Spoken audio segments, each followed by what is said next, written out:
Let's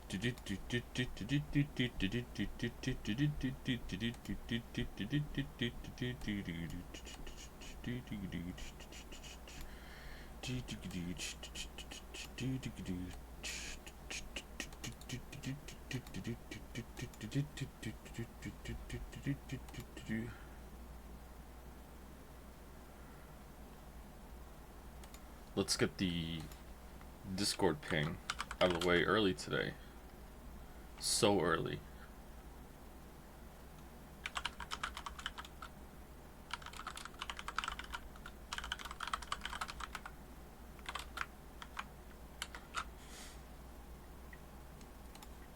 Lies of P is a really good video game. What an endorsement.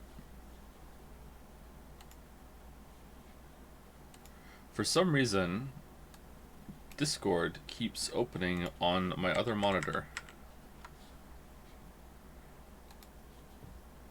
Every time.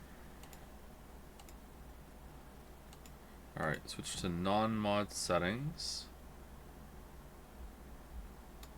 Drag chat over. How you doing this fine day? Let's start, I hope. I'm pretty tired. Feeling pretty good, but I'm pretty tired.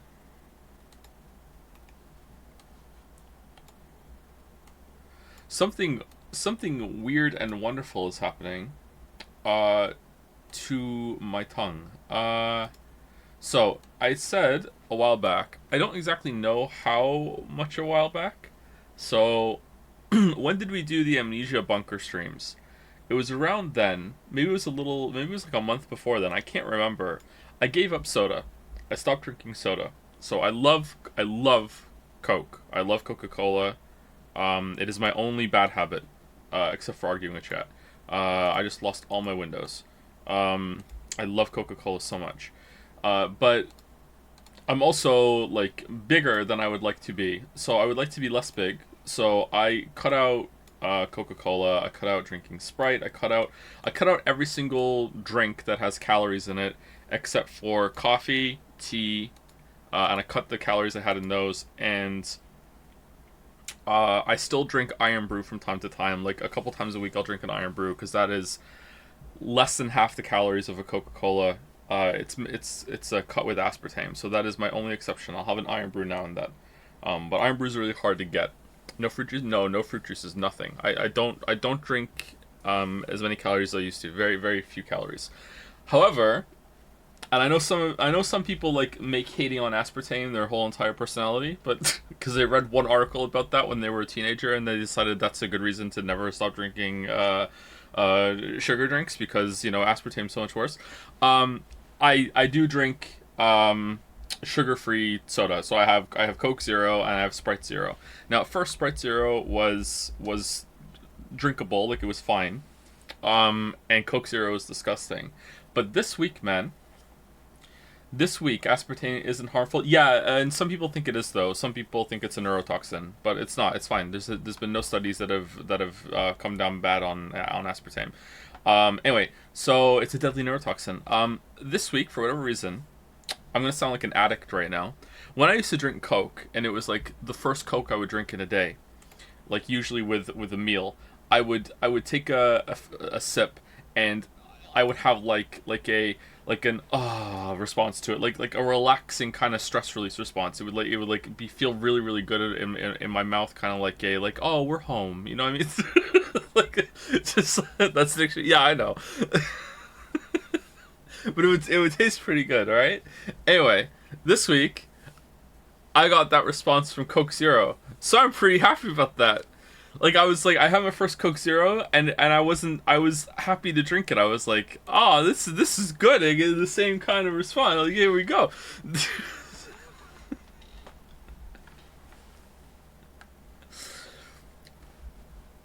So I guess if you go like 3-4, I don't think it's been 5 months since I stopped drinking sugar soda. It's been 4 probably at the most.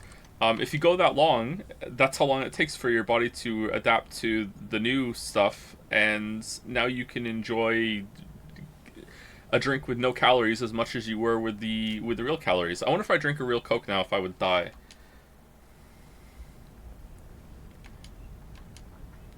Ooh, it's burning now.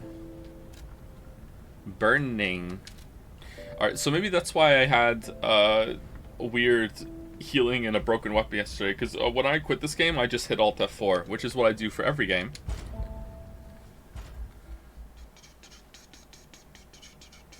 At this point, I don't even like how regular Coke tastes anymore. Wow. Is that based? I'm not sure if that's based or not. Alright, big weapon. We got the big sword yesterday. Alright, we haven't lost anything then. Alright, here we go.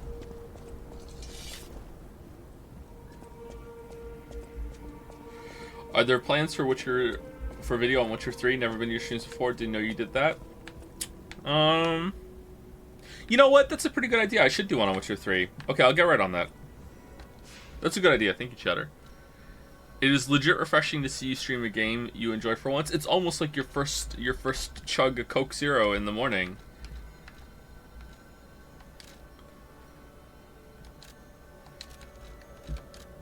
Oh yeah, the glove to get to the dog man.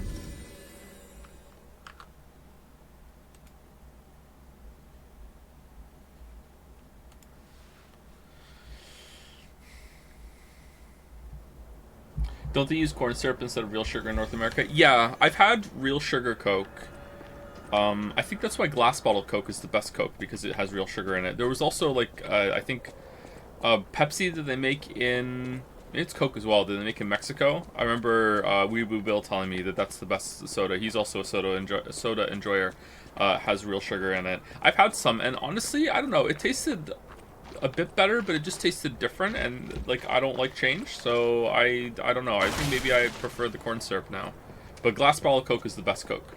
Do you like Iron Brew? I do like Iron Brew. Yeah, I mentioned Iron Brew earlier. I really like Iron Brew. That is the only... It's really loud. That is the only sugar drink I will still drink, because it has... it's only half calories. I think an Iron Brew is only 65 calories for the whole can. Whereas a Coke is 140.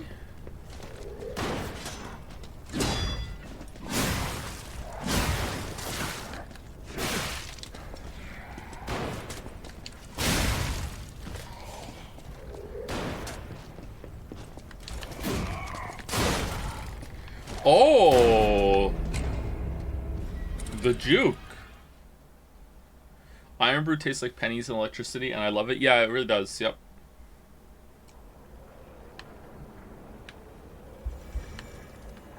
My grandparents are addicted to Pepsi. I liked it as a kid, but now it's way too sweet for me. Imagine like having the choice to get into Pepsi or Coke and choosing Pepsi. So much hate. So much hate. You're a worthy hunter, and it is... What's this? A gift for a rescuer. From a technician girl. I don't remember. I've saved so many of the common people. Anyway, thank her, I suppose. Favorite SI unit prefix? Oh dear. These gloves are a mess. They don't even fit. I don't know what you mean. Sorry, Chatter. Is that a Poe thing? My God, I never did like that girl. She's just like him. Oh, never mind. I thought you had better taste than this. How disappointing. Get these rags out of my sight. Oh. You're a worthy hunter, and it... I'm such a Poe head. I hear the word prefix, and I'm like, oh. You want to get suffixes first, and then you want to craft prefixes can't be changed, and then you want to put a Veiled Chaos Orb on it, and you want to hope that you get something good.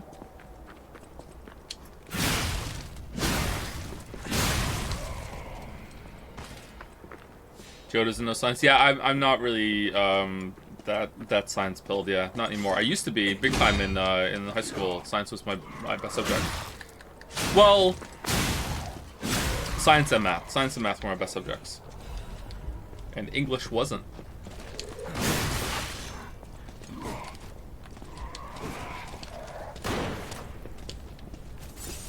Is tap water in LA not drinkable? LA? Oh, you're not talking to me?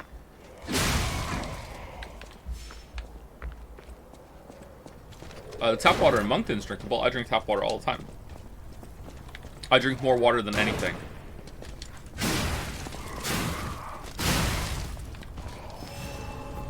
Yeah, sorry if I gave the impression to anyone that all I want to drink is soda and Coke Zero and all this other shit. Like no, those are treat drinks. I drink water more than anything else. I drink coffee as well, but I drink like absolutely absurd amounts of water. That's why I have to pee so often. And it's big pisses only, let me tell you. Like I don't know. Like I feel like I drink water recreationally. Like it's something to do.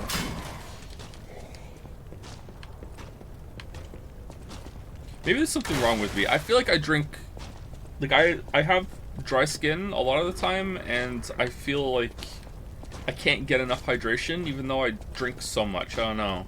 For a while there, I was experimenting with drinking less water on purpose because I thought maybe I was drinking so much water that it was a problem. But now I don't think that anymore.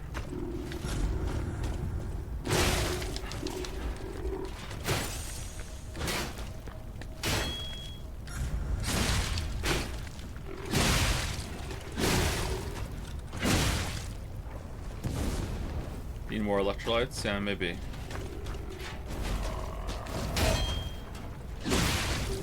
Was he on fire? Robot, you're on fire. It'll pass.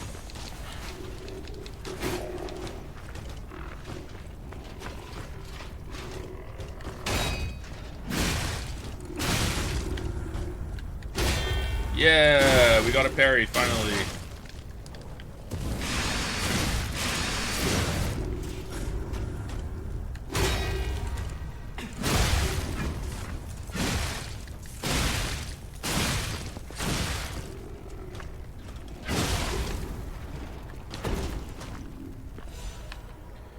Wait, so did you move to Canada at an early enough age that you never drank European cola? I'm from the UK, Baldur, not Europe. Oh, politics. Oh. No, we drank Coke. In Wales, yeah.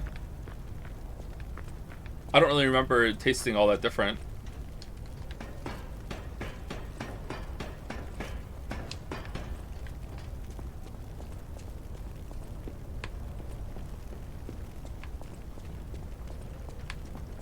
Sitting here, I may be Canadian, but when I go to the bathroom, I fucked up the joke. European. All right, there we go.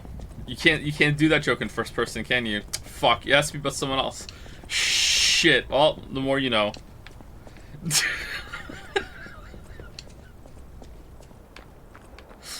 I'm a peon.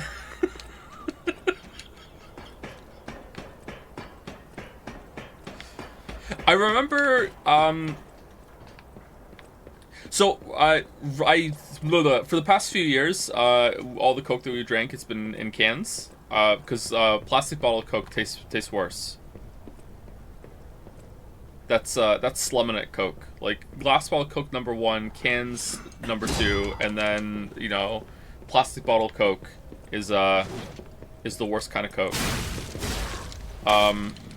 When we lived in Wales, all the Coke we drank was plastic bottle Coke. So I remember tasting it much stronger taste of caramel. To the point that if you ask me, caramel is like the defining taste of Coca-Cola, whereas Pepsi is more citrusy. But yeah, I don't know if that's true or not. I don't know if European Coke has more of a stronger caramel taste than American. What? Yeah, it's got a more caramelly taste. The main taste of Pepsi is just pure raw sweetness. Yeah, to me that's more of a citrusy. I'm not saying it's like full on citrus. It's not like, oh, you're drinking a lemon drink. It just has like a hint of citrus.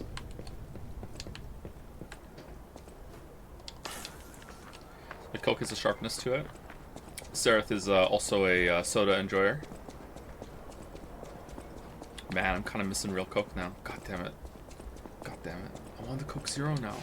It's going well. It's going well. It's going so well. We can level up. Should we go level up? Let's go level up.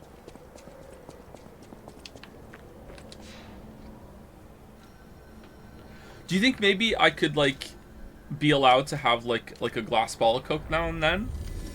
Because it's like alcoholics who give up alcohol, they can have a shot of whiskey now and then, right? Because it's hard liquor straight. That's fine. It's an exception, right?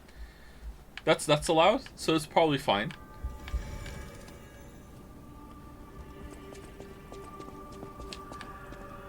Would you say you're a cokehead? Absolutely a cokehead. Maybe even a fiend. Hey, about my request last time. Did you give Alidoro the gloves? Phew. Even the union's advancement test didn't make me this nervous. Alright, I'm ready. Tell me the truth. Did the gloves make Alidoro happy? He was angry. He said the gloves were rubbish. He was actually secretly happy, I think. Really? What a relief. I'm confident in my weapons, but it was my first time making gloves, so I was a little nervous. Okay, more than a little. Gloves seemed a logical gift because I know he lost a finger. I was there, after all. When the workshop tower collapsed, the Hound lost a finger saving me. We could have starved to death trapped under the rubble if it wasn't for the Hound's sacrifice back then. I don't want to think about it, and yet I can't forget it. I will never repay that sacrifice, even if I spend my whole life trying, but I'm gonna start now. Thanks. I was too shy to give such a gift to him myself. Speaking of gifts, I got something for you. Take it with my thanks.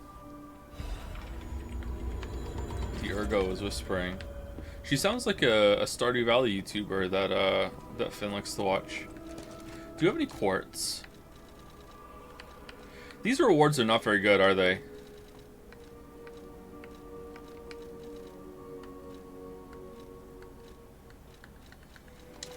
No. Cutting in here to say that lime flavored Pepsi is the best fucking flavor out of all of Coke and Pepsi, and I will die on this hill and repost this as many times as possible. False. Lime flavored Coke is better than lime flavored Pepsi. I have not had lime flavored Pepsi, and I know that. Pepsi is just not a good enough base compared to Coke. Playing Dark Souls 1 for the first time right now. Any tips? Resistance is the best stat. You pretty much want to like just put a little bit in vitality, but the rest all resistance for the rest of the run. All the way. You want to end the run with about 70 to 80 resistance. You can resist everything. Put all your points into swimming.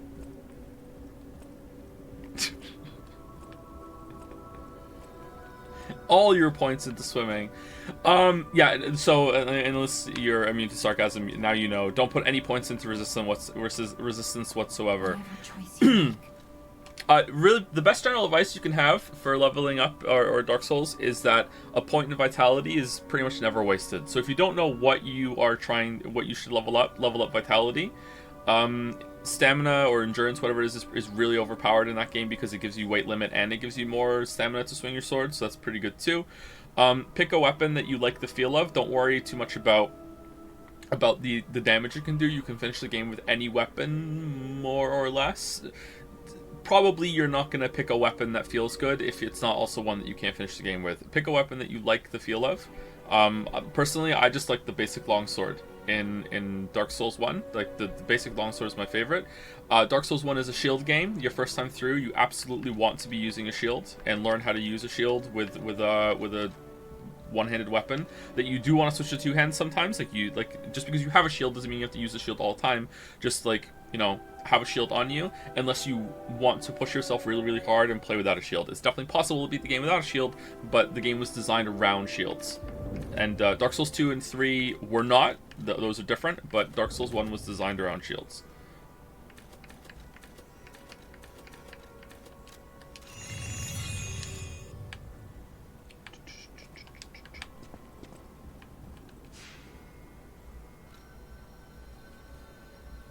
Can I ask one of your children for tips on Dark Souls? I trust them more. Finn hasn't even beat it!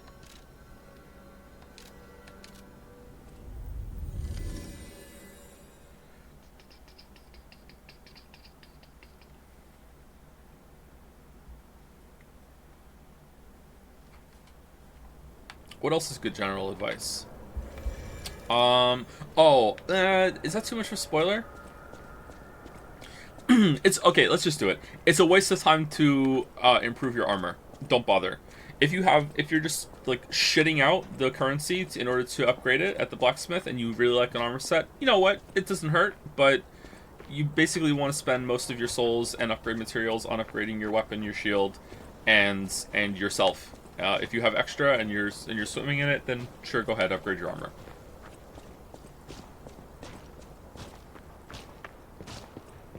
Buy a plunger.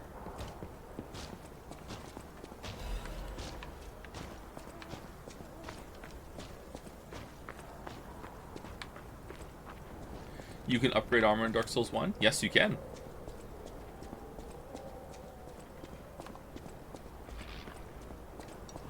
And poise actually works in Dark Souls 1, so heavy armors are useful. What do you mean? What do you mean? It actually... Dark Souls 1 is the one that's wrong. Poise is meant to do nothing. Please do not criticize FromSoft in the chat. You will be banned from society.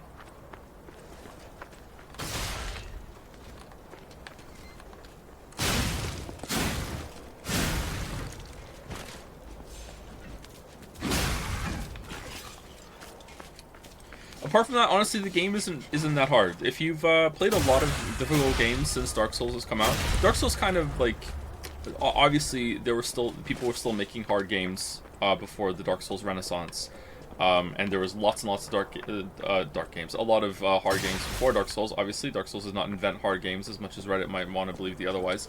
But if you've played hard games that have been made in the modern era since Dark Souls came out, you're probably going to have an easier time than a lot of people when they first went and played it when it came out. It's not that hard. It is a hard game, don't get me wrong, especially your first time. If you're dying a lot, don't worry. Like, you can die really fast in the game, and that's where the real difficulty comes in. Like, you make a couple mistakes, especially early on, and you can find yourself, like, dead really quickly. Oh, shit. But it's not that bad.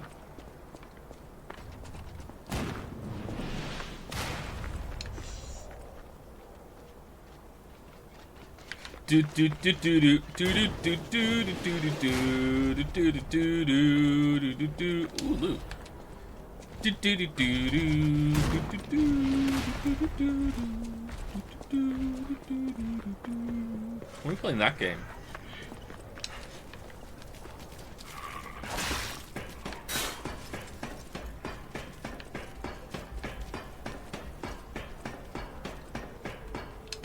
How do you differentiate between hard and easy games? I have to play them and find out. Like, how do I find it hard? Do I find it easy? I just have to find out.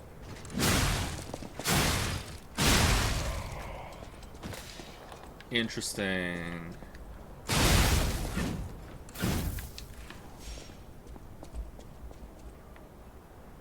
Oh. Oh. Okay. That was weird. Send a message.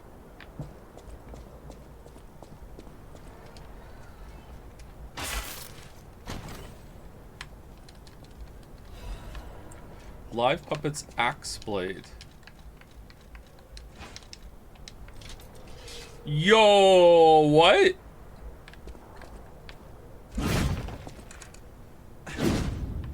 How are we still finding good weapons this late into the game? We have to be close to the end by now, right?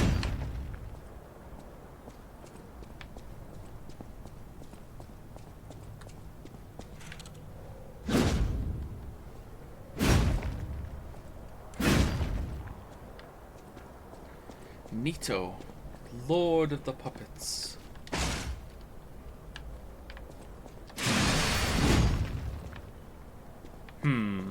A bit simple when it comes to the moveset, but maybe that's the point. Maybe it's just supposed to be this, like, hey, I just have a big, like, chonker axe, you know? The green monster is cleverer than you think. It likes to collect puppet bodies, but what for? How do you feel about this game's lack of cheese and ways to reduce difficulty compared to the mainline Souls games? Seems like a lot of people have been complaining about the difficulty. Well, I haven't tried to reduce the cheese, so I don't know how effective it is to use the NPC summons. I'm guessing that, you know, having someone that's there that is going to, you know, tank the boss for you for a little bit is going to be good no matter what, but I don't know.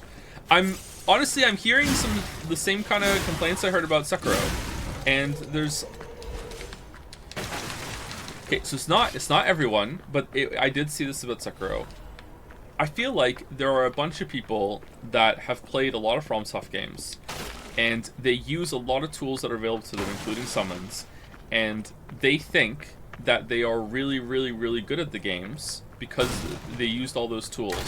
And then they play one of these games like Sekiro or Lies of P, where you're not given a lot of those tools and you have to get more skillfully good at the game, and then they can do that, but they don't want to because they think they haven't had to do that in the other games, and then they get very upset at the game for, you know, not catering to them.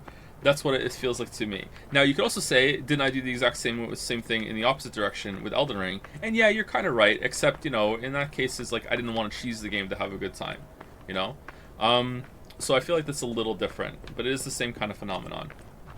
You can do it in Sekiro to a less extent. Yeah, that's you can actually can. Like, the prosthetics are really powerful in Sekiro, but there isn't a summon. There isn't a way to make Sekiro like, excuse me, like face roll easy. Like, oh my god, there's no way you could fail like you can in Dark Souls 1, 2, and you know what? That's not fair. I've never done a summon in Dark Souls 2 or 3, so I don't know how easy that is. I have done a magic run and like summoned one NPC summon for Ornstein Smough to see what it's like. I think it's in the video, isn't it? So I know that Dark Souls 1 can become like excruciatingly easy if you summon, but you can summon a co-op partner in Dark Souls 3, can't you? So I guess that's how you can do it. I hear magic is not as good as Dark Souls 3. I've never done a magic run in Dark Souls 3. I don't think I even ever casted a spell in Dark Souls 3. Just never happened. I didn't really feel like I needed to do that for the video.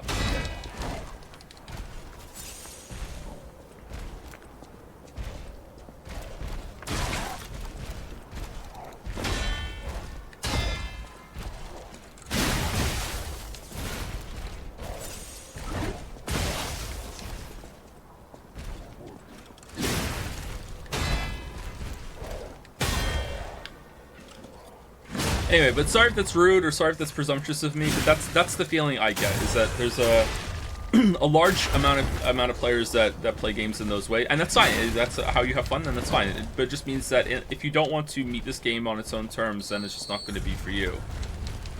In the same way that Elden Ring turned out to not be for me.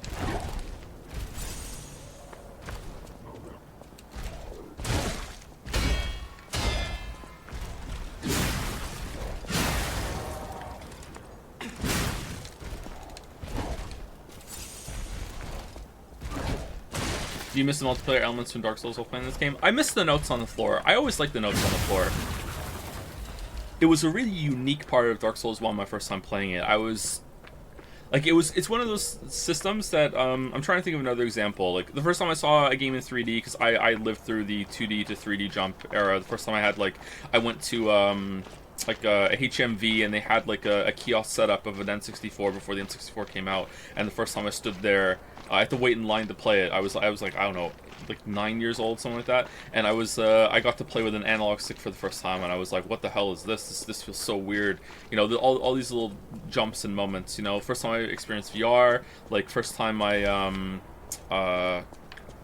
played World of Warcraft, like seeing the notes on the floor and how the multiplayer component worked in Dark Souls was kind of like wait, what? This is so cool and unique. I've never seen anything like this before. I don't know if Dark Souls was the first one to do it, but it was the first time I had experienced it. So yeah, there's a big novelty to that system that I miss a bit here. But I think if they put the notes on the floor, that might actually legitimately be too far into copying FromSoft. I don't know.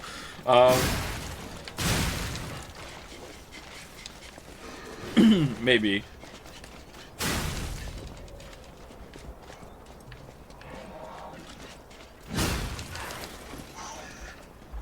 But yeah, I see a lot of people. Well, I'm not seeing a lot of people. I'm seeing it in some of the Steam reviews. I'm seeing it on Reddit.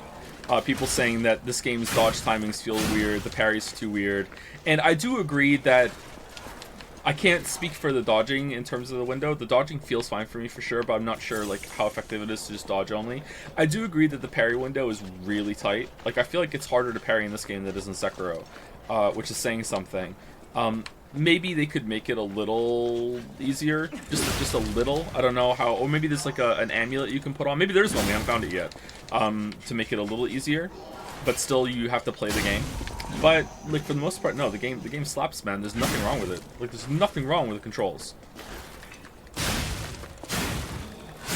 No, it's not. You think parrying in Sekiro is harder than this? I mean, I've played both of them now, and I maybe it's just a familiarity thing, but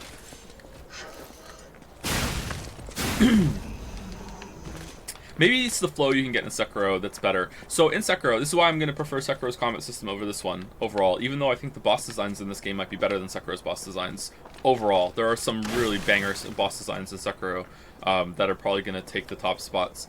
Sekiro allows you to just attack forever because of the stamina. You just keep attacking, and also because of how the fights work. And the fact that you can just attack, then you get parried, and then you're like, oh, okay, now I'm gonna counter deflect the other enemy. Like it's such a great flow state that I think maybe that's why it feels that deflecting gets easier. Whereas in this game, there's also less punishment in Sekiro for fucking up a deflect as long as you get a block off. Like, you don't get it perfect. Whereas here, it just feels trickier to me. Yeah, if the fight is non-stop in Sekiro, it's great. Yeah, it really feels like clashing blades. This is why I love Sekiro so much. And that's something that you feel yourself get better at as you play. Like, the first time I played, I fought, oh god. You fight him 3 times. Geppetchiro, whatever his name is. Genichiro? Genichiro? First time you fight him, you get your ass kicked. I have beat him at the start of the game, but not my first time, obviously. And then the second time you fight him, you're a lot more confident. And then by the time the end of that, or by the time you loop around and play the game again, like he is just the easiest boss in the game to me, and I'm just hyper aggressive with him. Like the difference, if I could see like a recording, I think I do have the recording, so I can go back and look at it. The recordings of my first time fighting him, where I'm very like, oh, I'm locking on. Where's the stand-in for him? We can go over here. You can be like, oh, he's here. All right, he's coming to me. What is he doing? All right, gotta time my deflection. Okay, he's moving. Oh shit, dodge away. Okay. Oh, what is he doing? Oh, parallel. Oh no. And then now when I fight him, I'm like, R1, dodge R1, parry, just non-stop. Like I'm the boss now, motherfucker. And like going from the beginning to that is just intoxicating. Like that's such a much larger jump in progression than any other Souls-like, I think. Just like god damn, like it feels so good to just clown on him.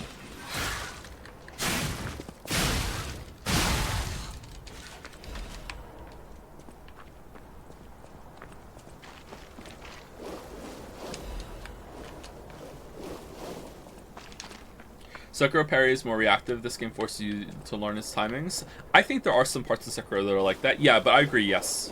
And I think maybe we're judging this with freshness. I think if you got into the flow state, like that's why I said, what was the boss I was fighting? It was the clown, right? And I said, god damn, it felt like I was playing Sekiro for a second. That's what I meant when I said that. It was very like reactive, and there's been a few times, and I feel like as the game has gone on, I've gotten better at it, that I've been able to intuitively feel out a parry like the first time I'm seeing an attack. So I feel like it is, as I'm getting more comfortable with it, it is becoming more reactive and more like Sekiro.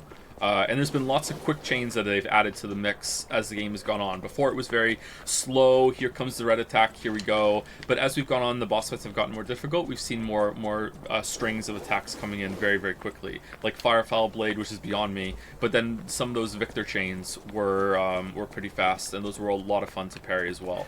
But yeah, it's definitely a slower Sekiro, and I'm here for it, man. I like it. I think there's definitely room for a slower Sekiro. We're gonna die to this guy. Have you fought the inner bosses in Sekiro? I have not, no. Oh, we're just dead. Okay. This game pulls it off because even if you mess up a parry, you can still regain health as long as you get close enough to guard. Yeah.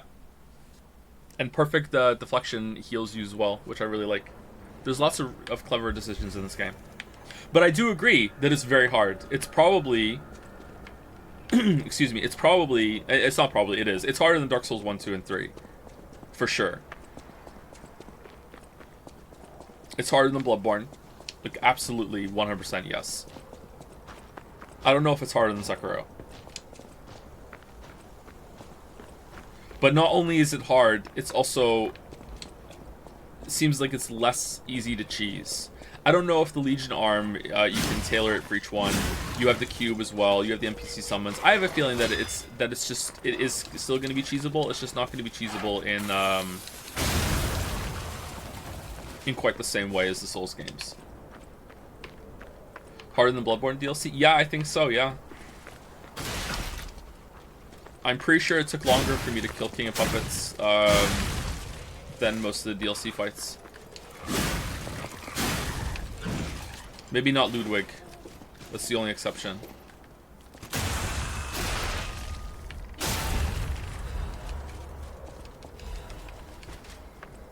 What are your thoughts on this game's story? God damn it. I don't really care.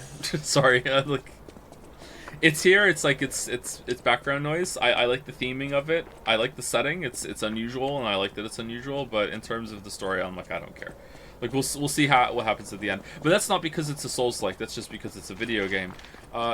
Usually, unless the game makes it clear in the first like hour that it's going to be super story focused, I usually don't care about the story in a video game until it has given me a reason to think it's worth paying attention to. I know that may sound elitist or whatever, but like, I've been burned too many times on a game, and I'm like, oh, this is going to be interesting, and then it's just not. So I just don't care anymore until it gives me a reason. I feel the same way about action movies.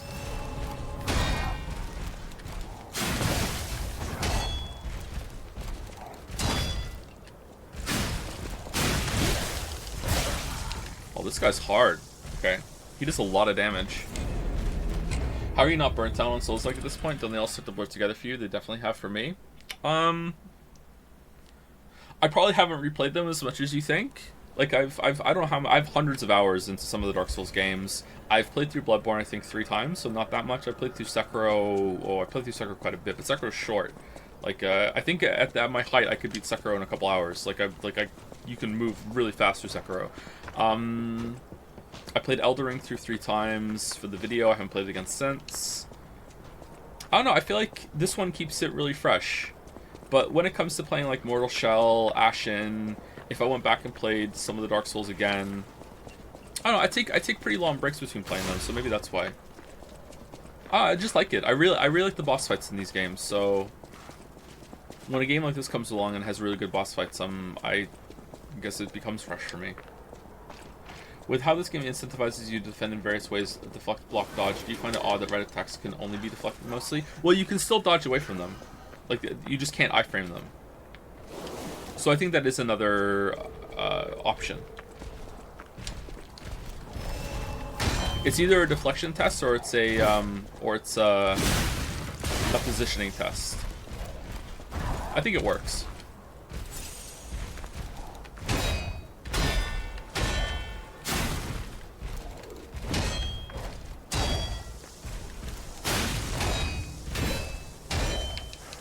Oh, man.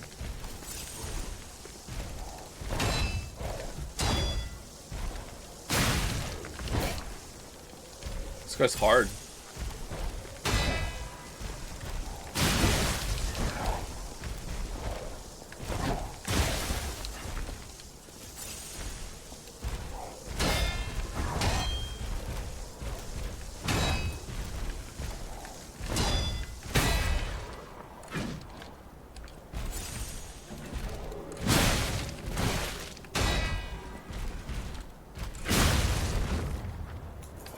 Okay, a little out of practice, so we take a break.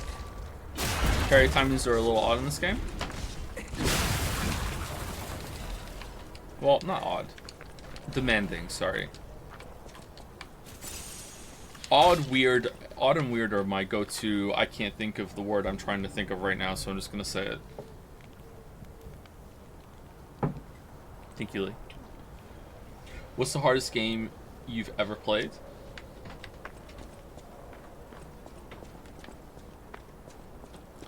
That's a hard question to answer. If we're talking about like the hardest gaming experiences I've ever had, it's probably going to be raiding World of Warcraft. Like Mythic raiding World of Warcraft. These are a very, very difficult game. But that's a co-op kind of game. Single player game experiences. Playing Metal Gear Solid 2 on European Extreme is one of the most difficult things I've ever done, and I don't know if I beat the last boss. I got to the last boss for sure. That was very difficult.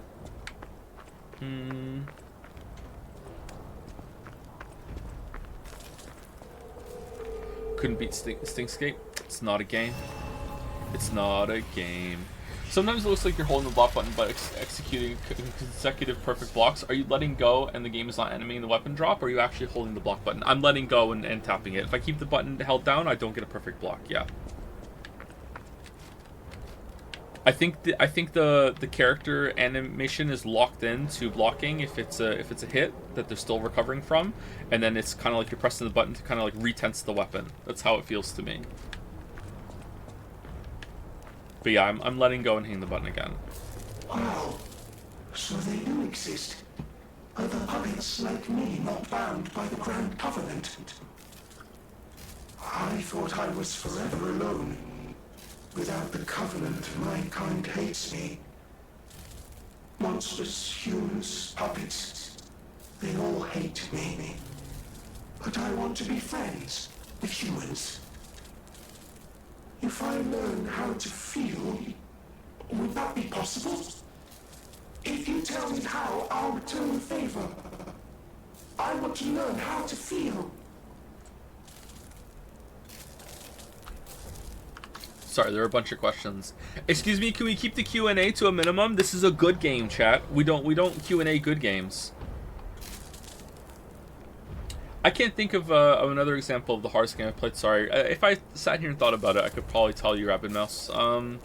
Celeste got really hard at one point. I think I tried I Want to Be the Guy for an hour one day, and that was so annoying that I stopped. So maybe that. You should try the new Armored Core. It's basically Sekiro with mechs. Not only have I already tried it, I've streamed it. You can go see it. What are your top 3 favorite Souls-like boss? The best 3 bosses in Sekiro. I still have a soft spot for Sin the Slumbering Dragon in Dark Souls 2 because it does really feel like fighting a dragon. But the more time has gone on, I do recognize that that fight has some mechanical flaws that are probably annoying. But it just fulfills the fantasy I've always wanted to do since I was a kid, which is actually fight a fucking dragon. Like, so if the fantasy weight of that is adds to it, whereas Midir is definitely the better dragon fight mechanically. Sin just feels more like it, but maybe Midir is better overall still. I don't know. Midir is probably up there. I really like that fight. I like Gale as well. I've softened on Sister Frida a little bit, but I still think it's a bit too long. I don't know, that would be hard. I have to go through them. Maybe we should do a Souls-like boss ranking one day. That would be fun. Do you feel like you can parry spam your way through this game as easily as you can with Sekiro? Absolutely not, no. No, that's why I think this game is pretty difficult. I don't think it's harder than Sekiro overall, because Sekiro is more demanding in terms of reaction speed, but this is more demanding in terms of, less demanding in terms of reaction speed, but it's more demanding in terms of feeling out timings. I am getting better at intuitively feeling it and playing reactively, but I don't know how far that's going to go, but we'll see. But yeah, it's you can't parry spam nearly as well in this game as you can in Sekiro. Do you generally prefer controllers or keyboard and mouse? Depends on the game. If it's a shooter, absolutely keyboard and mouse. Almost anything else, I would prefer to play with a gamepad because as I'm getting older, my hands are becoming painful. So a gamepad is a lot easier for me to play long term. It's more comfy. But, you know, keyboard and mouse is still the way to go for a lot of games. How hard did you think Code Vein was? For me, that and Neo 2 are the hardest no-summon Souls games. Code Vein was pretty hard. I died a lot on the bosses in Code Vein, didn't I?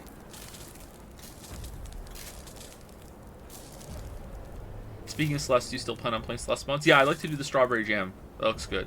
Should we play Cyberpunk 2.0 on DLC? Perk system is really fun and the bugs are still funny. Oh, it's still buggy? Oh no. Hello, my only friend. What have you come to tell me? Teach about sadness. Teach how to clap. Clapping is the mimicry of a joyful heart. It's good to feel alive. Thanks. Hello, my only friend. I see now how scary losing someone can be. I may not be able to cry, but I hope I can comfort others now. Thank you.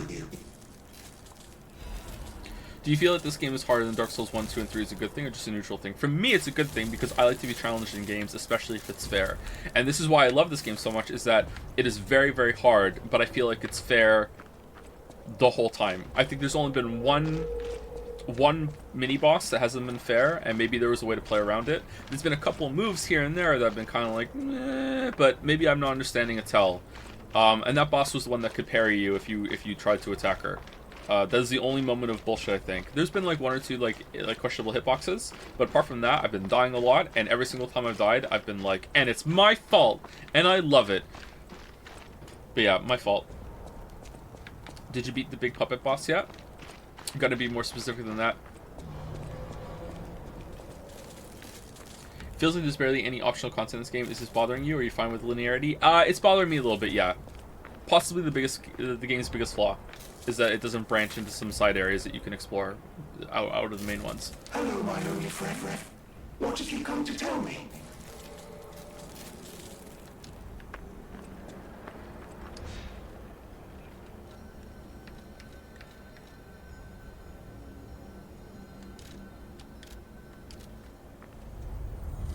If you like staying close to bosses and be rewarded for defense, you'd probably like the newer Ys games. I tried to play a Ys game last year at some point. You're in some big tower. I tried playing that one, and it felt okay, but it just...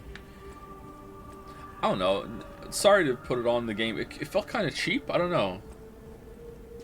Whatever It's pronounced jizz? I'm sorry. I shall. More specific, did you beat the fire puppet inside the big puppet that you spent a lot of time in the previous year? Oh, yeah, that one? Yeah, we did. Yeah, sorry. I wasn't being a shitter. There have been a lot of big puppets. I didn't know if you were coming from previous streams or if you were just, like, know something about the game.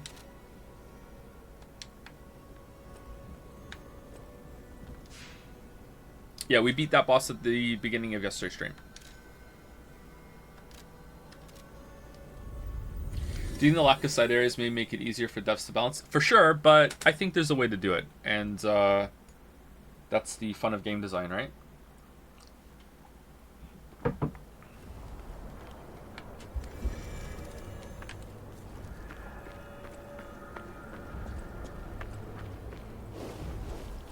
Okay, well, I hope this isn't a boss room because the corruption's here. Alright, there's a puppet of the future. This is neat.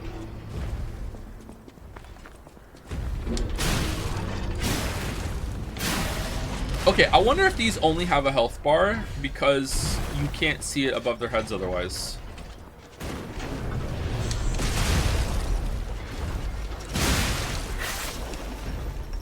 Okay, we need to go kill that thing before we fight these.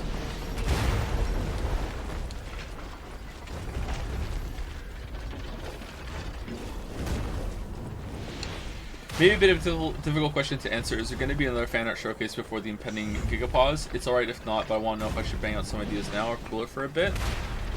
If we feel confident that... I was going to say if we feel confident that like, the next stream is going to be the last one, we can do it right before then, but... we can just decide to do the next stream. I don't think we're finishing this game today.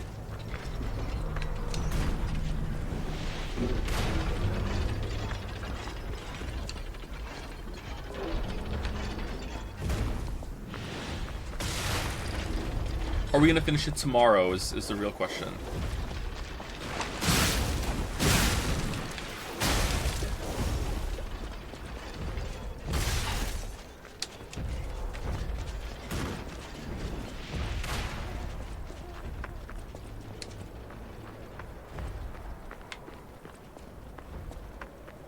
Tomorrow, Sunday, Joe. Maybe I'm a Sunday streamer now. You don't know me. They've taken over the post. Beware of the rocks when entering the ravine. It's Resident Evil 4 for a bit.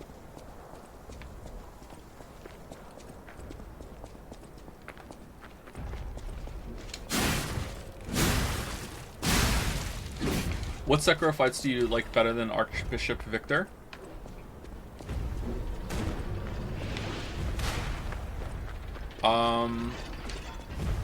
Probably all of the main ones. Because I like Sekiro's combat system better, and I like the flow state you get into that better than in Lies of P. It's still really good, but all of them allow you to get into that state. Kind of to the game's detriment, actually. Sekiro is has a lot of variety, but at the same time, because that flow state is similar, many of the bosses, even though they look different, tend to start feeling very similar. I think that's why Guardian Ape and Demon are so good, because they add a fresh twist. But they're not my favorite.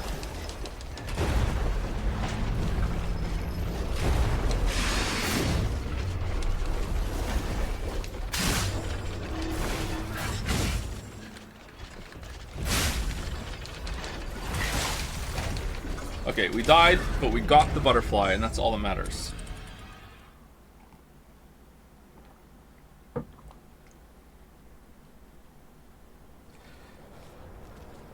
Favorite deciduous tree? Just the usual one that people say is their favorite. I'm a basic boy.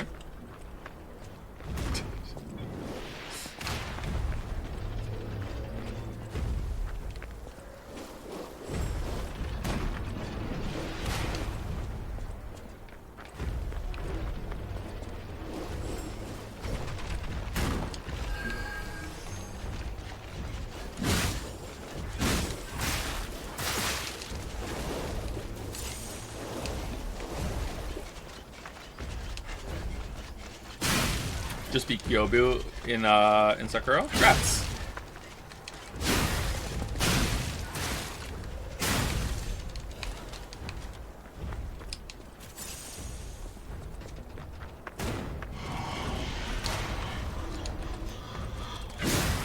I think I call that boss something else in my head. Owns.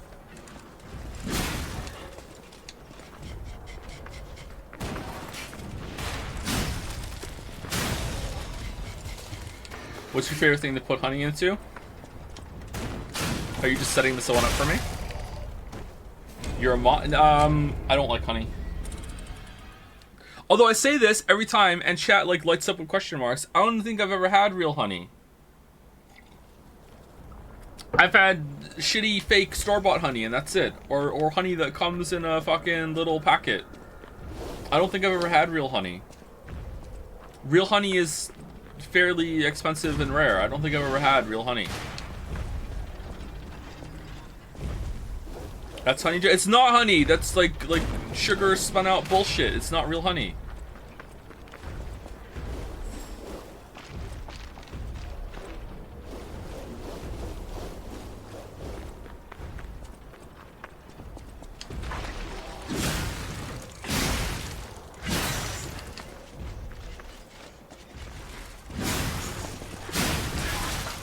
Have you not been eating real honey? If it comes in like a plastic bear-shaped jar, then no, you haven't been eating real honey.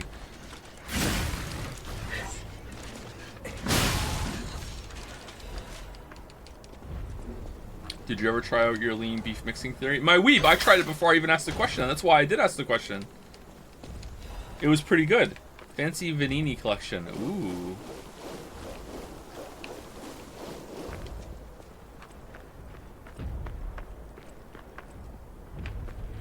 I feel like there was a question I read out loud and then didn't answer.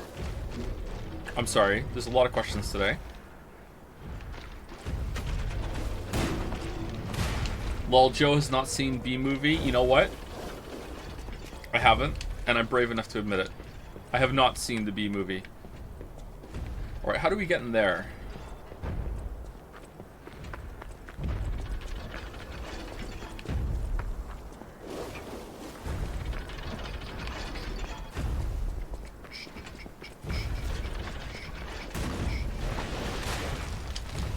Maybe we like go over there and we go like underground in a tunnel or something instead of like going around like you think you're supposed to. Oh, it's looking good. Success report: the most successful case from the prototype elixir injection experiments. 3 patients suffering from the petrification disease who got the elixir injection at the same time died. Right up until their deaths, they experienced painful necrosis and skin ruptures and kept saying they were about to die. Seizures and convulsions and crystalline metastasis throughout the body. Ultimately, they became mutations known as carcasses. Number 890 was able to suppress neutralization side effects and has been stable for 56 hours so far. Just the dissociative amnesia, seizures, aggressive urges, and hallucinations from the typical petrification disease victims. Personal opinion, I confirm that the Order's proposal to take a stalker with verified physical abilities as a sample is very effective. The sample extracted from subject number 890 is estimated to help the elixir development in the next step. Sister Adriana, who will receive the next baptism, is expected to be able to fulfill the Order's wishes. Wake up, evolve, ascend, idle. We the reborners will prepare for the birth of God. Was Adriana the one that we found in the chapel that turned into an alien?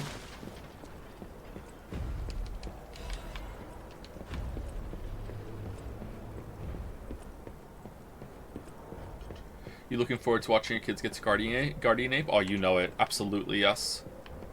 Oh, I should say thank you to people. I got my Discord ping out, right? I think I did that right at the beginning. I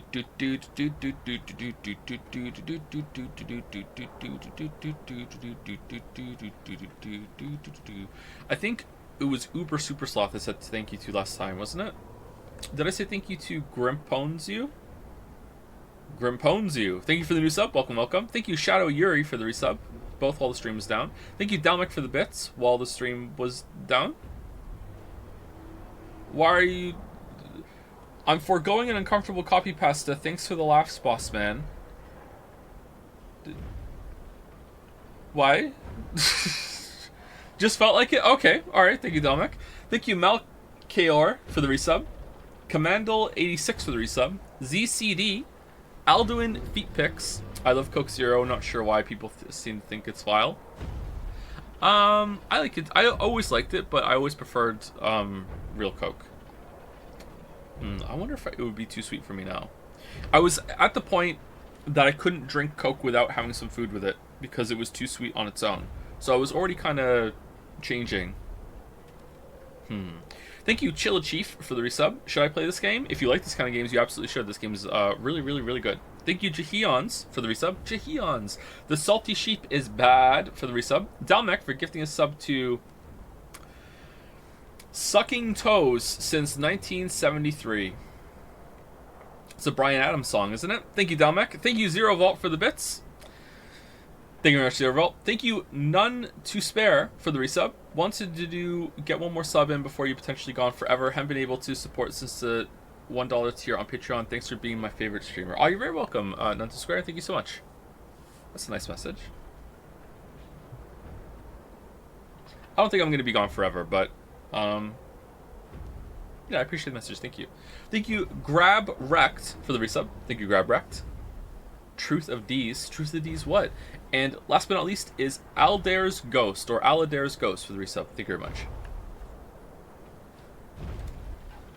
Is this the best non-From Souls-like? Yeah, I think it is. It's between this and Neo, and by Neo I mean Neo 2, because I think Neo 2 is better than Neo 1. Everyone says that, but I haven't finished Neo 2, so I can't say. I didn't play it enough. I should have, I guess. I am not number 890. Name Precious Forgotten. Ah, this must be quite an urgent patient to seek out my humble abode. You are still breathing. I must treat you quickly. Grant cannot have any more live patients. Trust me, it's better this way. 'Tis far nobler to die as a human. Oh my god, you think I'm human? No vital signs. You must be dead. Oh. I'll dispose of you properly.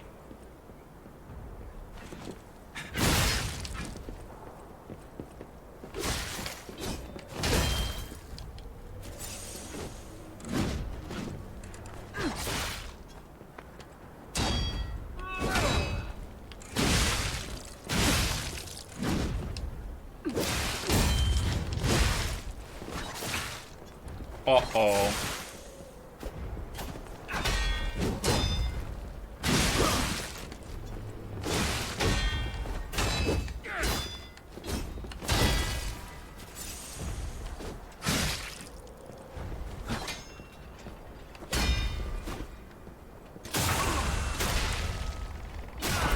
Don't really like the stalker versus stalker fights, but I don't really like the hunter versus hunter fights in Bloodborne either.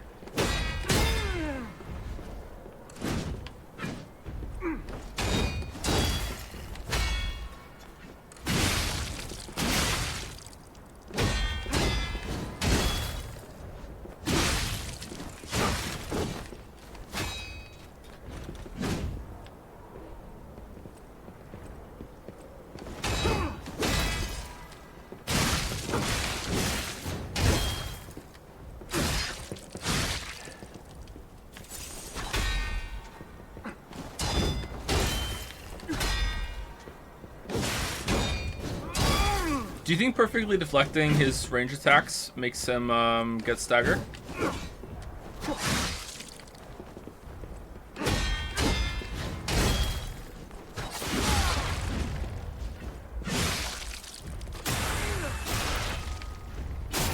Sekiro did that, didn't it?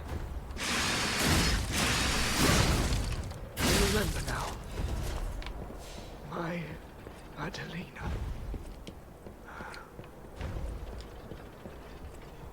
No? Are you sure? I thought if you deflected, like a dagger throw some of the enemies can do, I thought it did a little bit of stagger damage to them. It built up their stagger meter.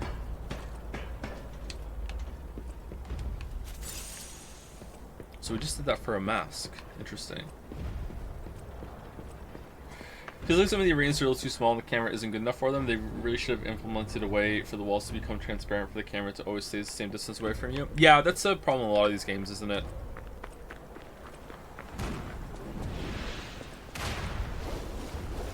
There's a fight in Sekiro where you fight with the one of the first. It's not always the first one you find. Depends on where you go.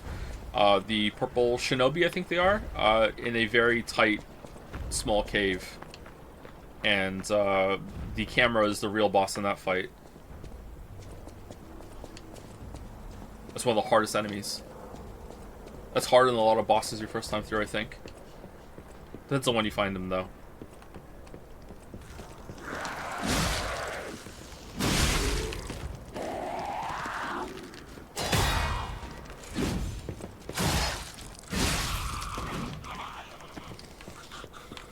Okay, really? We're going... Oh, we're going the long way. We're going up there. No, we hit the ladder down. How the fuck did we get up there?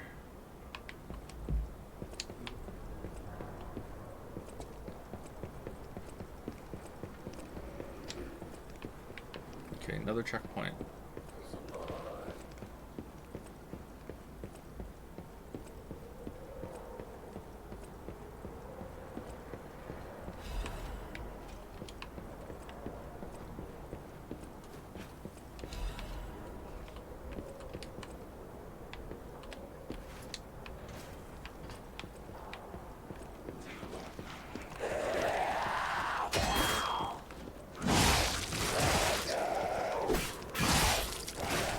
Oh, I'm yellow.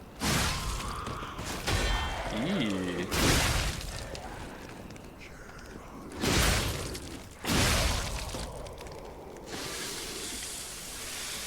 He played enough to form a Souls-like ranking yet, including the FromSoft ones?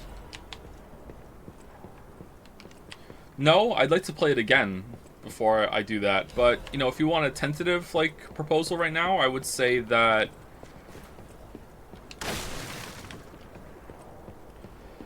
like, playing it today, not first time playthrough, like playing them all today, I would probably put this above Dark Souls 1, 2, and 3. It's comparable to Bloodborne. I don't know where it fits in with Elden Ring. The boss fights are definitely better than Elden Ring's boss fights. Like, it's not even close to me. Like, I would play this game all day for the boss fights compared to Elden Ring's boss fights. But the exploration and move around the world in Elden Ring, it's just like, it's not even comparable to this game. This game isn't even trying to do that, and it's a shame. Because it should be open world, right? But no, I mean, like, the exploration magic in Elden Ring just isn't here.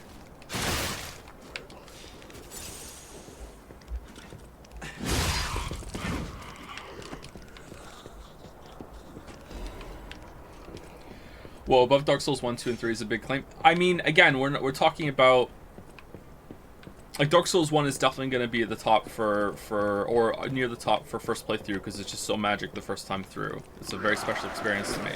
But if we're talking about playing them again today, like I'd rather play this definitely more than Dark Souls 1. And I recently played Dark Souls 1 again because I was re-experiencing it with Finn. But Dark Souls 3 to me is a game where I just kind of like, it's a comfort game where I go through, I pick a weapon, I go through and I kill all the bosses like quickly. Like you could get through Dark Souls 3 pretty fast. It's all about the boss fights and getting through the mostly linear areas with some offshoots, you know, like it's a good time. And the boss fights in this game are better than Dark Souls 3. So that's why I'm putting it above it.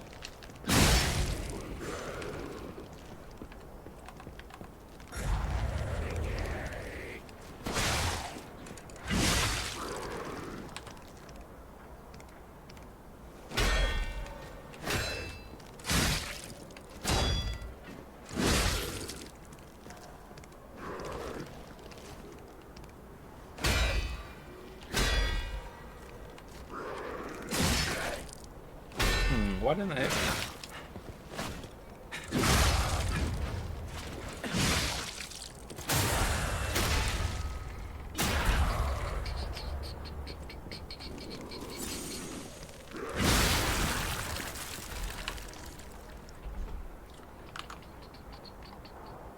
It's an experience. What the hell? What does that even mean?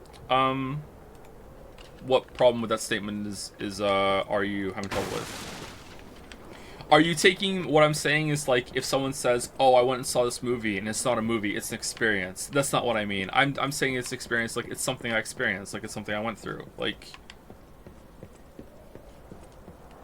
it's just a word. It's just a description.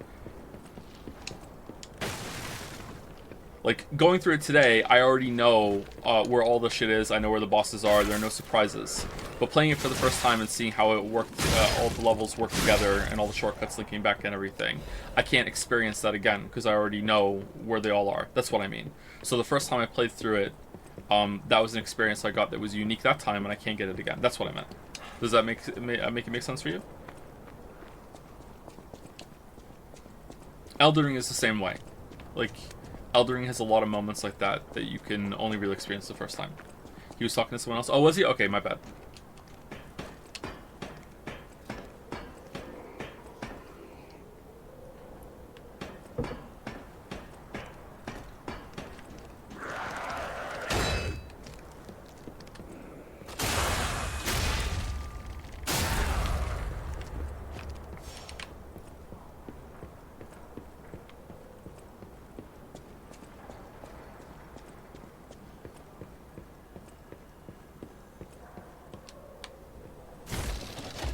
Now, a really tough one would be, which game has the better first experience, Elden Ring or Dark Souls 1? That would be very hard, because Dark Souls 1 has a lot of really cool, amazing moments in the first 60%, but then it starts to really run out of steam even your first time through. Then the DLC comes back and saves it a bit, whereas Elden Ring has a lot of surprises and cool moments throughout the whole entire thing, and it keeps opening up, so I don't know. I also think that maybe Elden Ring wins it out somewhat because I'd already played Dark Souls 1, right? So, or I already have one of these experiences like in my memory, and yet this was still able to recapture a lot of that feeling. So, I don't know, I kind of tempted to give it to Elden Ring. Oh, Elden Ring.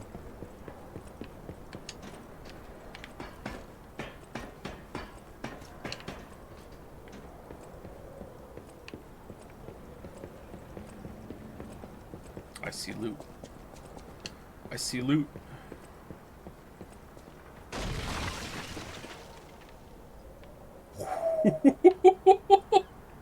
What? Oh, that's mean. Are we still dead?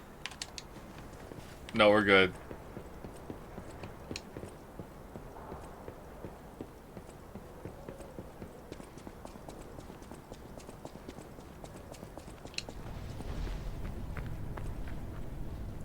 Do you think the doc could redeem Elden Ring for you? The DLC?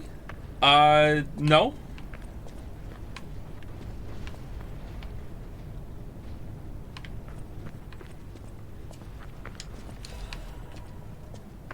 I'm just kind of resigned that unless there are some big changes added to how FromSoft makes those games, that they're just not really for me anymore. I'll still enjoy them for some of the aspects that aren't the boss fights, like the exploration.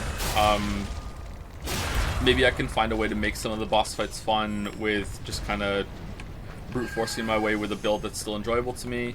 But, alright, is the ball going to do damage to the butterfly? No.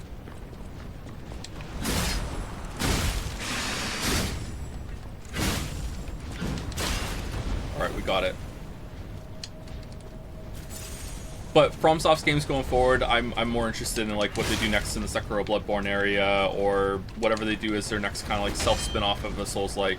It doesn't have to be Sekiro 2, but whatever they make next that's like the new Sekiro or whatever.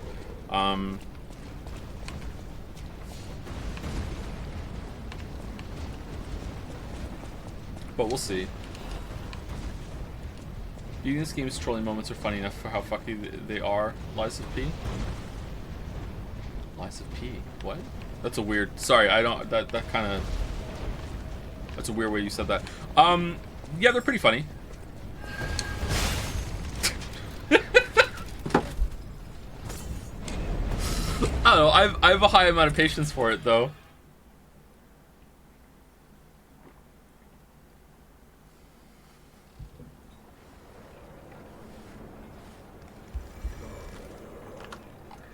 How's Lies of P comparing to Elden Ring as the first time play then? So far, of course. Really good, but... So, there's two layers to this. First of all, number one, I'm waking up a little bit. Sorry if I've been struggling to communicate throughout the stream so far, like, even more than usual. I had my coffee and I'm perking up a little bit. So, there's two layers to this. First of all, is that... gonna sound really mean, but I was expecting the game to be kind of shit. I've played a lot of Souls-likes that didn't come from From. And apart from Neo and Code Vein, they've all been disappointing. They've had some cool ideas, but usually it's like they run out of steam, they don't really feel finished. Like, they look good, they capture some of the atmosphere, but they only have, like, maybe one good boss. Like, we're talking about, like, Surge, Mortal Shell, Ashen. There's a couple more that we played, right? Usually they don't have enough going on, or they just, like, have, like, one good idea, they tried to do it, and then apart from that, it's like, it feels like the game was more...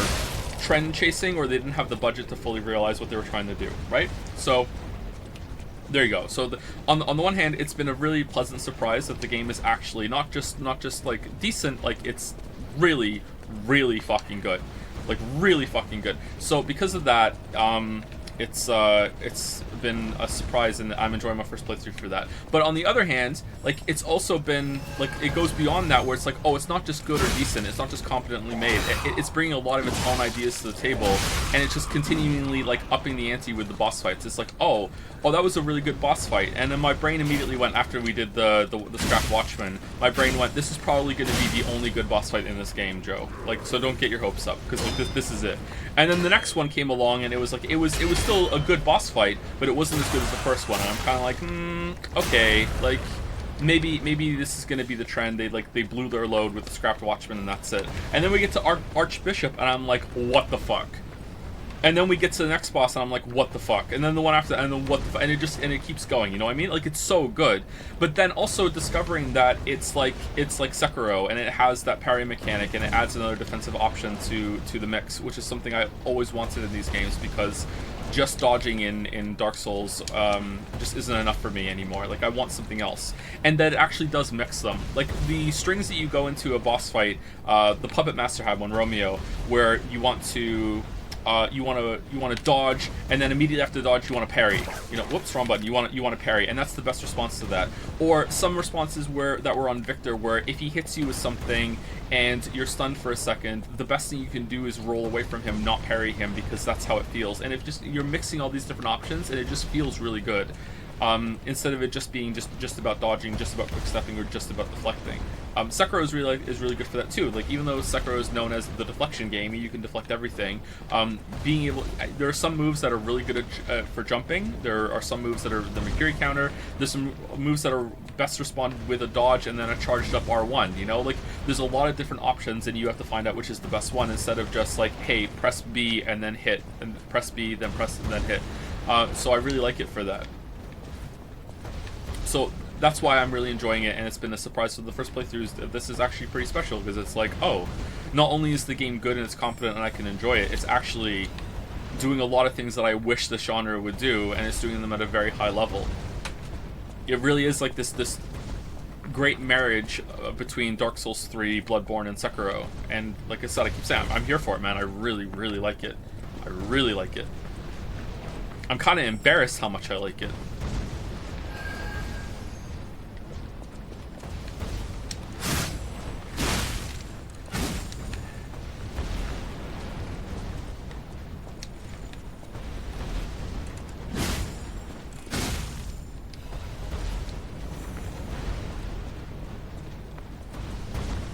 Do you regret streaming it, since you sometimes prefer to play the good games at your own pace? No, that's why we've been doing longer streams, right? So it's been a fun time to stream. I also feel like this is gonna sound like masturbatory as fuck, but I also feel like I'm like doing people a service. I'm like, look, the game's good. You should play this.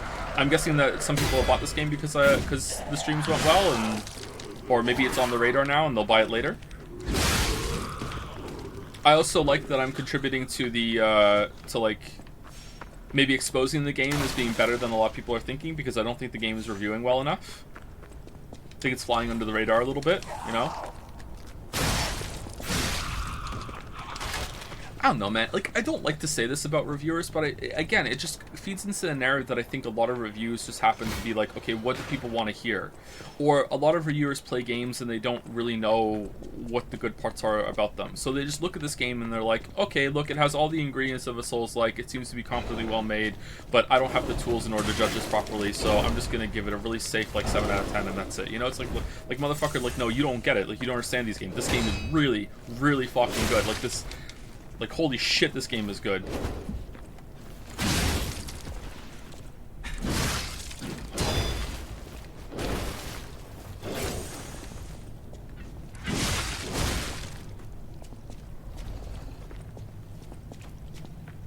Neo is kind of like that too. Although Neo is so brutally hard that, is Neo hard in this game? Neo's really hard, but Neo you can cheese. Neo is even more cheesable than Dark Souls if you know what you're doing. Or if you look it up. Like, you can play Neo like Diablo, can you not?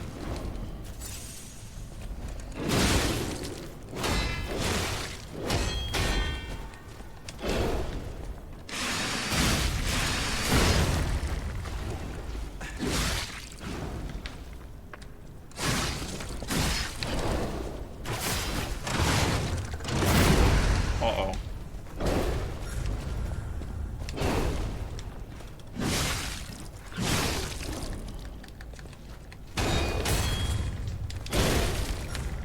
Oh, we almost one-shot the bear. God damn it.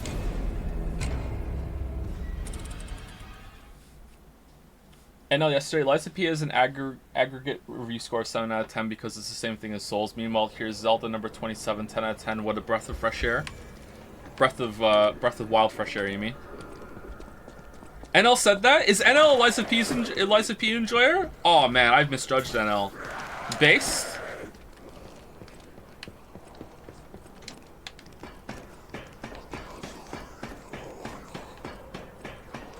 I thought this game would be too hard for the egg. Oh, I'm sorry, is that too far? I'm sorry.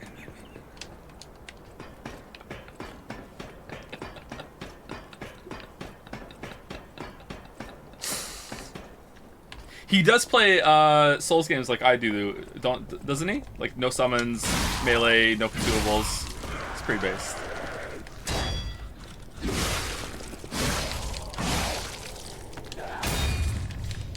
Yeah, but you said he was fake playing it. I wasn't talking about NL when I said that. What the fuck? Did you guys think I was talking about NL? Absolutely not.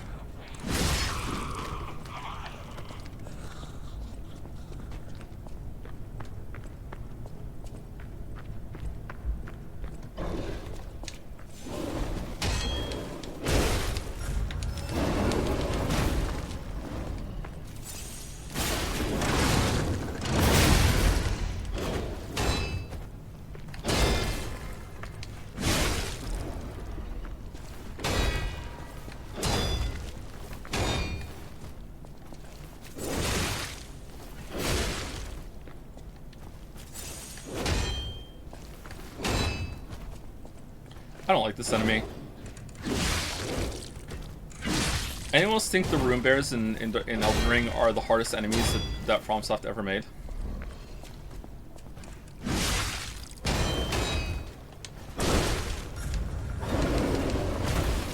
No, what is it then?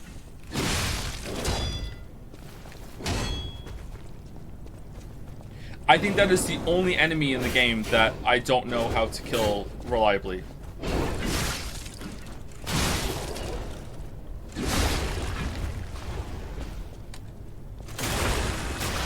Headless? I think I have Headless down. Oh, maybe Headless without confetti is harder.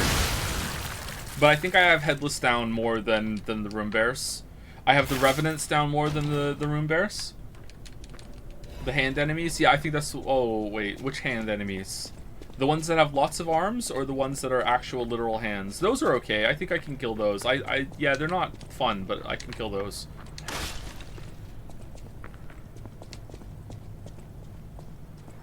What is a Headless? It's a class of enemy in Sekiro that does not have a head, and they are very, very hard.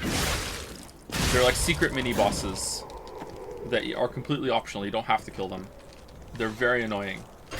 Oh, fuck the sharks in Bloodborne. Even those, they're the same class of enemy, right? I love how we said this and now everyone is saying the exact type of enemies that I think of in every game that are just like fuck you, we're so unfair. Does From have a department for making these? It's like, okay, what's going to be the bullshit enemy in this game? It's like, okay, it's going to be this one. Alright, cool. The fucking street sharks in fucking Bloodborne can fuck off. I think the first time one of those killed me, I just put the controller down and was like, yeah, okay, whatever. Like, it's just like, yeah, fuck it. It's just so fucking stupid. I don't think I've ever killed the two of them at the same time without cheesing. City Long Spear Blade.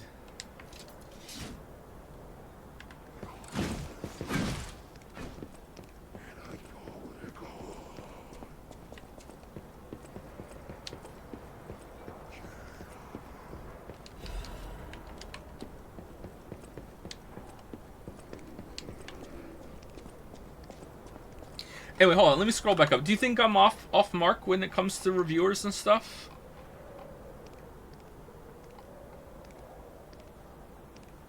Any tips for beating Monkey in Sekiro? You mean the ape? You can deflect him more than you probably think. There are a couple of moves that Guardian Ape that you can deflect, and you can get a lot of free damage from that. Like, don't be afraid. It looks like you can't deflect him. You can.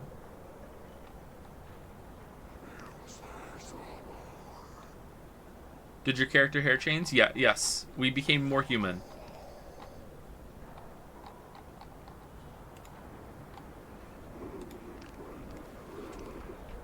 Soulsbornering waifu ranking. Basic boy. I like the maiden from Dark Souls 3. For several reasons. Definitely my number one.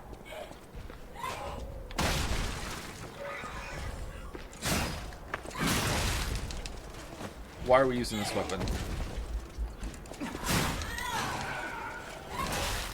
Oh. Okay.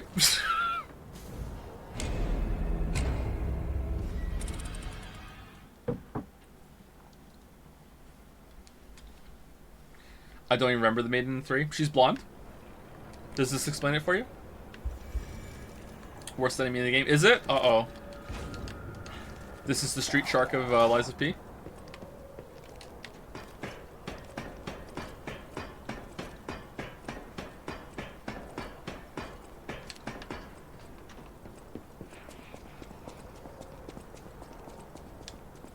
Outside of professional reviewers, this game has scored pretty middling on community aggregate rating sites. Backlogged glitch wave. Yeah. That's a little troubling. I wonder why. Again, I wonder if a lot of people just like... That's not fair. There are a lot of people that are deep into these games that I think would recognize this. Why aren't they doing it? Am I wrong? What about YouTubers? What are YouTubers thinking?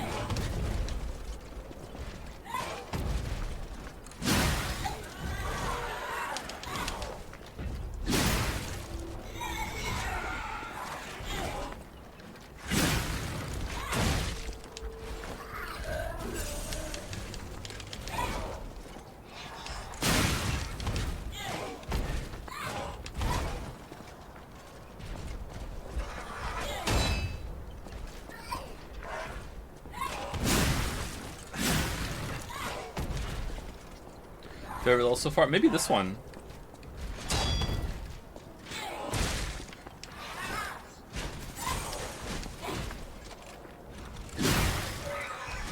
Or the auditorium we were in earlier. The factory was okay.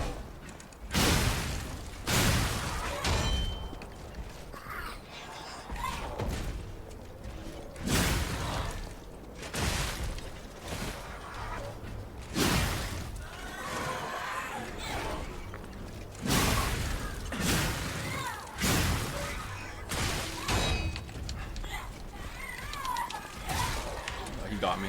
Okay. This guy's very random.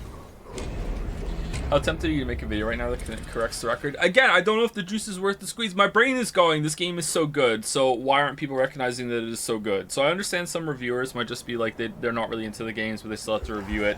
They look at it, they don't understand the pieces that are here, and they go, okay, it seems like a competently made Souls-like, whatever, let's give it a decent to good score. Let's not rock the boat too much because we're not sure if it's how to judge it. But then I look at gamers at large, and I'm like, okay, well, maybe some of them, they had their introduction to these kind of games with Elden Ring. They're used to having a lot more tools to fight it. Like, I remember the backlash that Sekiro had at the same time, but then Sekiro was kind of like sheltered by the fact that it was actually made by From, and a lot of people who like FromSoft's games were like on board because they love FromSoft so much. But then I also remember the backlash Nioh got, which was also similarly quite hard, also a very competently made Souls-like, and I remember a bunch of like the FromSoft veterans were like, not made by FromSoft, why do you make your own game? This isn't even really a Souls-like, fucking bullshit. Like, so are they doing the same thing to this? Like, they're threatened by someone else that's not From making a competent game, and then I go, well, that's a really shitty take. I don't like that. That's a really bad place to start the conversation. But I'm like, yeah, but what if it's right?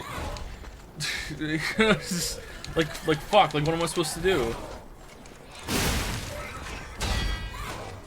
You don't think FromSoft and actually review bombing it, do you? No, I don't think they're review bombing it. Maybe they're just not playing it.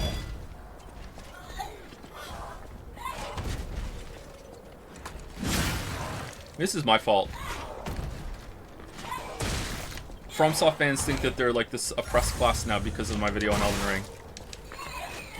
Maybe me making a video on this game would be bad for Liza P. Be like, oh yeah, of course you would like it.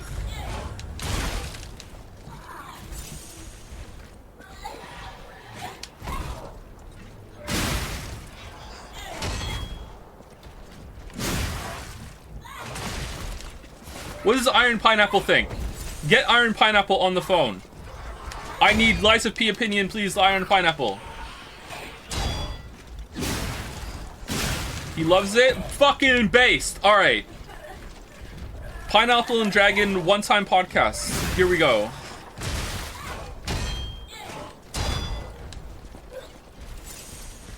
Let's gush about the P.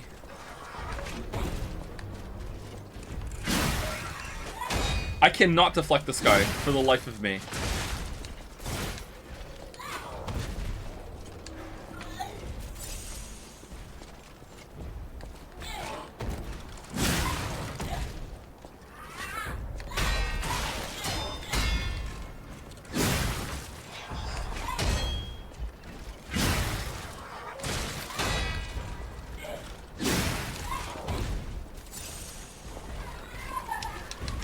Oh, okay, we did it.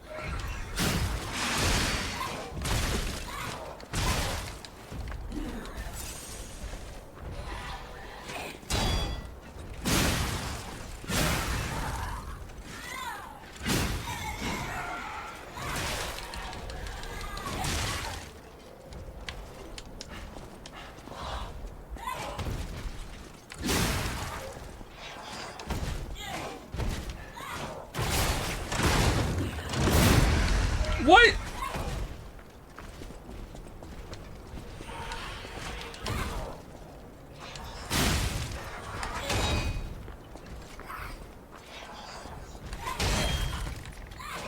How was that not a deflect? All your videos are pretty bad. You're right about Liza P though, it's great. Tokyo Jammer. First time chat. Give him a marble.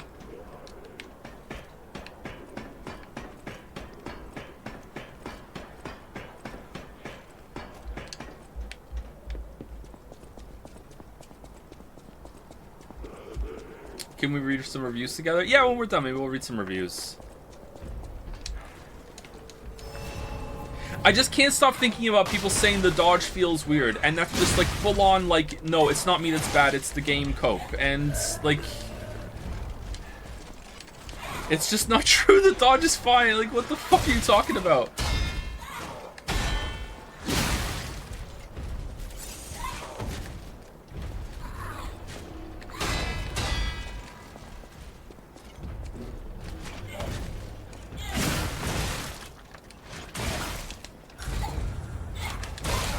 This enemy sucks. I came in to see if you're wrong about this like you are about everything else, but I'm pleasantly surprised.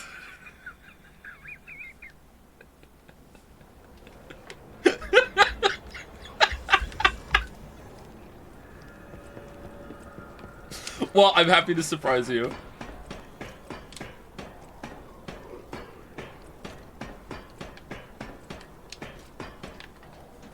Hey, if you're memeing, well done, it's very funny. If you're not, and you honestly are that kind of person, then you know what? Honestly, kudos for, like, not coming in, hearing me say something that you agree with, and then not immediately thinking, oh, well, I guess I'm wrong then, fuck that. Like knowing that you feel securely about something that even someone that you typically disagree with is agreeing with you, that's pretty mature, actually. Well done.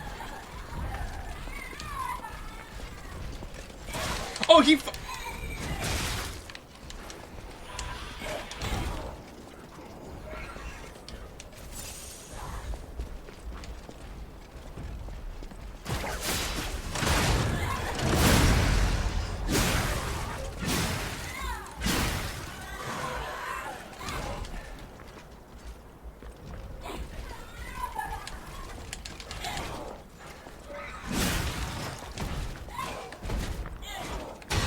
Man, it even has an enemy with a bullshit grab box. It really is a Souls-like.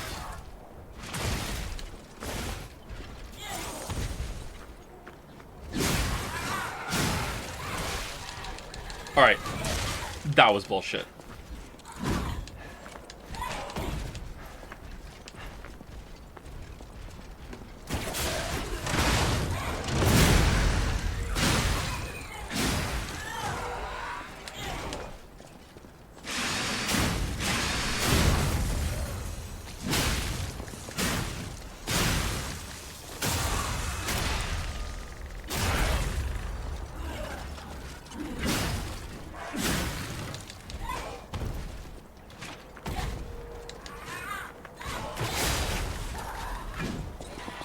Oh, we killed him with the hook shot. That's good. Leaping amulet. What does that do?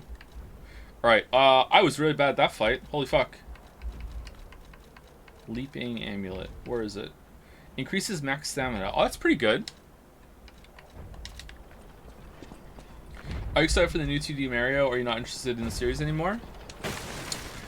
Super Mario Wonder looks finally like a... So it's a 2.5D game, or just 3D graphics with the 2D perspective, or side-scrolling perspective. Does it count as 2.5D? Isn't 2.5D that the world that you can see is actually 3D around you? There was like some PlayStation 1 games that are 2.5D, whereas this is just 3D graphics with a full-on 2D perspective. Maybe it's 2.5 still counts.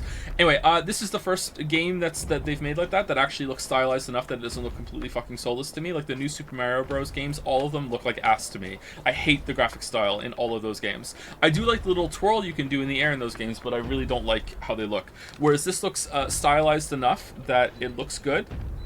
So I like it. It's visually appealing for the first time, and the gameplay looks pretty fun, but I don't know if I'm going to enjoy it. We're definitely going to get it. I'm going to play it. The kids are really excited for it. They want it, so I'll get it for the boys. But I'm not like, hell yeah, can't wait. Like I don't know. It's whatever. Ironically though, if they announced an Odyssey 2, I would be really excited to play that, because I feel like Odyssey 2, if they build on the first game, that it would be something really good and I would enjoy it. So even though I'm not a big fan of the first game, I would very much like to play the second one.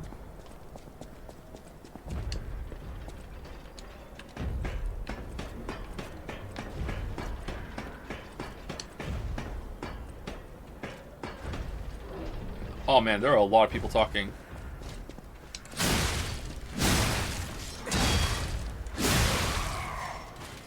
Once we break this, it's broken forever, right? build. How do you build on a masterpiece? Masterpiece 2.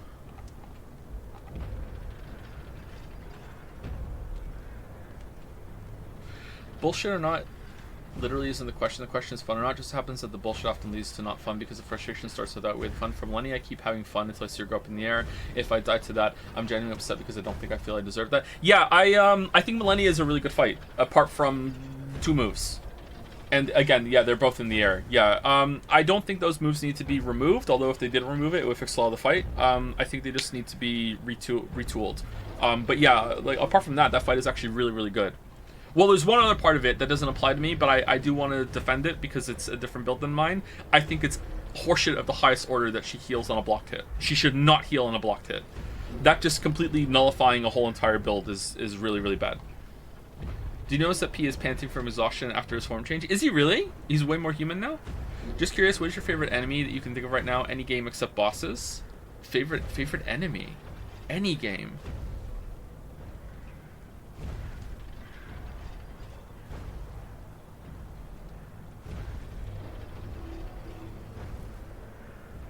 I'm not going to be able to think of one, sorry. I can't think of one off the top of my head. General questions like that are really hard for me. It's an interesting question, though. I heard this take from the reviews. While the game perfectly recreated Full Souls formula, it still feels second-rate because of all the borrowed mechanics, especially because FromSoft themselves evolved so much since Dark Souls 1 that any game that tries to copy them has no chance in competition. Whoa! What?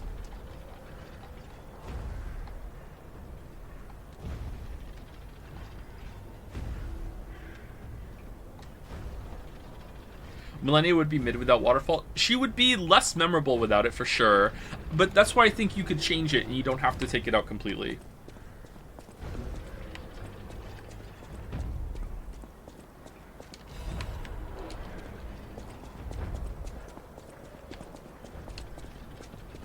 I don't know. My mind went to, like, I played a lot of Gungeon. My mind went to Enter the Gungeon, and I was like, no, I prefer the mixes of enemies you can get in that game rather than one individual enemy.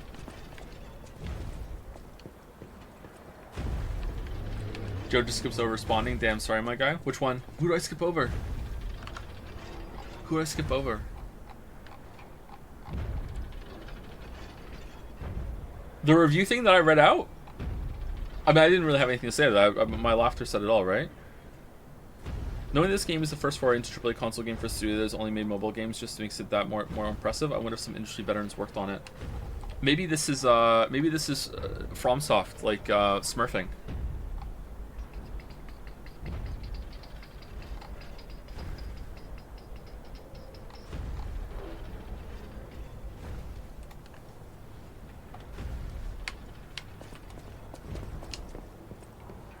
No, it'd probably be worse than... Yeah, you wouldn't have the quality of life stuff in here.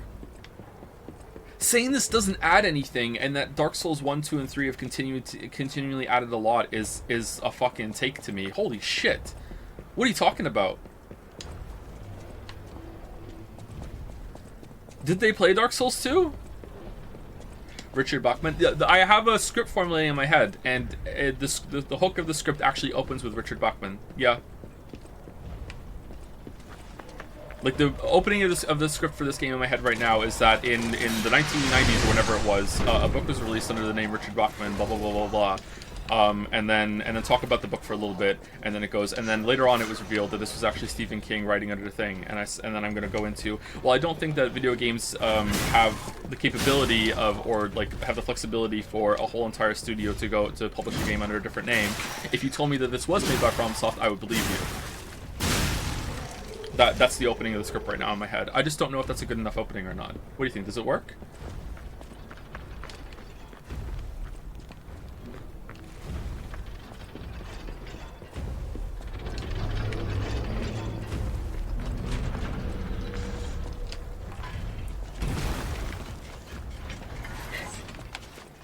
Lies of P video when? 2025. Lies of P 2 years later. It gives, I think, undue reverence to FromSoft. Yeah, but that you gotta do that to get the FromSoft drones in on the game. They gotta play it, man. You gotta give them a cookie. You gotta lure them in. You gotta tickle the balls. You gotta do it.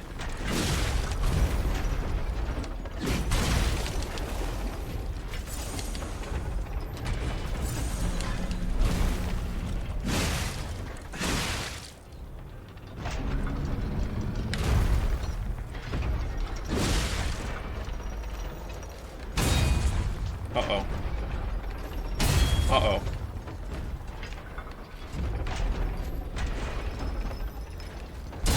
Uh-oh.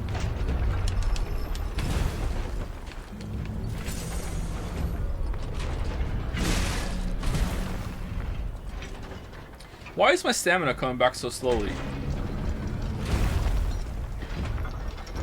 Oh, does it come back slower if you're low? If you use all your stamina, is it slow regenerating? Hold on, let's see. Bum, bum, bum, bum. No. Is it because I was hit by the boss?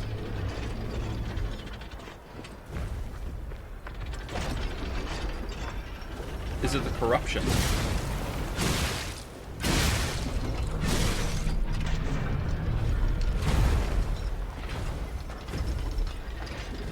No. Shock status effect. Oh, did I have shock? I thought it was only like building up a little bit. Maybe as it builds up, it has an effect.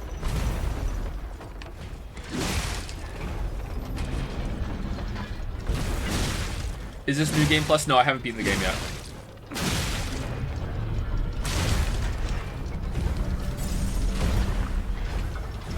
Oh yeah, it is. It is shock. Yeah. Oh, maybe I did get shocked outright. Maybe it's not building up. Maybe he does shock right away.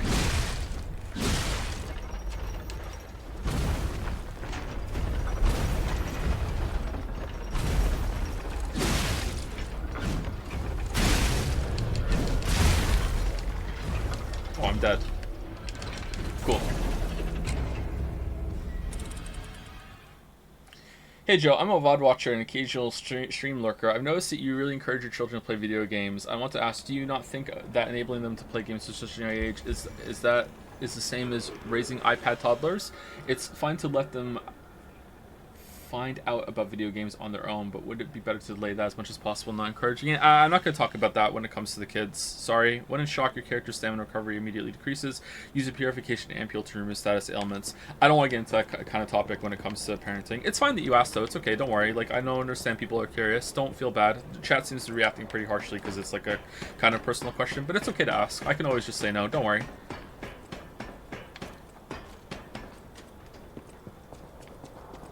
I find that video games encourage problem solving. And if you have the right kind of mindset, I think video games are a really good learning tool or teaching tool. Does this thing respawn? Let's see.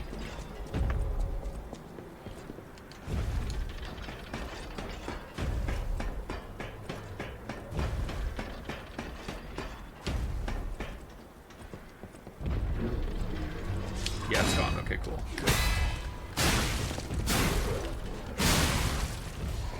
Big flush or small flush if you just piss, but also blow your nose on toilet paper and put it in the toilet. Just a small flush. Although I have a button on the top of my toilet that you flush it, which I don't like because I would prefer to have a handle. And the button is like actually it's a circular button, but it has like a crescent moon. And like and the rest of the moon, which is the smaller part, right? So if you press the small part down, it does a smaller flush, supposedly.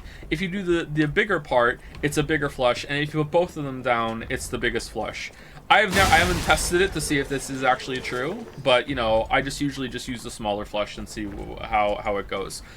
Yeah, if I pee, it's small flush. Even if there's like a tissue, I blow my nose or whatever while I'm peeing, and I'm saying like, look mom, no hands, you know, I'm doing an advanced pee. You know, blow your nose while doing it. Then I'll still just do a small flush. If I just blow my nose and throw it in the toilet, I don't flush the toilet. Who's doing that? It can wait until someone else uses it.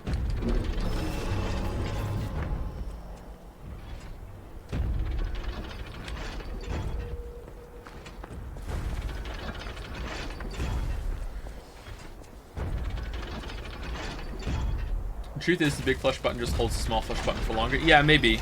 It wouldn't surprise me if it was the same thing. There's an interesting book we read in my psych degree where it talks about exactly that. We want video games, movies, and TV series to mentally challenge us, and games are a big part of that because they encourage us to explore, solve, and seek. It's called the sleeper curve. Sleeper curve. I've never heard of that. It's interesting. Thank you for telling me about that.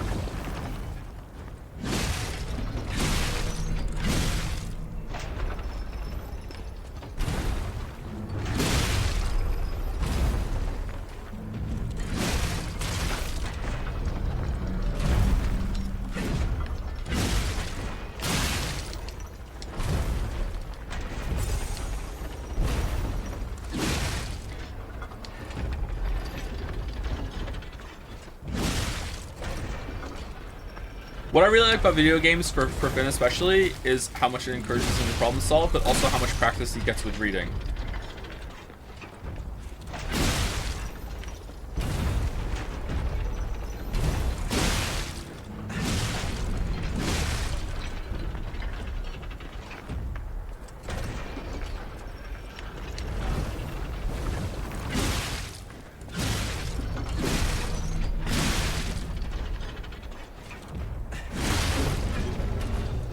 Here we go.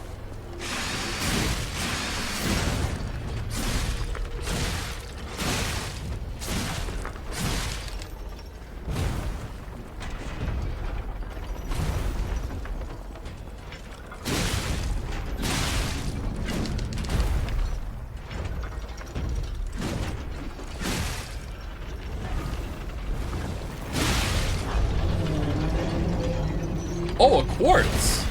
Oh, damn. It depends on the person, though. So, I feel like...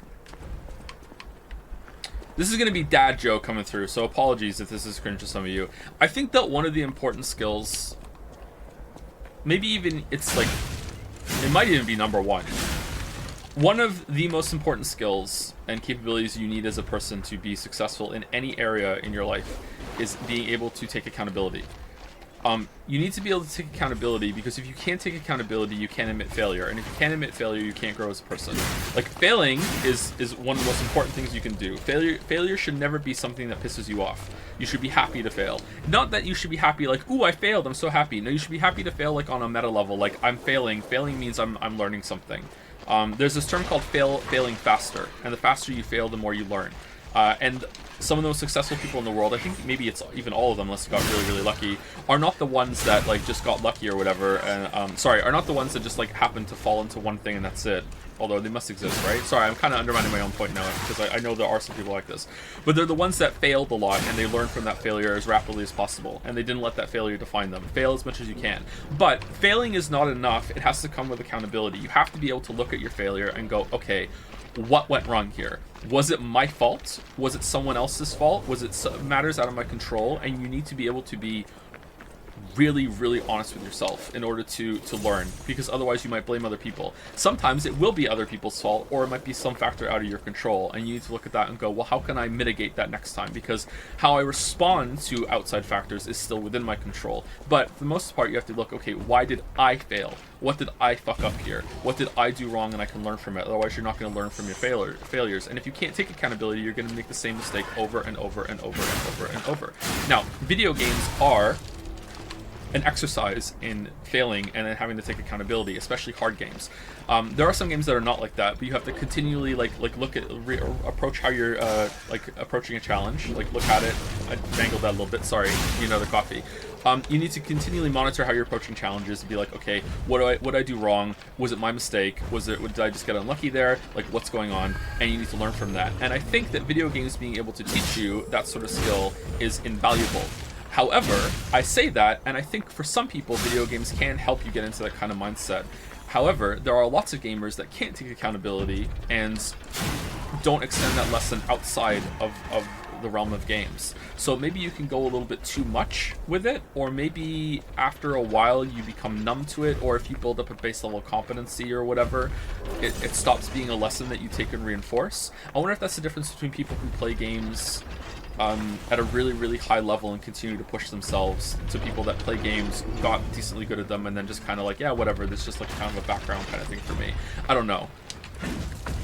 It's definitely not the best way to learn accountability, don't get me wrong, and I'm trying to come at this from an approach of like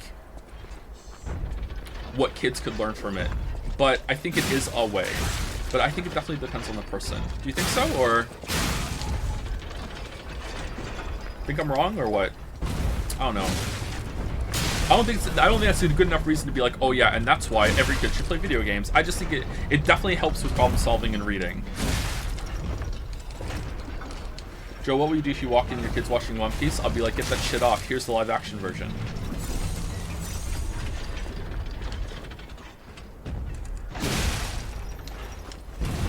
We tend to... Oh, that was interesting. 1 second.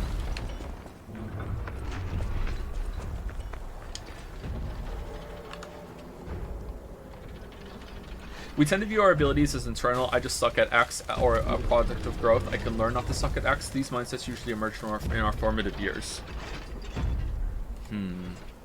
See, I kind of have that. I guess it's a nuanced approach, right? Because I feel like I feel that way about some things. Like, I just suck at learning another language.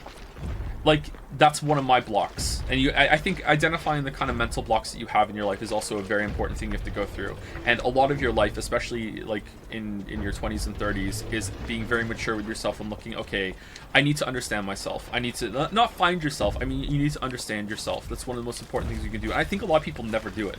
But it is very, very important to have success and to even to have happiness. Oh, he just knocked down a tree. That's cool. It's like figuring out how you work. And you have to internalize a lot of stuff, or you have to look within to figure out that, and you have to be really honest with yourself. Because I feel like there are some things where I'm like, I just suck at that, whereas there are things I can learn not to suck at that. None of that matters if you don't have a good enough safety net that allows you to try again. Yes and no. A safety net is very, very important.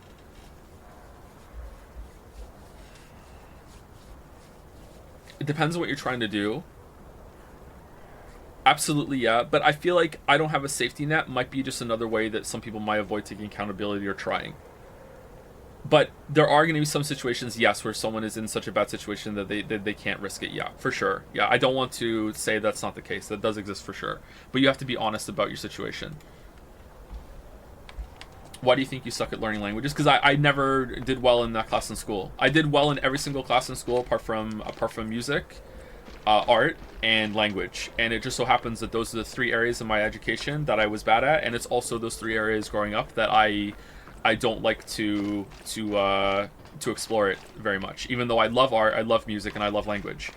So it's probably a bad teacher, maybe. Like, another weakness in my education and the way I view the world is I am really, really bad at geography. Really bad at geography. And I also had a really bad geography teacher in high school. Now, the thing that fucks me up, though, is that the teacher wasn't actually bad. She just wasn't good for me. This is one of the best teachers I've ever had, and I didn't like her at the time. So this teacher, my parents went to teacher parent night or whatever in high school, and went to my geography class.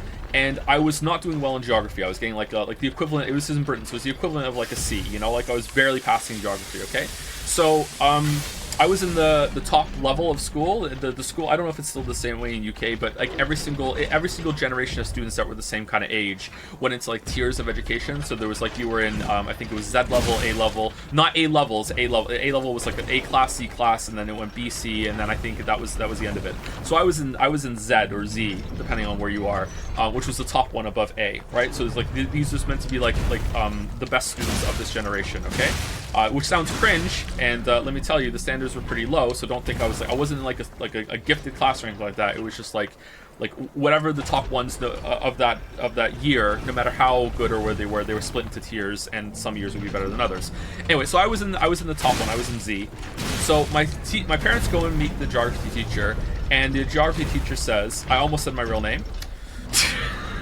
I almost said my real name. And the geography teacher says, Joseph is not doing very well, and should probably not be in Z level. He's not smart enough to be in Z level, you know. And my parents are just kind of looking at her, and she's like, how is he doing in the rest of his classes? And then they gave her my report card, and I was like getting like perfect scores in every single other class except for hers and like music. And she looked through my report card, and she actually said, I cannot believe she said this. She said to my parents, "Oh, I'm the problem. He just doesn't like my teaching style." Okay. I cannot believe she said that. What the fuck? I can't believe she said that, man. Like, that is, like, stuck in my memory for, like, my whole entire life. I can't believe she said that. And I liked that teacher a lot more after that when my parents came home and told me that. What a great teacher. Holy shit. But yeah, for whatever reason, like, I'm pretty weak in geography. Because, like, her teaching style, yeah, just wasn't good for me, I guess. Strategic accountability, yeah. So yeah, I think maybe it's linked back to education.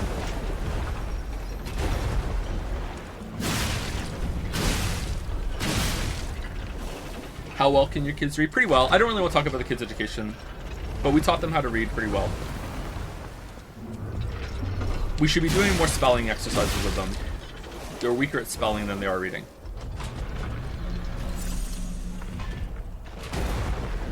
I remember spelling tests being a really important part of my education growing up. Oh, sleeper curve is a phenomenon. The book is actually called Everything Bad is Good for You. How today's popular culture is actually making us smarter. Interesting.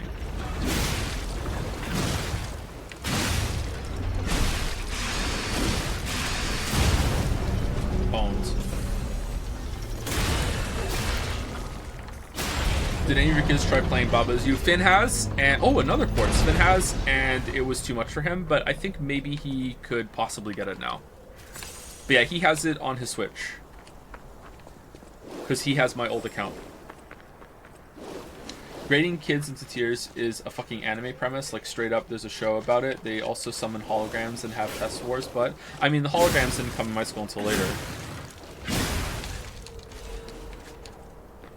Yeah, I don't know if that's a common thing or if it was just that's what happens in our school. If it's common in the UK or not.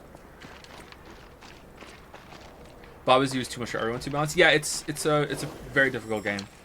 There are puzzles in Baba's U that took me legit hours to do. And they don't have that many moving pieces, so it shouldn't take that long. But yeah, it still did. Like, I don't know. I'm stupid, I guess. Like.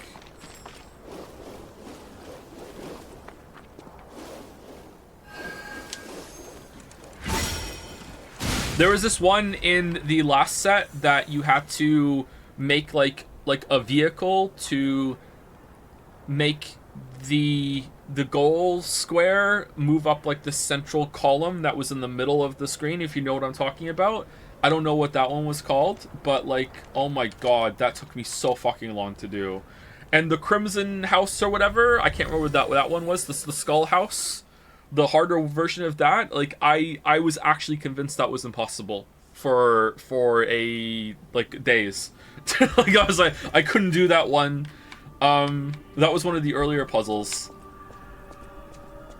That was a really fun time. A bunch of us were playing that on Jads at the same time. I didn't stream that, but we were playing it on Jads at the same time. We were coming in, we were giving each other like very little hints. So it's like if you were stuck on something, because if you Google the answer, you get the answer. So what we had is kind of like a support group on Jads where, oh, someone fucked up the installation of these tiles here, huh? Oh man, there's your problem. What the fuck? Do it again. What are you doing? It looks like a mistake though, not just like the texture fucked up, huh? Like look at that. It's like they fucked it up when they made this floor.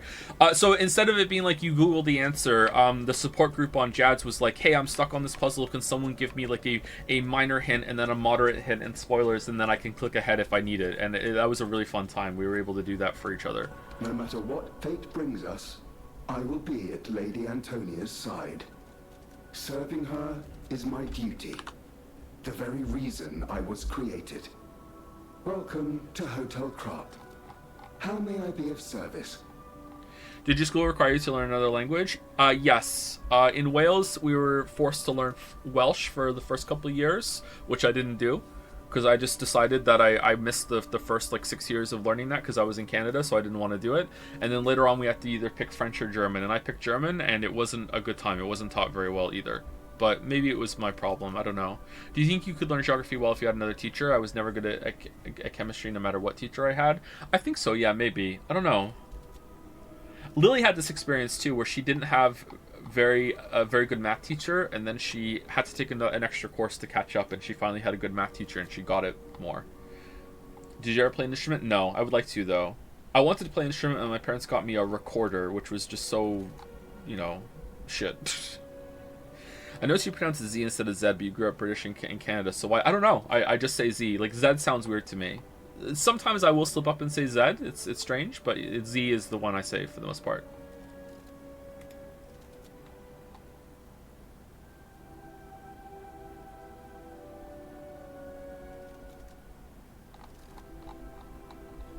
Ich bin sprechen de Deutsch nicht so gut. Orangensaft. That's all I remember.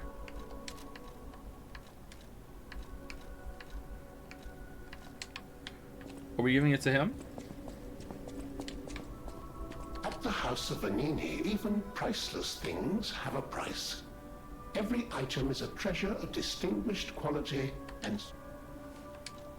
Master Vanini's collection box. You are indeed full of surprises, sir. Patrons of prestige can always count on seeing a bit more than the average customer. I am talking about you, sir. Shall we pay it at the House of Vanini? Did he just give me a quest? Increases maximum amount of HP, stamina, and legion. Oh, it's a favorite ring of favored protection. That's cool. Transformation amulet, advanced +4. Let's get that. That's pretty good.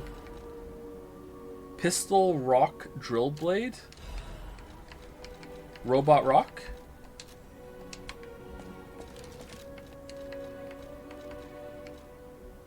Where is it?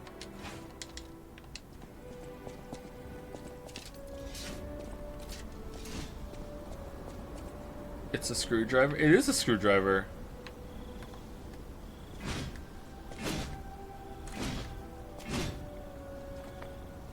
It's like a lance.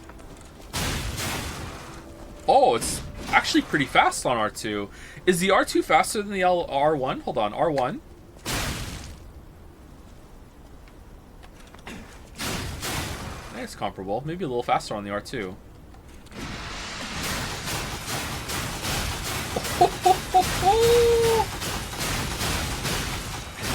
Wait, hold the phone.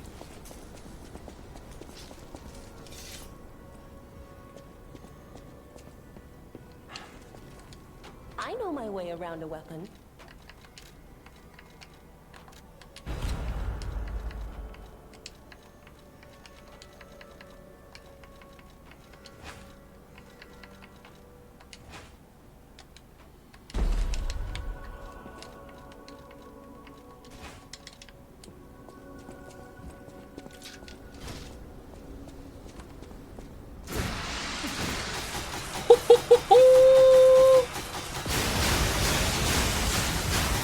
Yes!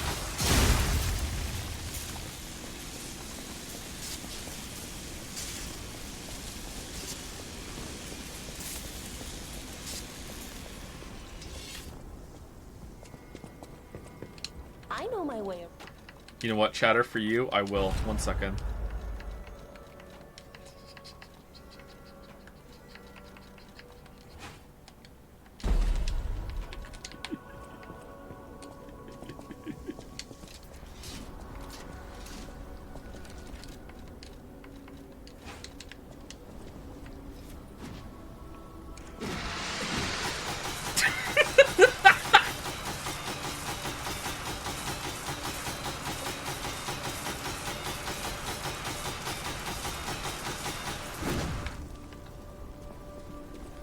I should call her. That's a pretty cool weapon, huh? If you can get an enemy that's how much damage would that do when they're staggered? You could just like pump it out. Holy crap. That's a cool weapon. I know my way around. Oh, you know your way around a weapon, huh? That's nice.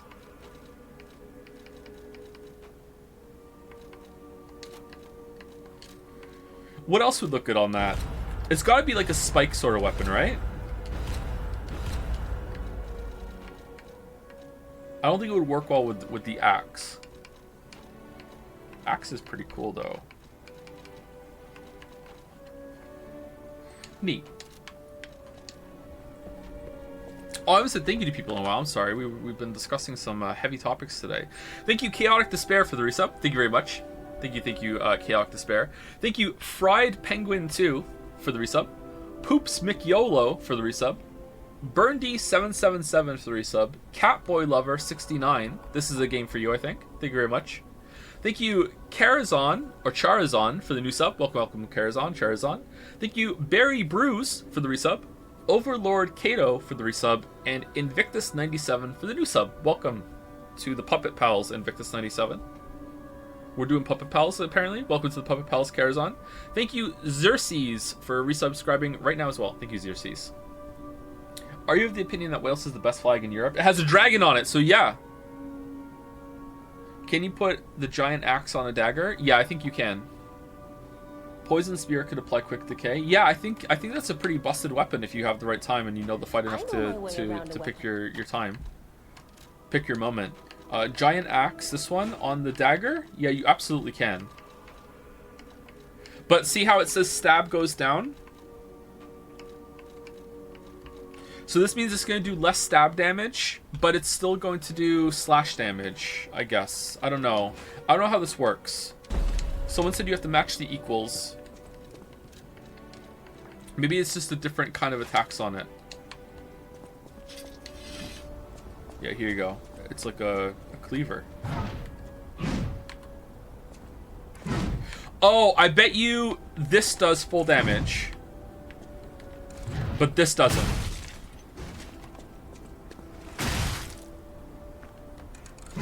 Yeah, okay, that's why. Actually pretty fast, huh? Look at this. Holy shit, the damage.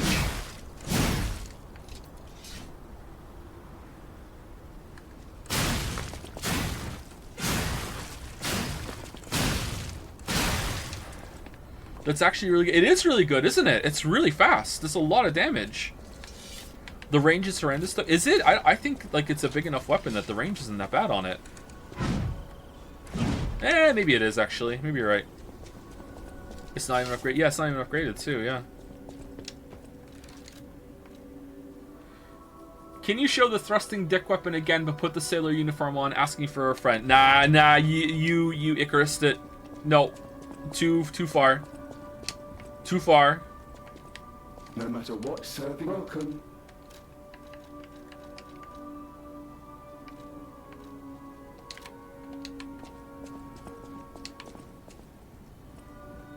Whatever choice you make.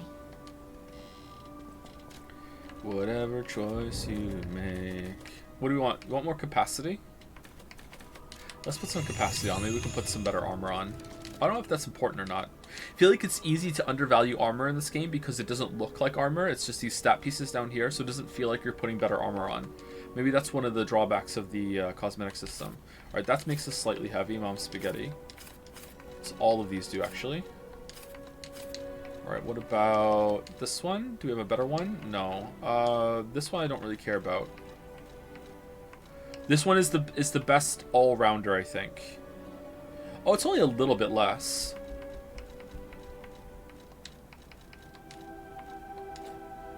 Ah, 60% exactly, right on the money. Darn.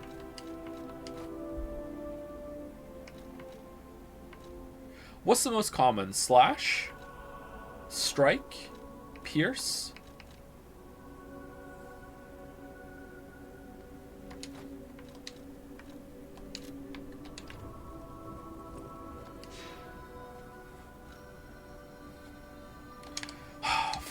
Fine, I'll do it. You know what? Fine, I'll do it. We'll do it. Don't say I don't do anything for you, Chad. Don't say I don't do anything for you, Chad. I'll do it.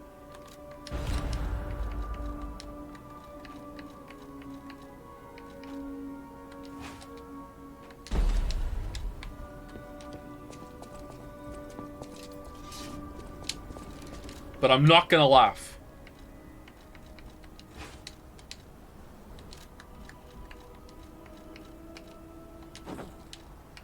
Would you like a mask on?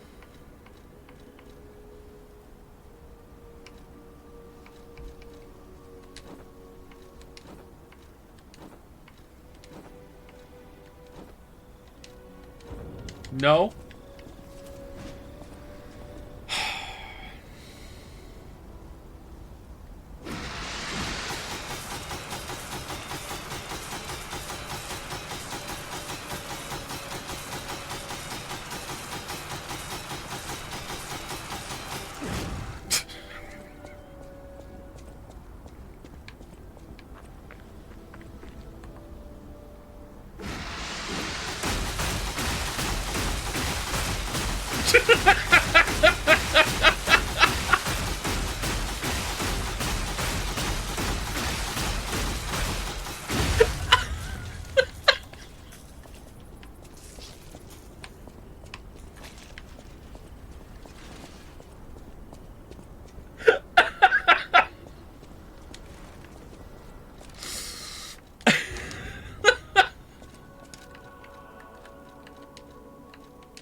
All right, let's go. Is it boss time soon? Because that's gonna be the rest of the stream.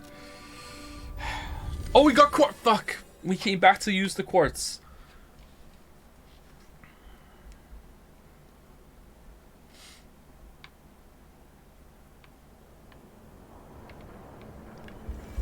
Wait, what does sharpening that do? It turns it into a stake. I don't think sharpening makes sense for the baton, but it still works, yeah.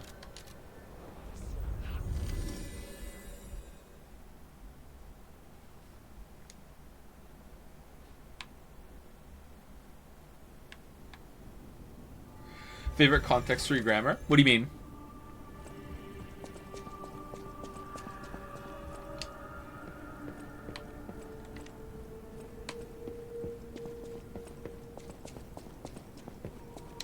I'm partial to the semicolon, if that's what you're talking about. I love a semicolon. I use them a lot. I also use hyphens a lot too, especially with script writing. The way I script write is to try and sound conversational, so I often use like hyphens and semicolons to feel like there's like asides in my text, or like let's pause that moment mid sentence, talk about something else for a second, then come back to it. Like I use those a lot. I probably misuse them, but it makes sense for when I'm script writing, because I'm going to perform it later. So, all right. So we have that. These are all done, right? We didn't add any more.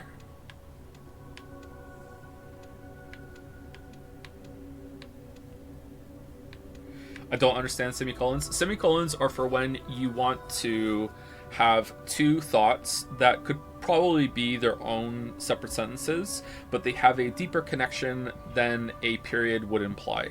So it's basically like two separate sentences put together with the implication that these are meant to be flow continuously one from the other, even though they are in a way separate with their construction, that sort of thing. That's what a semicolon, the basics of a semicolon. There's probably other uses for it, but yeah, that's what you should use it for. Perfect guard cause stiffness, definitely that, especially with that new weapon that we have. Add amulet slots, oh, that's good too. I want this, I want to see what this is all about. Alright, so we have enhanced fable arts, low weapon durability, lowers natural recovery upon weapon attack. What's that? Reduces the amount of enemies' natural HP recovery when attacking them with a weapon. Oh, that's pretty good, but definitely like nice to have, but I don't want... Oh, increased pulse cells 4! Oh, we definitely want another healing. That's really important. Perfect guard recovery gain. That's good.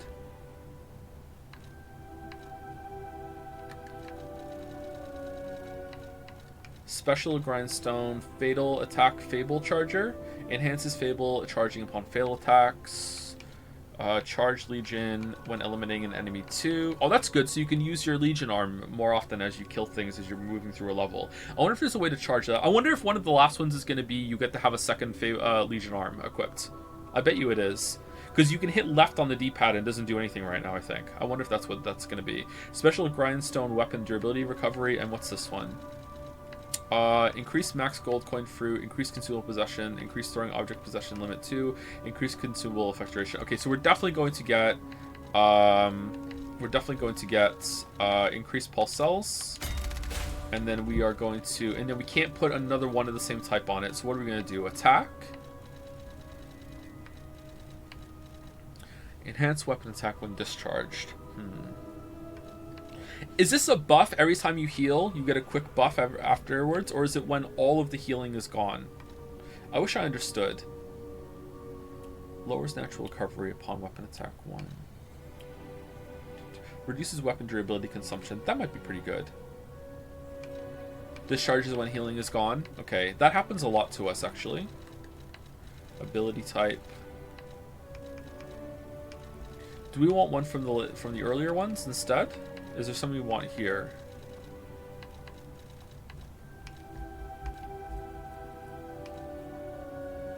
Enhances the attack tail. We do use those, but not that much. I'm gonna go with lower weapon durability consumption. Alright, so one more quartz and we get to see what this is all about.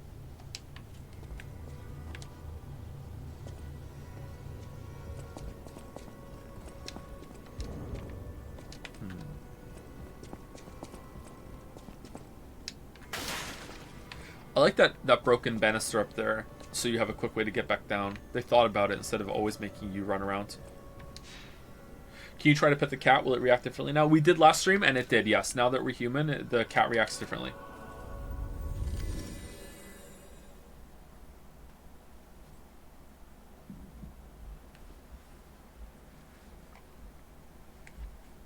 In my experience, hyphens work where you don't want to use parentheses because it's less of an aside than parentheses would imply, but more of an aside than a semicolon. Yeah, so parentheses in my experience is when you want to add some additional information that might not exactly be vital to the point at that moment, but is still important to include, whereas a hyphen is used to put a thought within a thought that's very important to clarify.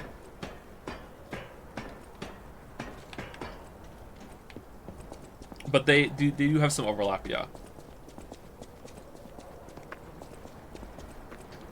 Parentheses feel like an in-text footnote. Yeah, but sometimes I use hyphens like that too.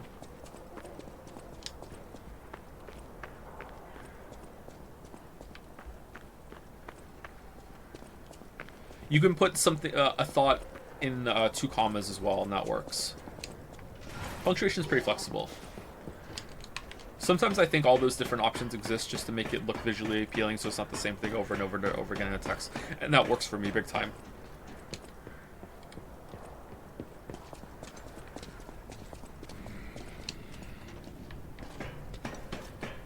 But I also, like, study poetry a little bit, so maybe that's where it's coming from. And in poetry, like, how the text appears on the page is important. But I'm definitely not a poet. I'm not big into poetry, but, you know, I did look into it for a bit. You write Joe? No, I write my real name. Whoa! An earthquake! That came from the direction of Krot Central Station. Oh, this could be bad, pal. Really, really bad. What the fuck happened there?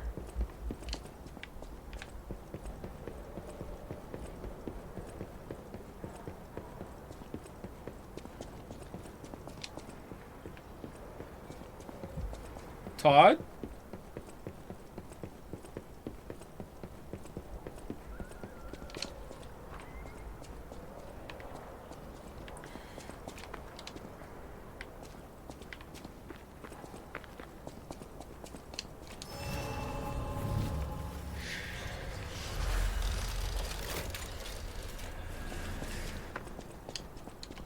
Nine heals. I wonder if the max heals is going to be 10, 12, or 15.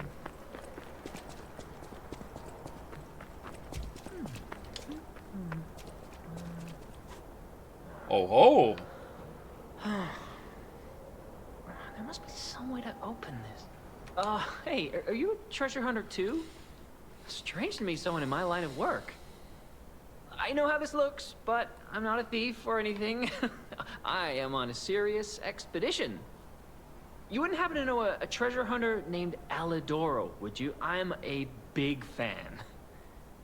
I plan my expeditions to follow Alidoro's traces, but this lock has me at a dead end, and I so wanted to explore the Hermit's Cave.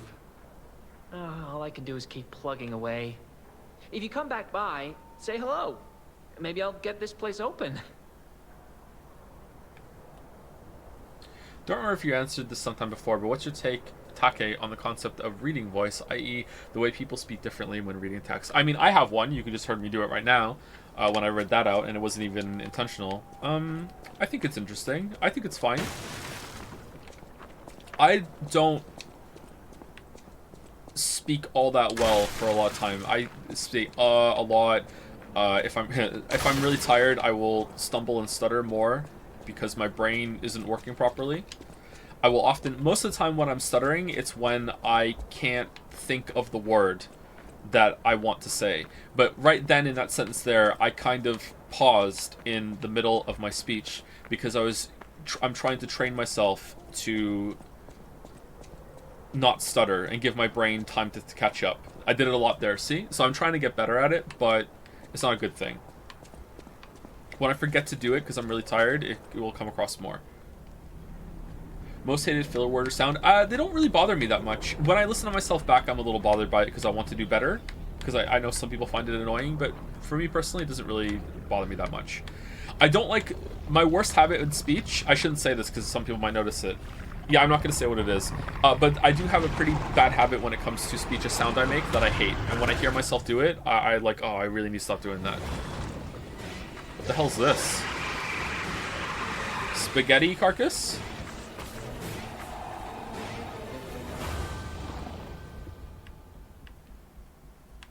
Like, it's not like...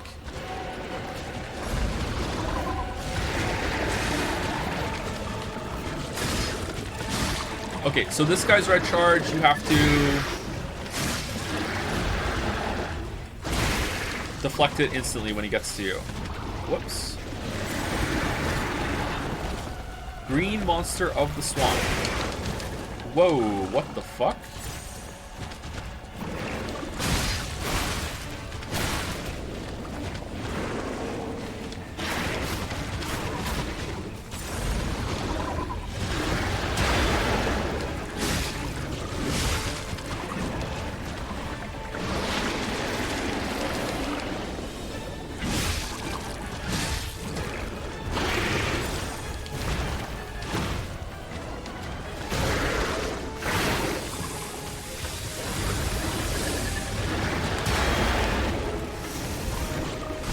Basic weapon buff.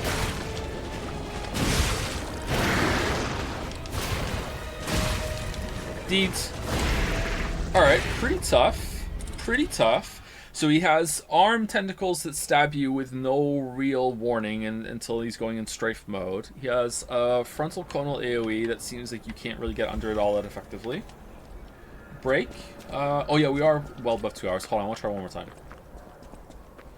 The boss weapon system seems to kind of clash with the weapon combo system. You've used boss weapons for most of your playthrough. Do you think they could have handled it better?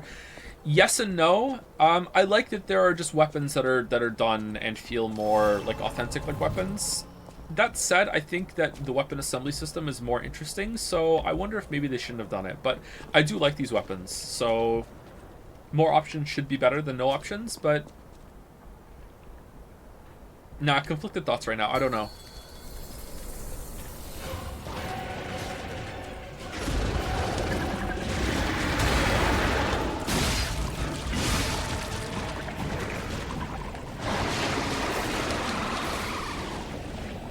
Alright, so when he backs up, walk around him maybe?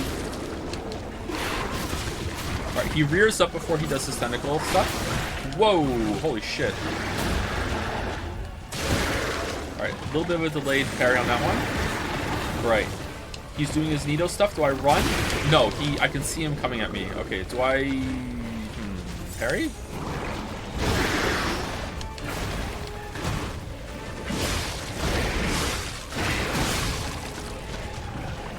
Feels like a Bloodborne boss.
Darn. Alright, this definitely has a phase 2. How's it going? Okay, I didn't want to get close in case I made you die. It's okay, thank you.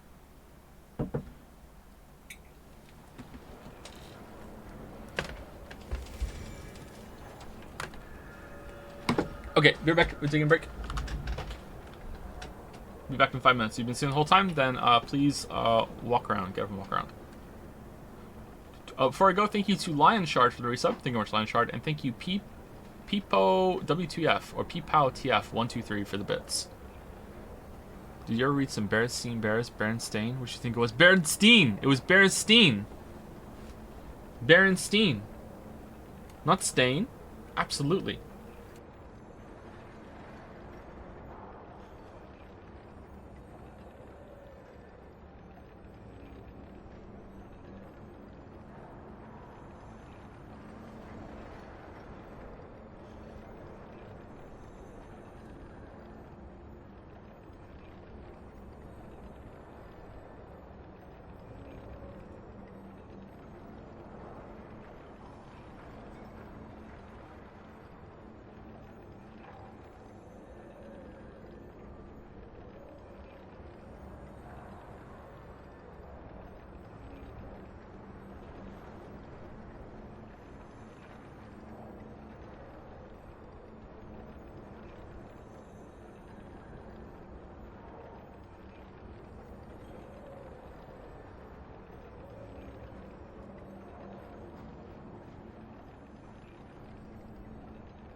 Was there an F? Uh-oh. Lies of F? Alright, so this boss is definitely going to have a phase 2. Because I just kicked its butt.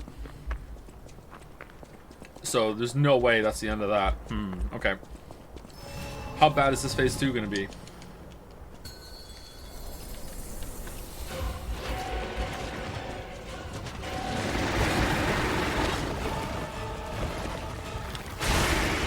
Whoa, what the fuck?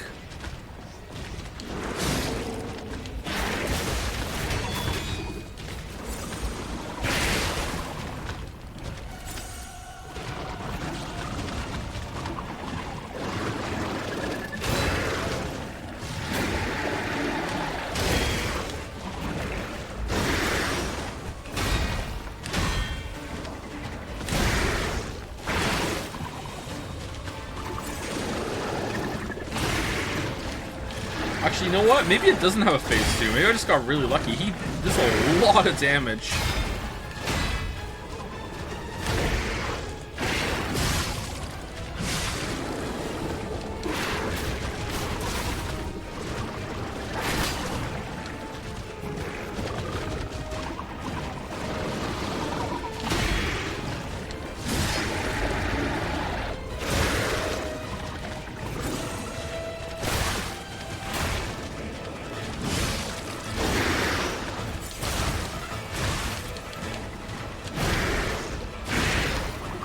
Okay, so red attack, rearing up on the hind legs, red attack comes down with the boss's left arm on my right, and the boss seems to move the arm down a little bit right before the attack springs down. So look for the arm moving and then try and block on that visual.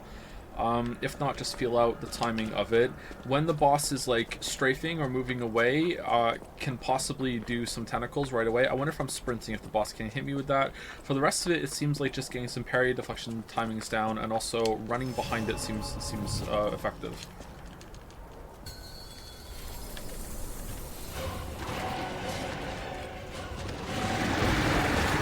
Alright, what the fuck am I supposed to do here?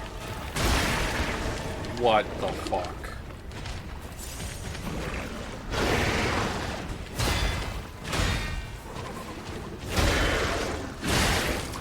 Ooh, kept going.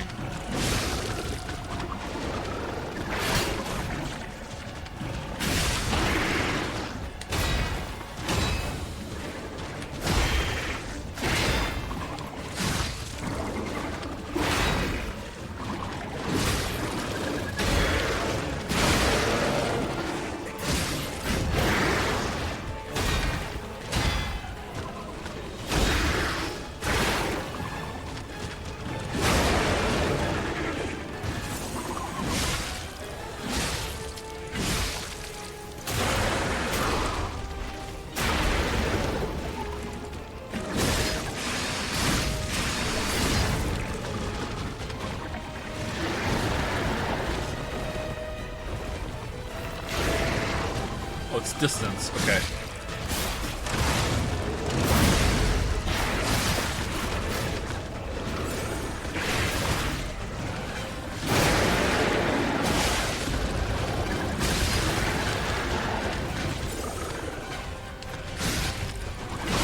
All right, phase 2. Here we go.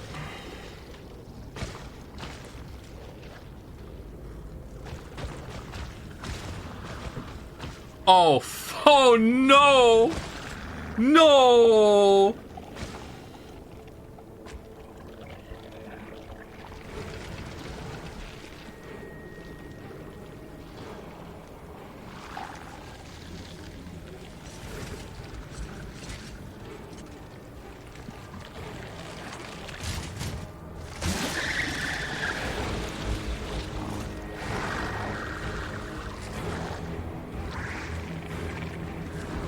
Oh, dude, look at that.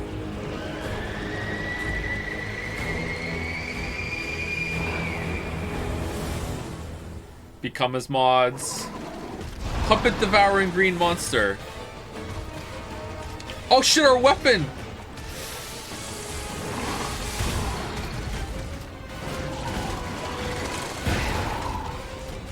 Wait, is that the scrapped watchman?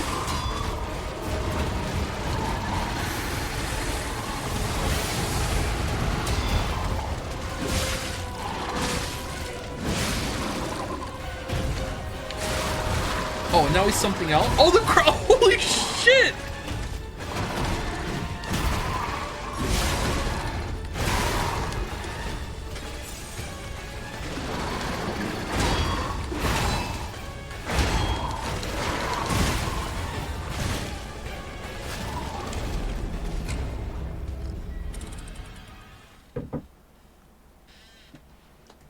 Oh, damn. How can you not love this game? What the fuck? Whoever designed these bosses know blessed. Yeah, they're so creative, aren't they? Like, I'm not tired of it at all. In most FromSoft games at this point, I'm kind of like, alright, you're doing the same kind of boss over and over and over again. Let's cool it, okay? Especially after everyone lost their shit over Artorias, and then they were like, okay, that's the standard going forward. They don't read or respond to any feedback, by the way. It's like, oh, it's Artorias all the way down now.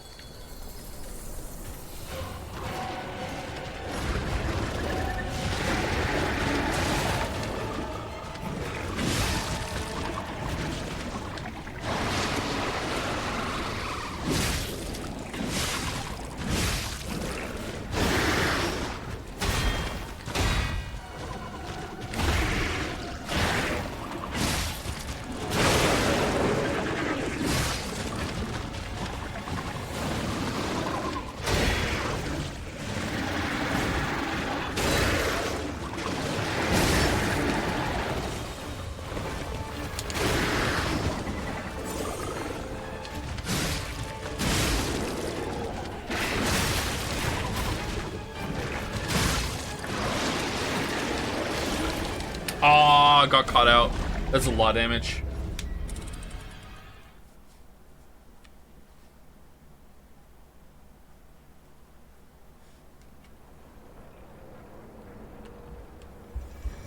A lot of damage. Thank you for the bits from Zornhow. Hi Joe, happy streaming. If you like, check out the weapon from this boss once you beat him. I wonder if it is intentional that you find it from a boss that lives in a dumpster. Ooh, what is it? Is it a body pillow? Thank you, Argyle Ninja 87 for the resub as well. Thank you very much, Argyle Ninja.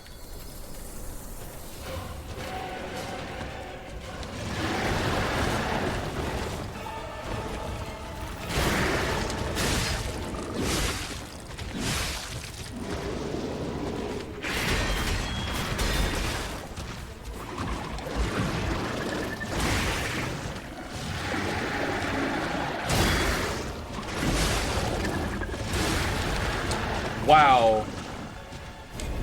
Okay, so if he starts doing the charge when I'm right in front of him, I wonder if I want to dodge back a little bit and then try and block him. Because I don't know when he becomes active for that. Okay, also, getting hit by his vines will stack decay real fast. Should we be Redditor? Should we put the decay amulet on? Nah.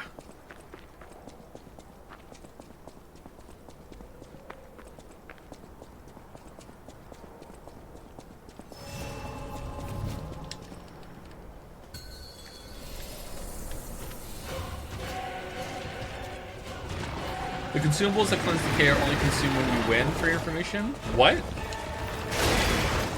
Oh, I blocked it.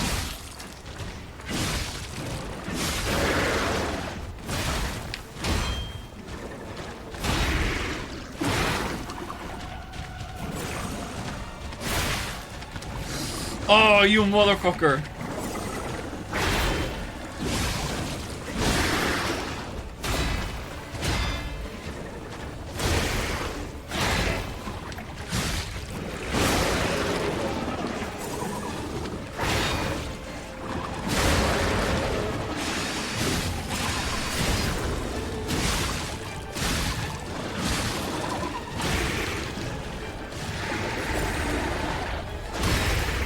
Whoa, that has so much better range than I thought.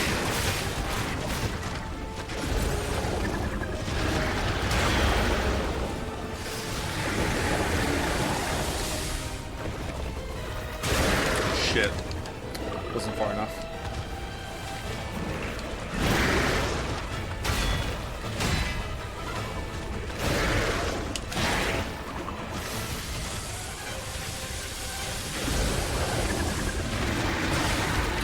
Too soon.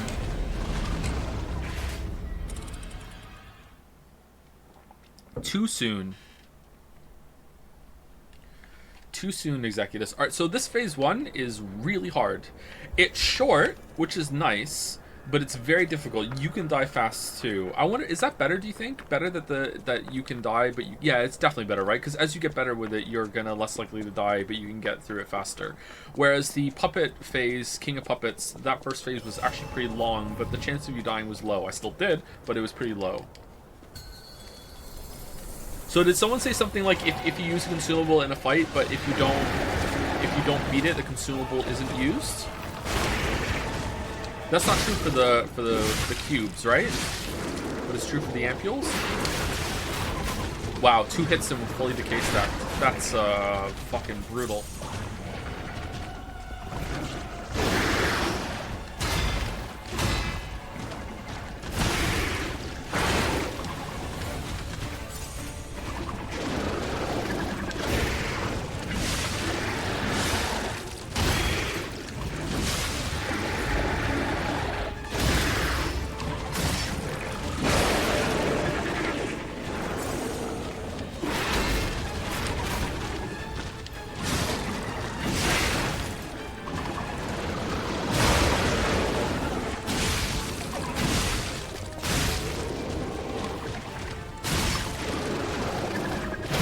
The other weapon equipped.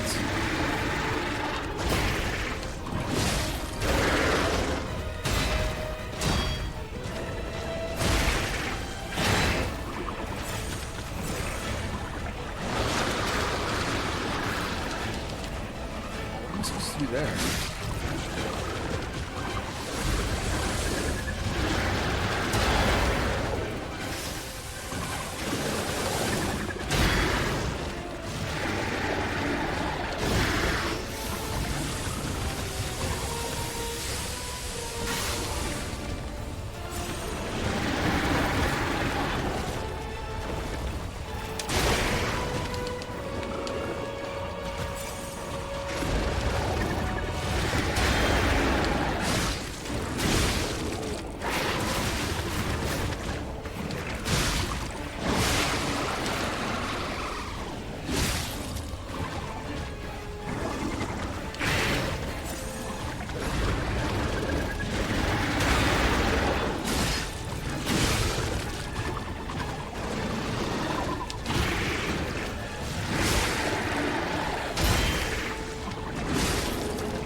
Todd?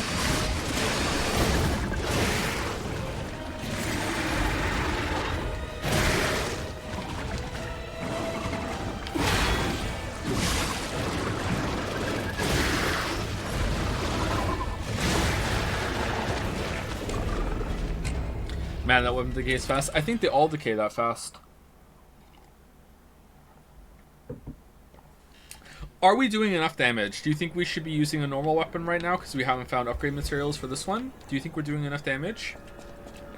I don't want to go and grind, but I hope that we're at the appropriate weapon level for the fight. Were you stuck there? Yeah, I was stuck there, yeah. It's not good.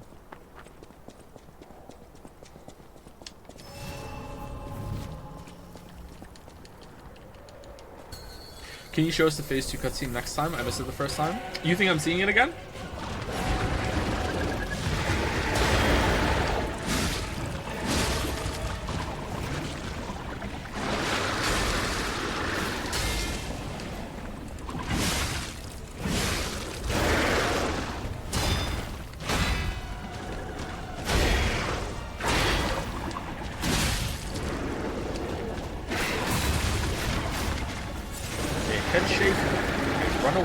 This is more than enough distance.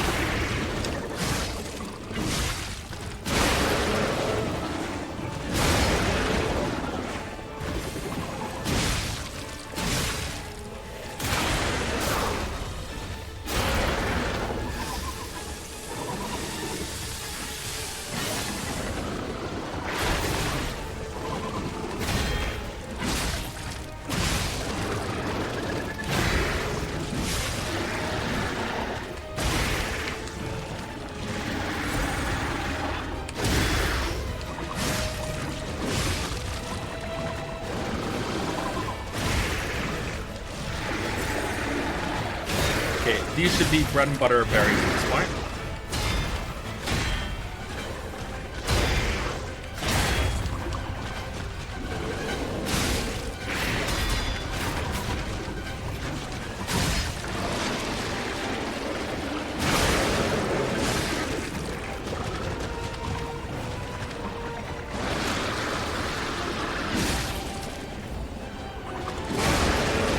We are gonna see it.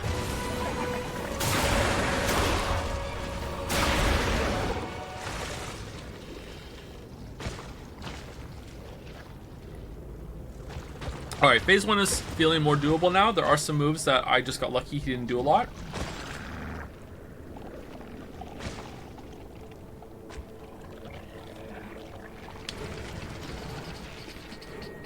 I hate how you have to time the parry like a dodge, unlike Sekiro. What do you mean? You have to time the parry in Sekiro?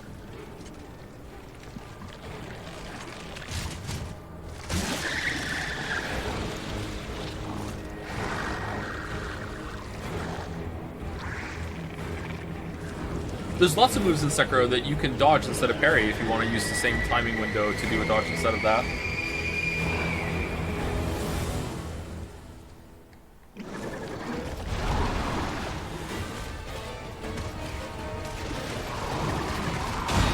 Haha, he's back! Shit. Oh.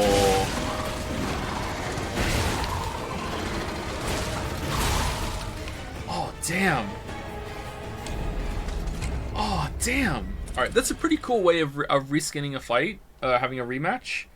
There's a lot of added complexity to it. It's a phase 2 as well, so it's a bit familiar. There's a lot of damage. Okay, so some of the timings I remember, but the other ones I'm not so great at. That's so much damage. What the fuck?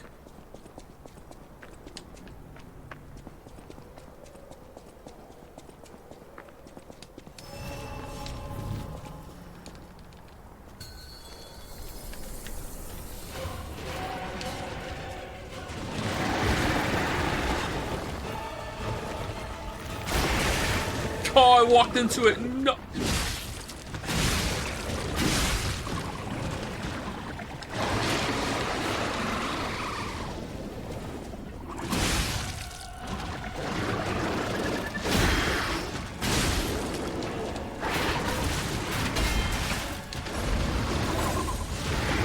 Shit, too early.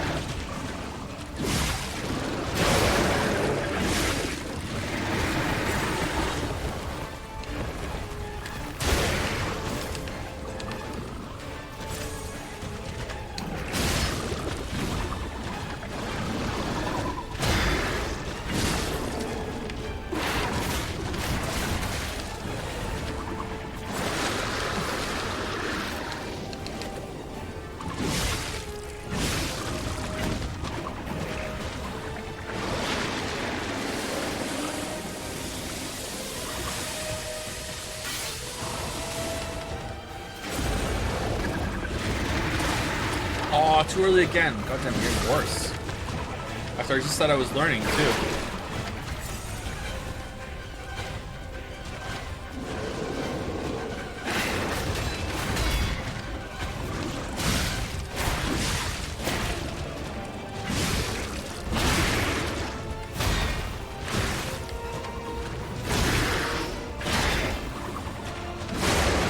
I got and deflect there.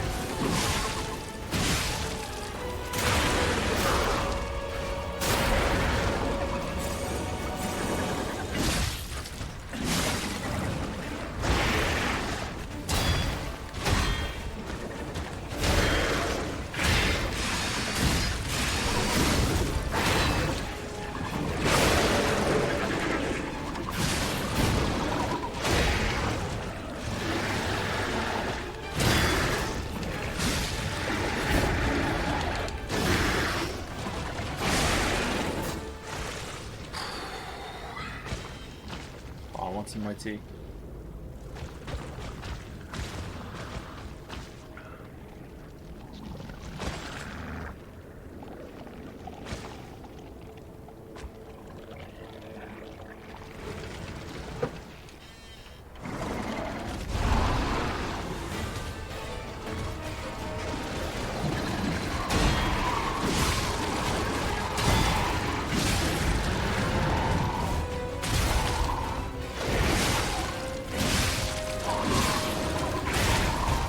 Oh, what? I thought I parried that.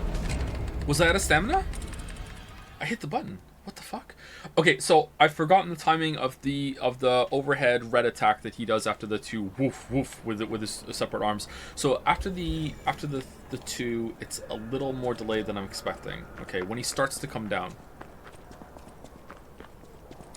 I thought the concept of making a phase 2 to be a remix of an old fight to make it more familiar was a really smart idea to help some of the issues the two phase bosses can have. Yeah, it's smart, isn't it? It's a good way of reusing a fight. And also, it seems like he has quite a few new moves in that phase 2. I wish I could see more of them by surviving more than 5 seconds.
Oh, shit. Oh, wow.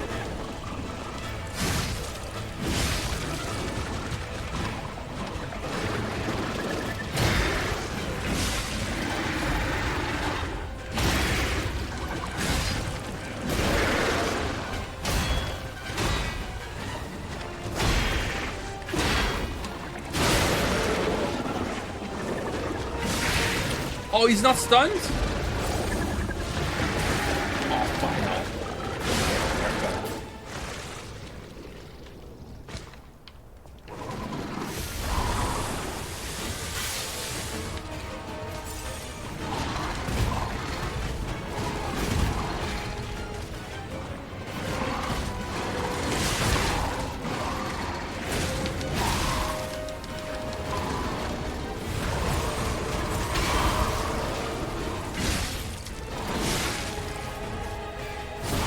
Whoa, what the f-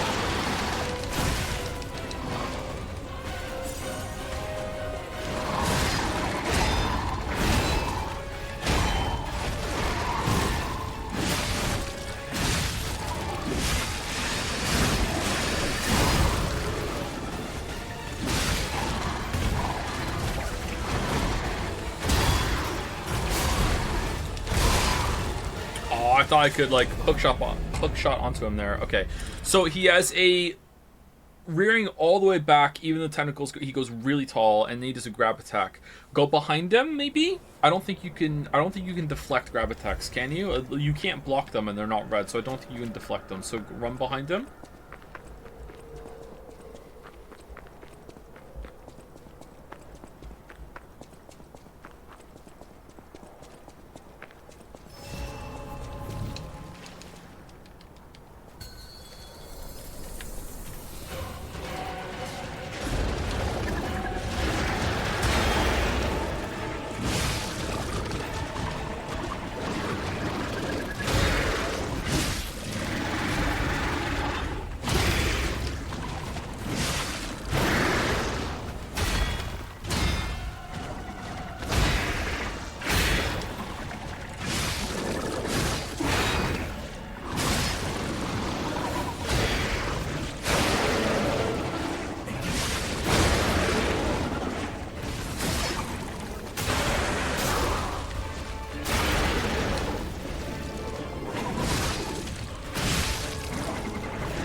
Dead. Deed. Alright, so there's some moves that he has when he's in a neutral state that I'm finding extremely hard to read. So when he does his tentacle whips, I can kind of get it. When he does his forward spit, that's probably the rarest move he's done so far. Whenever he does that, I'm like, I don't know how I'm supposed to know how he does that. So there must be a tell, I just don't see it. And when he does his long range whips, I don't know that. And pretty much anything to do with the spits and the whips, I don't know anything about those. I wonder if Phase 2 has a Phase 2. Nope.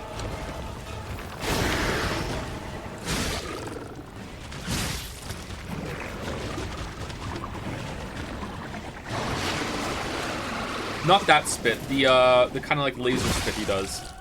I don't think I was in that game.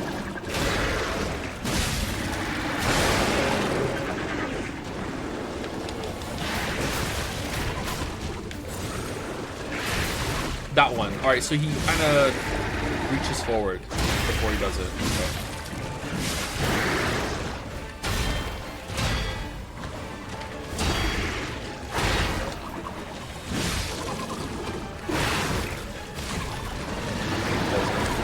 Decay is pretty harsh, huh? The decay is pretty harsh.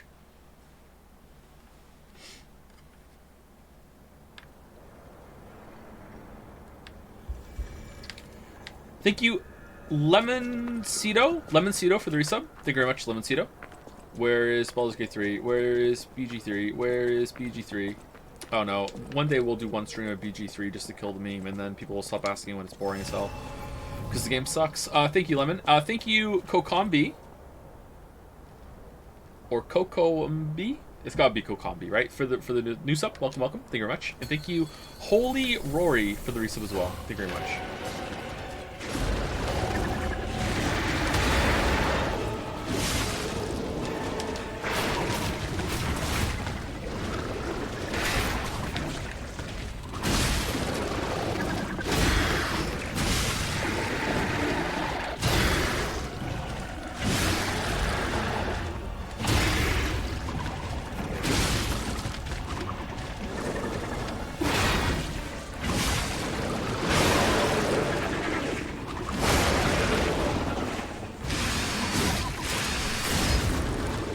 He recovers so fast.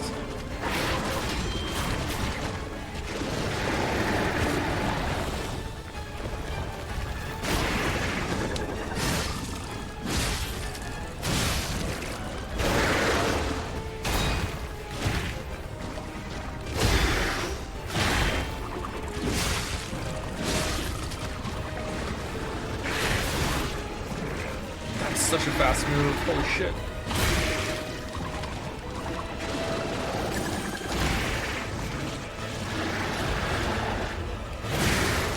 Man, I'm fucking that up now. I had it down before.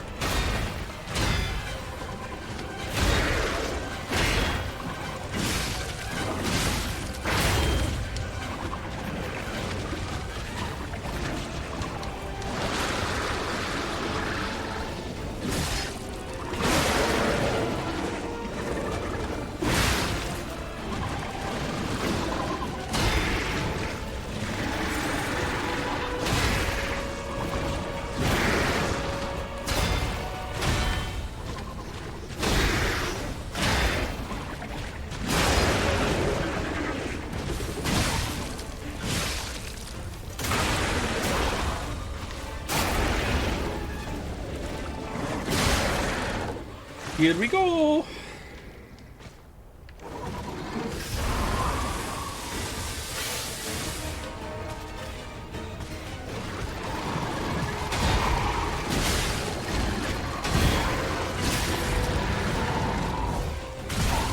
Okay, again, just a little later than I think.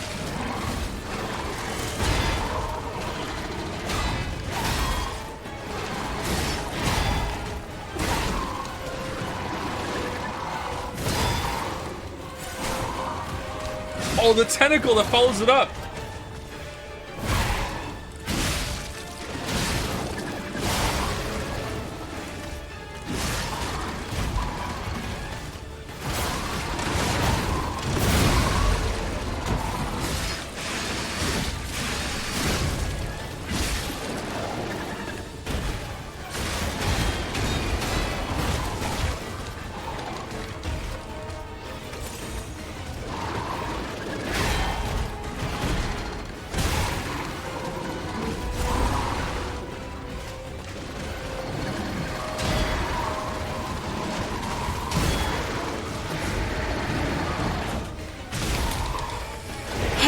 Oh, fuck.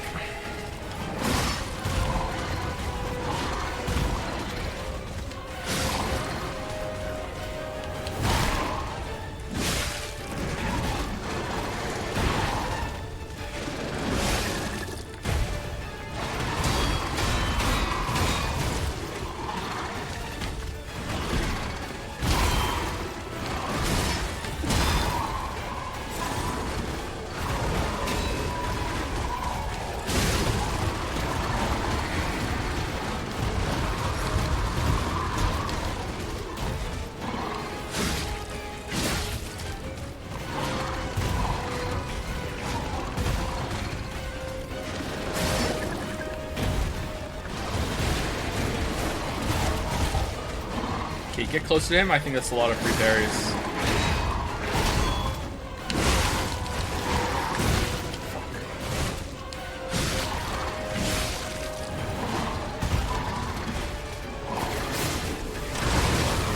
What? Oh no! No! Alright, pretty good. I think I'm getting it a little bit.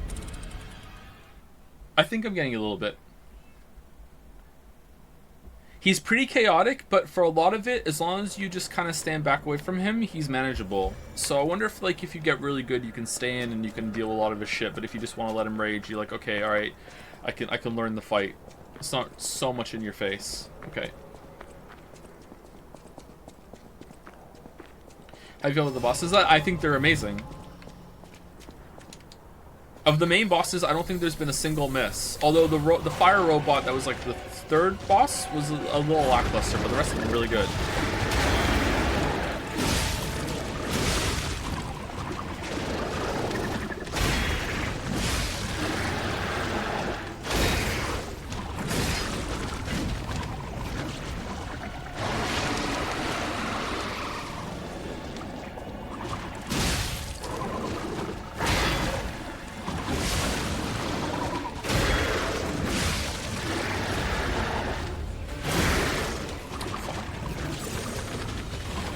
I saw people discussing the Elden Ring bosses in relation to this earlier in chat.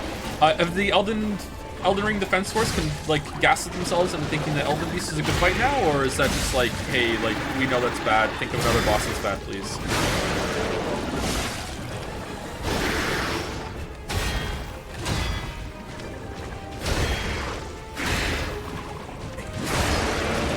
Do you still hate Malekith? Well, I haven't played the game since the video. So yes, but if I tried again to vibe with him, maybe I would like to fight. It's possible. But yes, I haven't played the game again since. What's this one? Oh, it's the same combo for this time he started at range. Okay.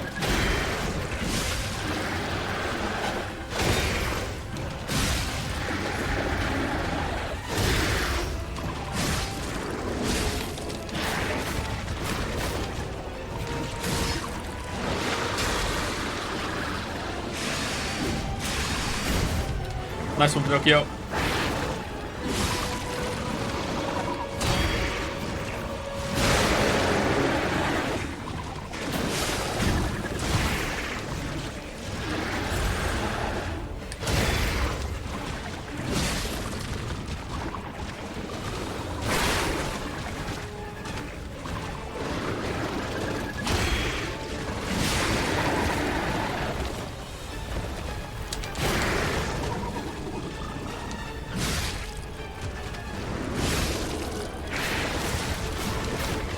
Fuck.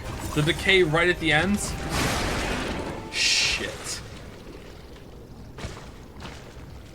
Alright, if I let the cutscene play, decay will tick down, right? Oh, maybe it did!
Jover.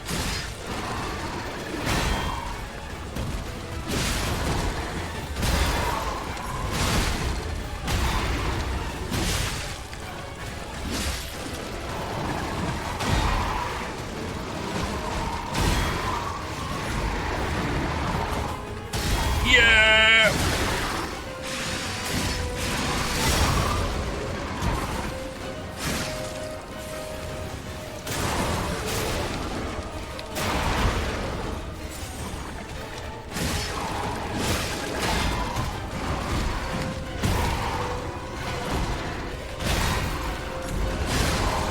Holy shit! Holy shit! What a kill! What the fuck? What a kill! I knew you'd do it. Finally, the last hero weapon is in my hand.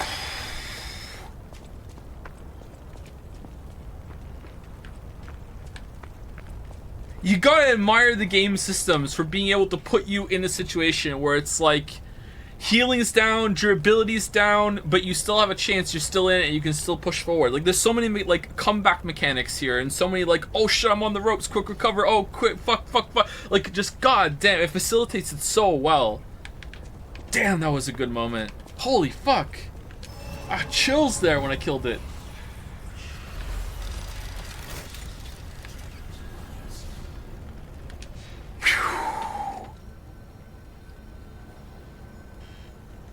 Oh, man.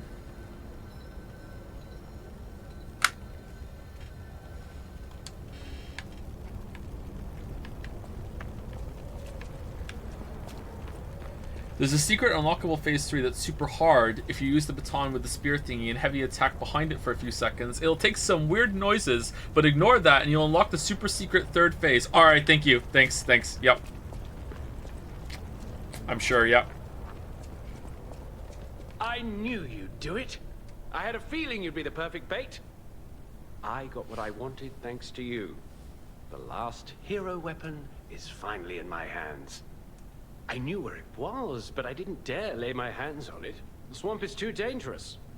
Someday soon, you'll see. You have my thanks.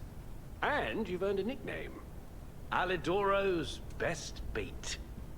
See you at the hotel. Alidoro. You have to be wearing the sailor uniform. Do I also have to let him tentacle grab me a couple times beforehand? Like twice? And after that, then you do it? Okay. Thank you for your hard work. Let's go back to the hotel. Thank you for Let's go back to the...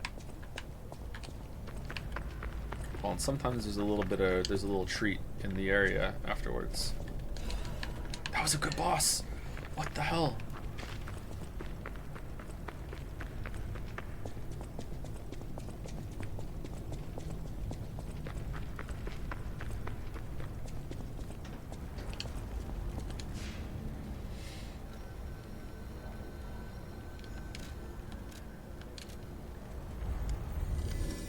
Something I wish other Souls-like did is make the enemies stop spawning after you kill them enough, like Dark Souls 2 does, because it can greatly alleviate the aggravation of boss runs. For some bosses, I think even removing Phase 1 based on how many times you've beat it could also be nice. Like on Puppet King, where Phase 2 is literally just a different boss, LMAO. A Cover Champions thing would be an elegant solution to opt out of that for players who don't want it. Surprisingly, I agree with you.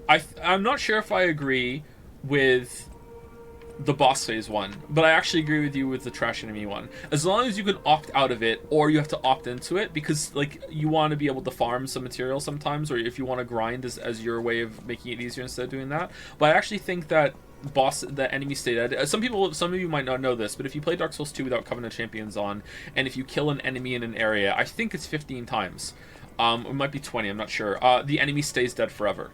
So if you want, you can spend time whittling the enemy down and make it easier. And I think it only applies to people who are really bad at the game, or are learning rather than saying bad and insulting them. If they're dying a lot to the boss over and over and over again, then it's a way of making the run back easier. Yeah, I think it's actually a pretty good system. Getting rid of a phase after you've killed it so many times, I mean, maybe, but I would think maybe that there's better options to do that, like better NPC summons or something like that. I don't know, but I would be willing to see it done and see if it works out well. maybe. But at the same time, it has to be opt-in, or it has to be really easy to opt out of it, because if I died a lot to Puppeted Kings, right?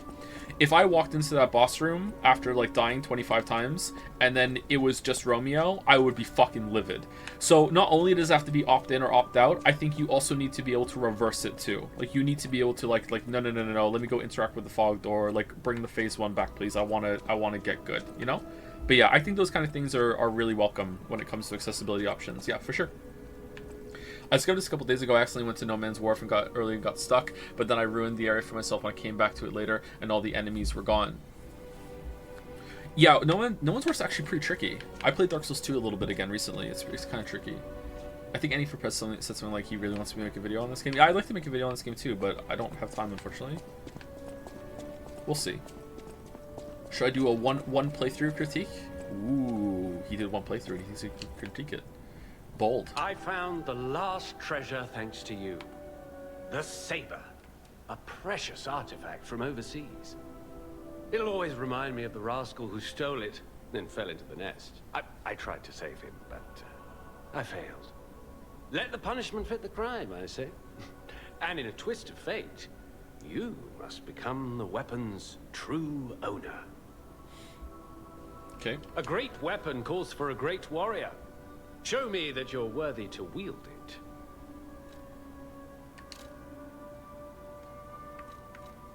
By buying it? It's a katana? Alright. You're right, Zornhout. Straight from the trash. Straight from the trash. Alright, what's the amulet? Fury attack dodge available. What? An amulet that can be equipped on a puppet. Information memories are useful for movement, can be imprinted on the symbol. What's a Fury attack dodge? Oh, you can iframe red attacks now. Oh, shit. Oh, that's bold. I didn't think they'd add that. Holy shit. It's really, yeah, it is really heavy. Huh. Well, obviously we're getting the sword. Weep weapon. Alright, please don't be my favorite weapon. Please don't be my favorite weapon. Please don't be my favorite weapon. Please don't become my favorite weapon. Please, for the love of God, please don't become my favorite weapon. Please don't become my favorite weapon. Please, for the love of God, be shit. Please be shit. Please be shit. Please be shit. What are the stats on it?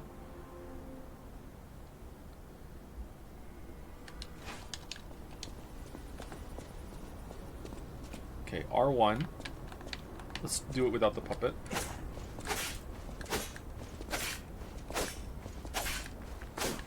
Okay, so after the initial stab, it becomes a twirly combo.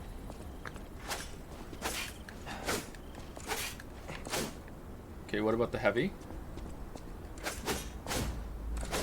Alright, heavy is a twirl that goes back, and then you can follow up with another one forward, and you just do this forever. Alright, what about heavy into light? Okay, that just begins the twirl. What about heavy into light? That becomes the twirl. What about light into heavy? Okay, what about the Y? Oh, damn. Wait, is that dodge?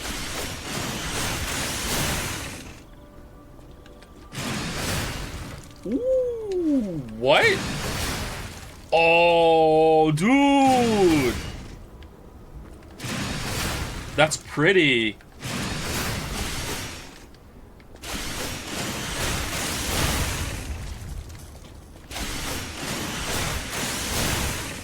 Oh, it has a bunch of gap closers on it too.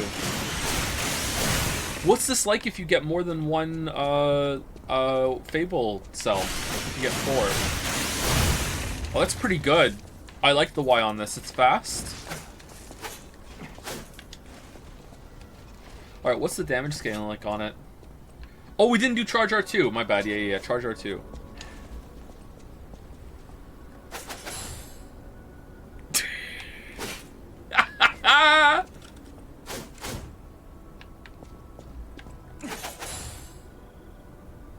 And then you hold it, and then you release.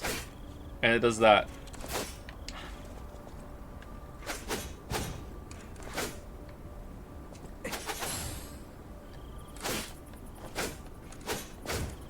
Oh, it changes the follow-up after that, too.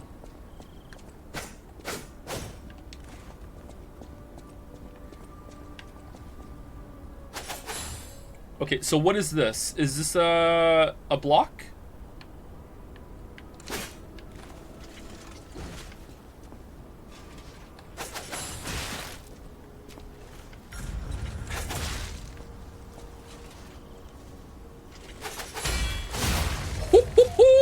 What?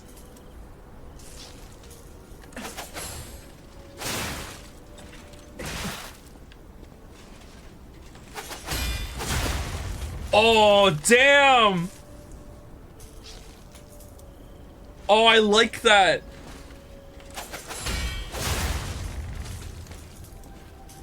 That's a little tricky to pull off, though.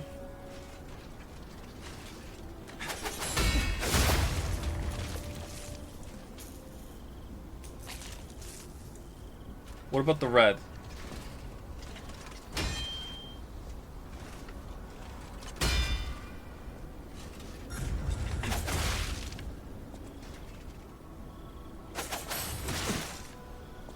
What's the window on it?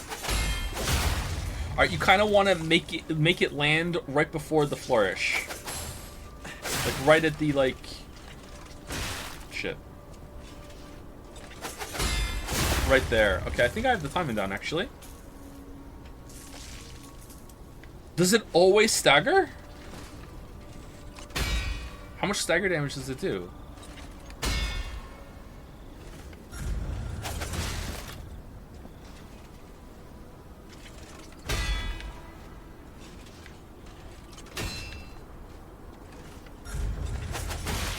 No, I'm bad at this.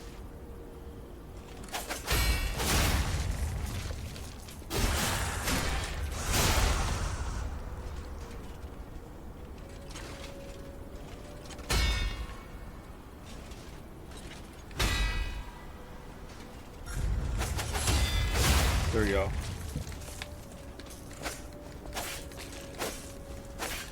Oh, you can move while you're chaining this. You can't do that with the trident, can you?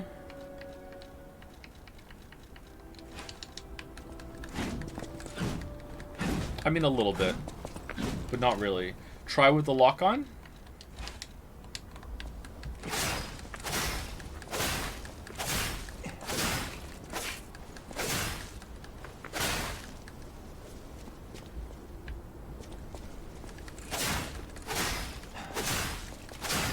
So you can move while attacking pretty much to circle around the enemy. Alright. Alright, fuck, let's go upgrade it! Fucking Sekiro, here we go. I recognize it anywhere.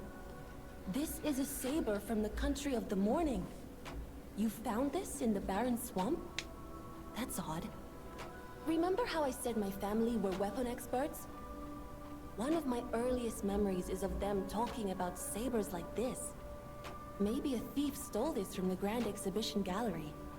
Though it's just a gallery of ghosts now. With no one claiming ownership, I suppose it's yours. But take good care of it. This weapon carries a little bit of my heritage. I know my way around a weapon.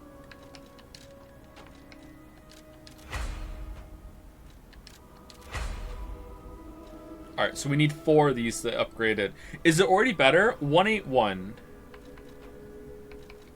No, the Trident's better, but this is faster, isn't it? Link emergency dodge. We'll try it for a little bit. Can we buy these? I think there's some for sale, but I don't think there's 4 for sale. You made the choice. I know now Oh, what shit. a glorious feeling it is to wish for the happiness of someone you care for. Perhaps it's presumptuous for a puppet to call that feeling love. I am happy enough just to protect her as best I can. Thank you for saving her and for guiding me through this emotion. So much cool shit in this game. FromSoft fans on Suicide Watch, man. Okay, so not a good joke, but at the same time, like, I don't think that this is an example of how everyone wins, because it's like, okay, FromSoft can learn from this as well in the little areas that this does better, especially with quality of life and convenience and stuff like that. But then FromSoft doesn't listen to criticism or feedback, so I guess they're not going to learn from it. No, for real though, it's like it should be the case that we all win from this. It's like we can like it moves the genre forward, right? Come here, child. This is my first chance to get a proper look at you. Oh, is she better? It's a shame my illness kept me from seeing such a handsome gentleman. Oh, to be young again. You are responsible for this miracle. You have no idea how much it means to me. I have to stay seated as I feel a little lightheaded, but I feel the vigor I thought I'd lost forever. Thank you. Uh-oh, is it short-lived? Is she going to turn into a monster? If Card holds a proper ball again, I hope you'll ask me for a dance. Uh-oh. I'm a FromSoft fan, and I've seen competitions actually on the level of their games. Yeah, me too. Like, I'm a big FromSoft fan too, you know? Like, Elden Ring has greatly diminished how I view them in one department of their games, but the rest I'm like, you know, like, yeah, I'm for it. I played Armored Core 6 pretty happily. I would love Sekiro 2, Bloodborne 2. Elden Ring DLC is something I'm going to play, but I'm kind of like, you know, like, it comes with some trepidation.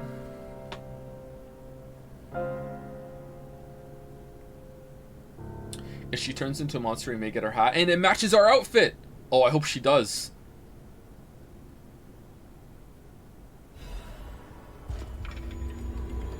The Ergo is whispering. People have no idea so many secrets are buried in Krat. Thanks for keeping me company. Yeah, her face is better, isn't it? It's not completely better, but it's definitely a lot better. I thought the cure didn't work. I thought it was just like it just alleviates symptoms for a little bit. No matter what, serving her, welcome to Hota.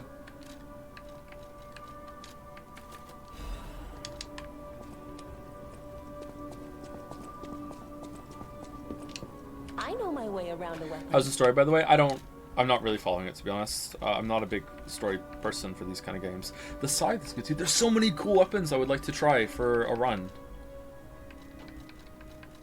What about like a quick umbrella weapon? That sounds like it might be fun. Alright, so we want another Dark Moon Moonstone of the Covenant. We don't have one, unfortunately. At the House of Any.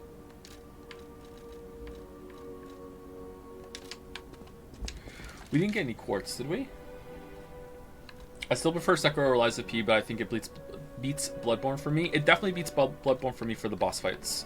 For exploration and overall themes, I think Bloodborne is still the best out of the two, but for combat, yeah.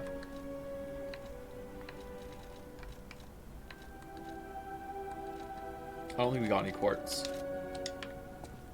Late arrival here. How's your day going? Pretty good. I didn't get to sleep until pretty late last night. I'm pretty upset about that. But it is what it is.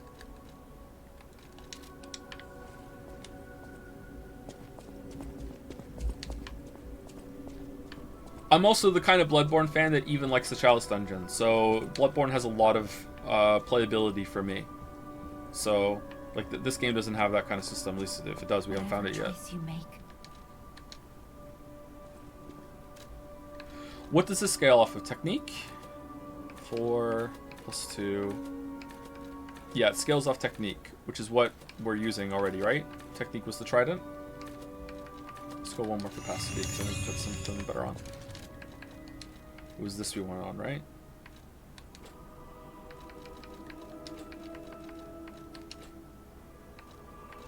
There we go.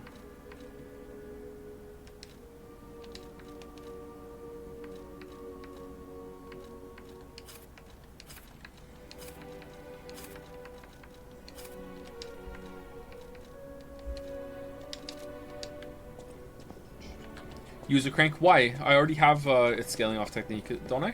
I know my way around. Or can you make it even better to scale off more? Oh, you make it an S scaling. That does less damage, not more for us. But it'll scale better long term.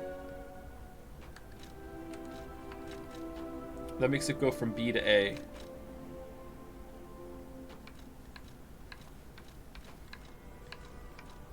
It does a little less damage.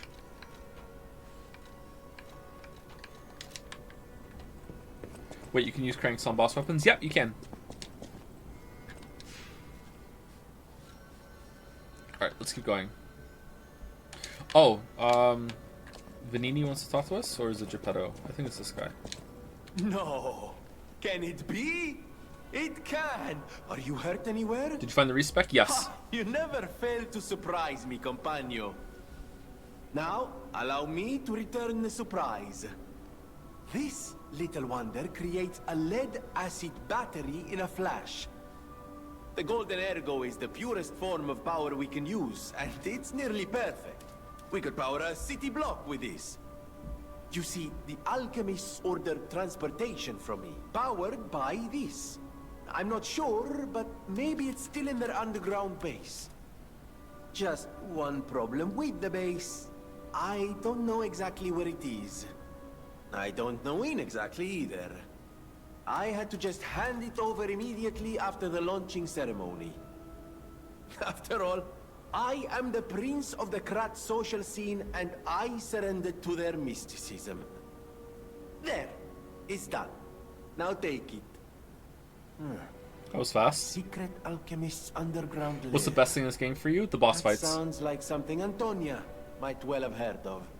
You'd better ask her about it.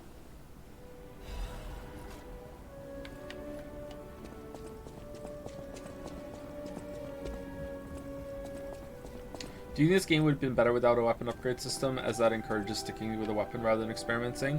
Yeah, maybe. Yeah. Just upgrade your character instead of the weapon. I think people like investing in their weapons, though, so maybe it's worth it. I probably would prefer it if I didn't. It rewards exploration, too. I don't know. I heard what happened at the exhibition. How frightful. It's no wonder you're trying to track down the alchemists. I'll tell you one thing.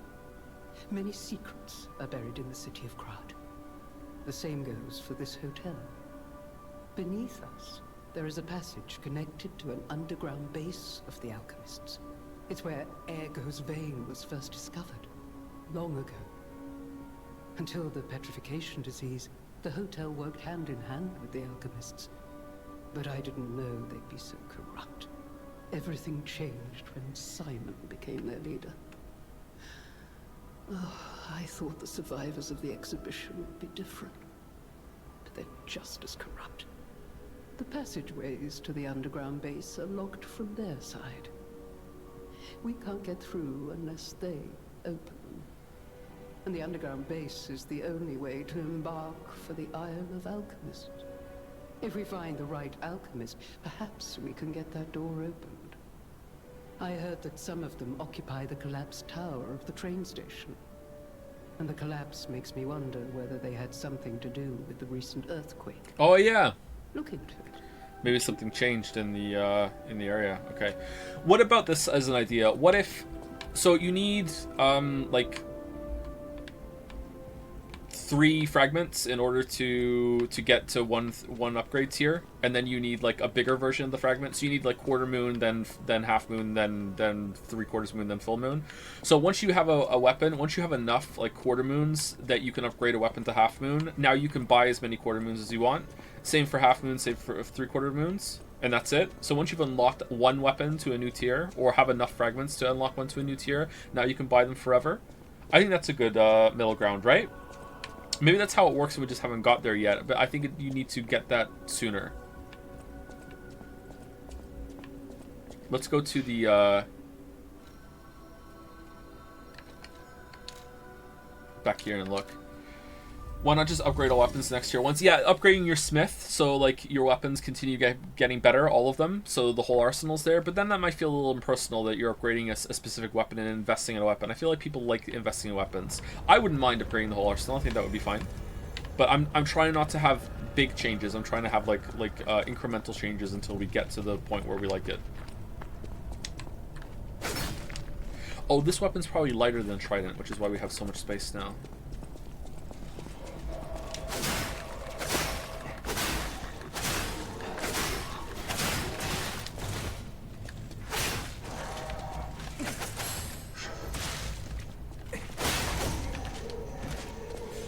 Okay, maybe I'm not going to stick with this weapon. It's pretty fun, but...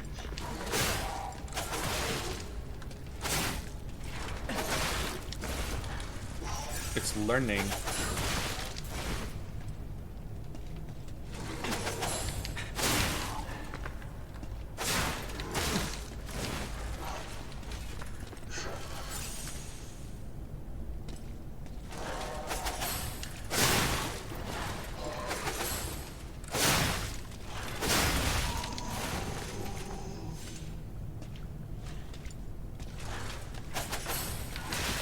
Too soon. Too late.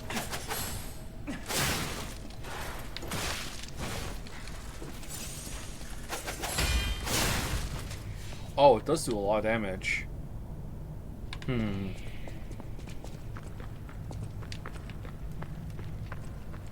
this have better boss fights than Dark Souls, Elden, and Bloodborne? I think yes. Because the combat system has more to it with deflections. So yes. They're also very creative and they're very well designed. Like in terms of animations and stuff, they're very readable. They're very hard, but they're very fair.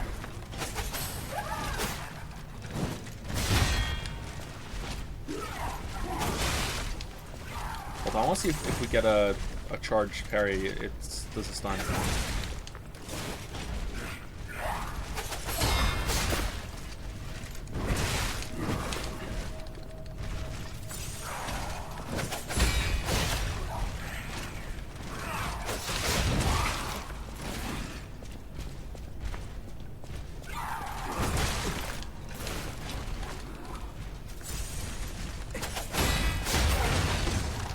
Okay, it's pretty good.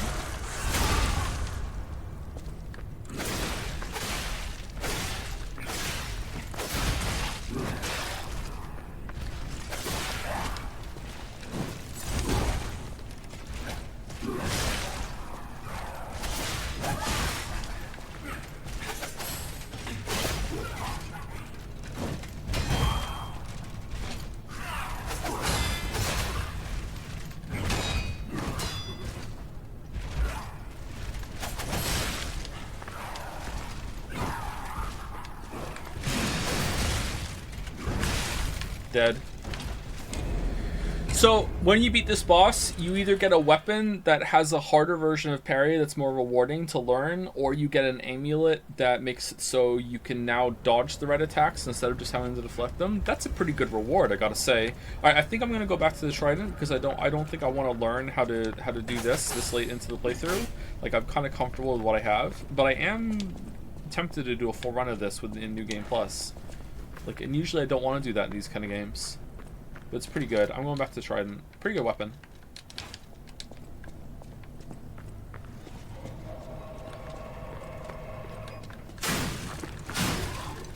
It's like expert mode.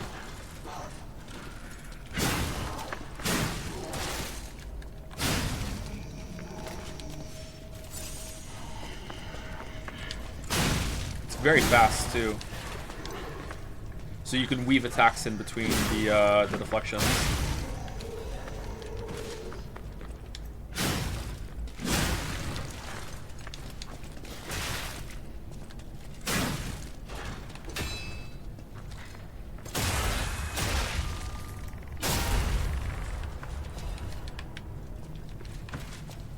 You can dodge in the charge attack stance, can you? This one? You mean you move? Because once you dodge, you lose it. Maybe you can... Hold on, maybe you can quick step.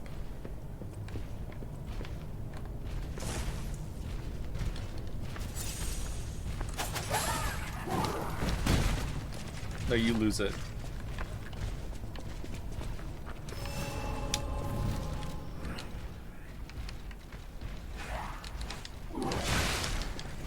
How does straighter hair signify becoming more human? And the more human you are, the more hair you have.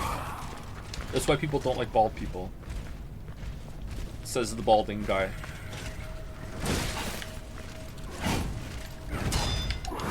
I wonder if the parry frame on the charged katana is more generous than the normal one.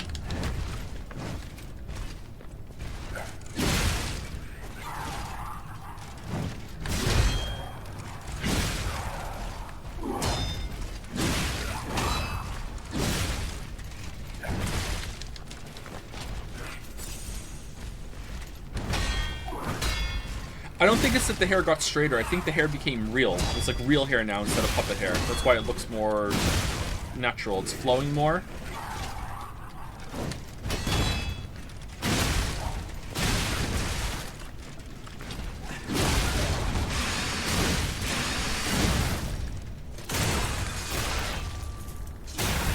I'm sad there isn't trolley chain emotes. Maybe we should have a trolley chain emote.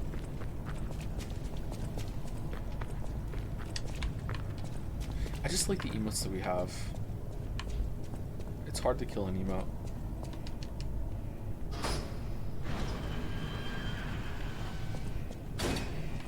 What is this?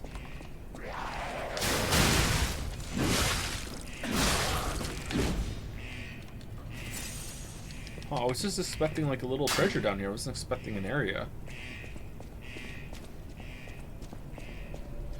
I like the emotes we have. I like the trident I have. I like what I'm doing, yeah. I'm sorry, you're a weeb weapon enjoyer, Merrick? You want to bring out Katana-chan?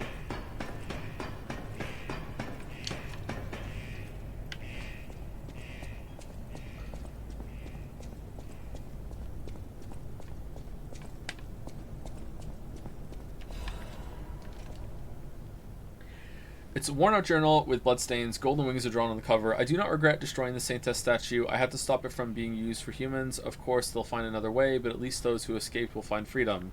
If I have any regrets, it's just one. God save that child. I came across the wide ocean. From across the wide ocean.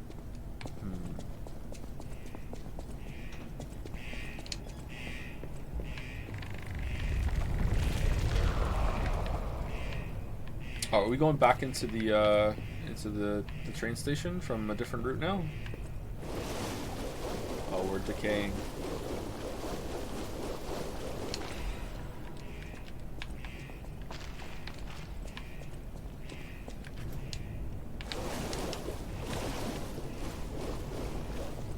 And Charlie Chan would have loved this area. Bring back memories. I jokingly make fun of you and say you picked Longsword and Monster Hunter, but I remembered you picked Insect Glaive, and I will do it without joking. Yeah, I was an Insect Glaive boy. I think I tried the Great Sword too. That was alright, but yeah, I like the Insect Glaive. I like the mobility. I wish it did more damage though. I didn't like keeping the buffs on the Insect Glaive. I wish there was a mode where I could do more damage. Less damage if I kept the buffs up all the time, but still more damage, and I don't have to do the fucking bugs anymore. That was an annoying part of it.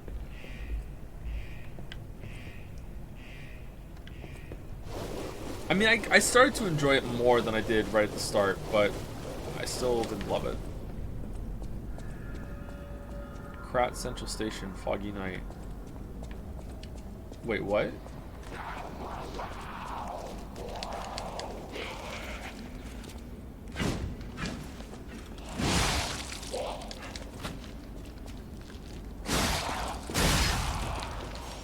Was that blocked before?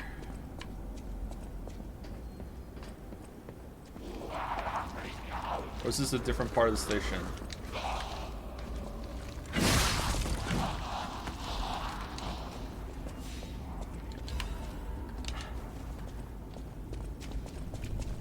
Did you feel that? An ergo amplification effect coming from Krat Central Station. Who's talking? I wonder if the alchemists are plotting something again. Please investigate that area.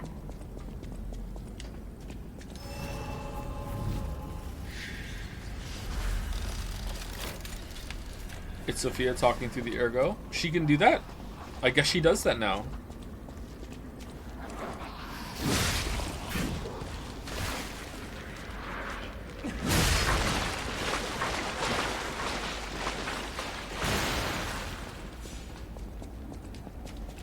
She did at the start of the game too. Oh, that's true. Yeah, she talked this with the butterfly. But the butterfly's not with us. Maybe the butterfly's still with us. Why isn't she doing the whole game then?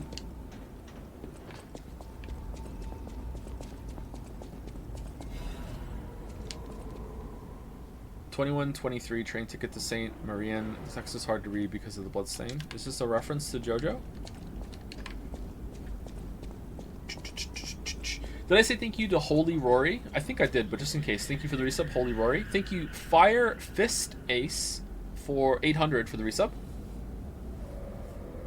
Is Fire Fist a move from a fighting game? Thank you very much. And thank you, Seraph Archive, for the resub also. Thank you, Seraph. Seraph is fun to say.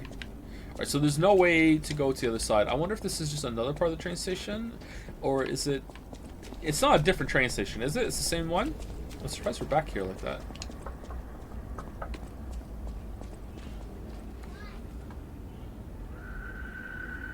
Okay, Lily handled it. It's fine.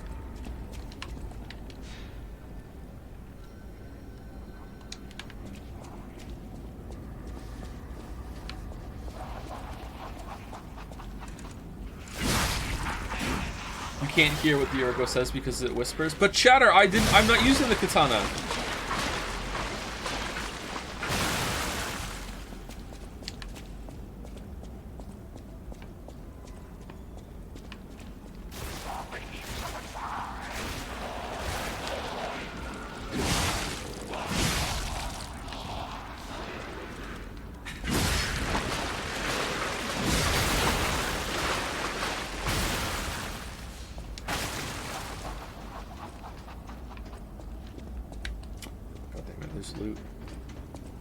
There's loot! I feel like I'm not talking much today. Or I'm not talking much since we beat that boss. I'm tired.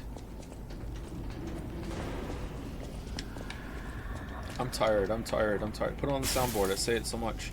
Alright, there we go. So that's a shortcut again?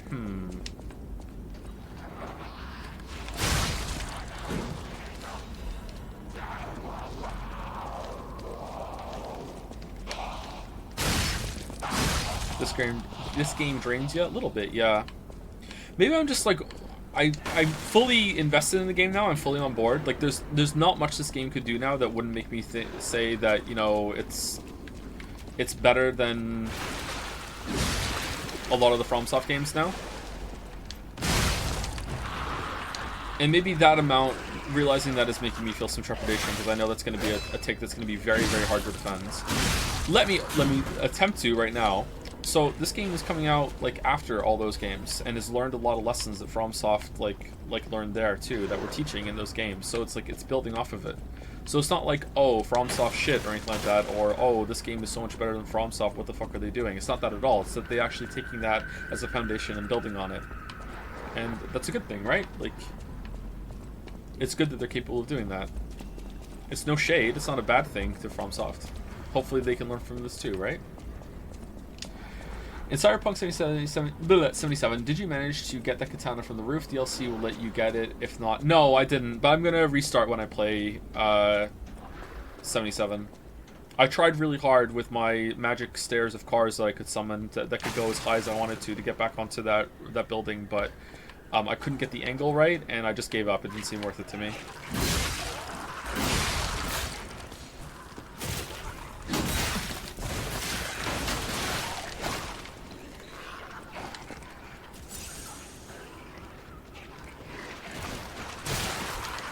Whoa, what the f... Where'd that come from?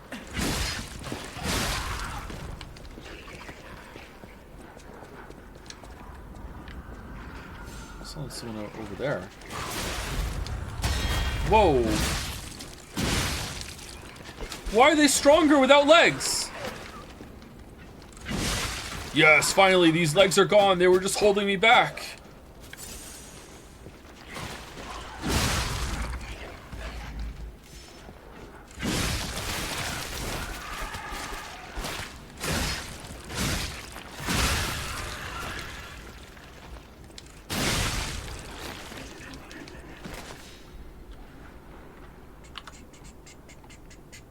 I'm not going to lie, the evasion weapons in Monster Hunter are my version of magic and consumables. It doesn't feel nearly as rewarding to me just soaring over everything or having a basically unpunishable set of attacks. When you start to get into the flow state with the game, it's super challenging and engaging, and the payoff is great. Yeah, I've heard that too, and I would agree with that, yeah. I don't know, I don't like the combat in Monster Hunter as much as other people, so maybe that's why I use the easy mode weapons, because I was trying to make it fun for myself. Someone's saying that the enemy variety has kind of went down since the Victor fight. It hasn't been that long since the Victor fight. I think there's still been a fair amount of new enemies. There was the whole new set in the swamp, right? They were similar to other enemies we've seen before. Do Do you think it'd be better if the weapons were upgradable with souls, so that you can always farm and the character itself with Titanite, rewarding exploration? No, I think that you should be gating the weapon upgrades at certain tiers, or else you could upgrade your weapon to the max level, and that's really powerful, and that would make it so you could kill the balance. No, I think that you should, they should stay with the fragment system, if they're going to have a weapon upgrade system. I missed a lot of the stream. Has the game been consistent in quality, or have things taken it up? No, it's been consistent. The areas have been good, and the last boss we fought was really, really good. They did a lot in terms of gameplay improvements, but the story isn't that good and the setting isn't that mystic. Maybe it's better because it's so less fake. For some people, yeah. I don't really care about that, so I'm not looking for improvement in that area. I think the Pinocchio theming is interesting. It seems like it's not just a meme. It feels like they give a shit about it. If you really love the story, then maybe, like, I haven't read the book, so I only know the movie, and Disney version's probably not, you know, good compared to the book, right? Like, it's not a bad movie, but like there are better Disney movies.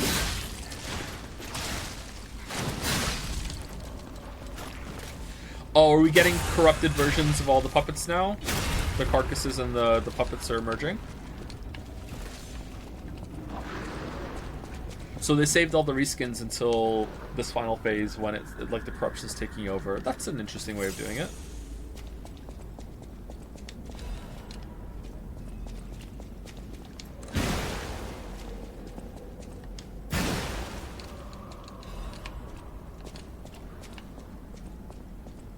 Track D. Okay, why? Why this here?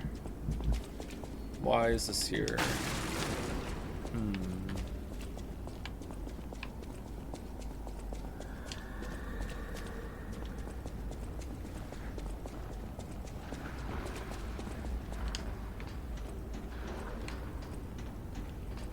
Bosses are good, but I've seen them do that thing you mentioned a lot in Dark Souls 3 vid with different attacks tied to the same startup animation, which I think stinks in some cases. Do you think so? Because I'm not seeing that at all.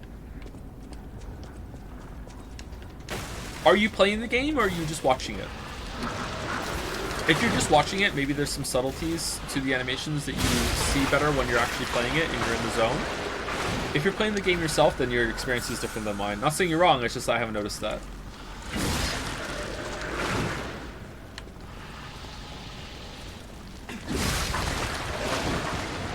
Like, it does the Elden Ring thing, too, with certain combos having optional extensions that you don't know that are coming. But for some reason, it works in this... Well, it's not for some reason. I know the reason. Or at least I think I know the reason. But in this game, it works because the animations are selling it. I can feel it out. Whereas in Elden Ring, it feels more like... Maybe not with all of them. Maybe there are some intricacies in the Elden Ring system that I'm trying to be really fair to FromSoft here, because I don't want to be hating on it and loving on the game and saying it's shit. Like, I do want to definitely, like, admit that there's possibilities I could be wrong with some of the attacks in Elden Ring that I don't like. Anyway, like, I feel like a lot of those attacks are just, like, they just bolted on an extra attack at the end of the combo that comes out of nowhere.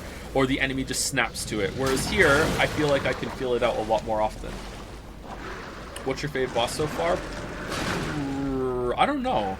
It still might be Archbishop. I don't know. Like, I'm going back and forth. I'd like to play them again. The last boss we did was really good.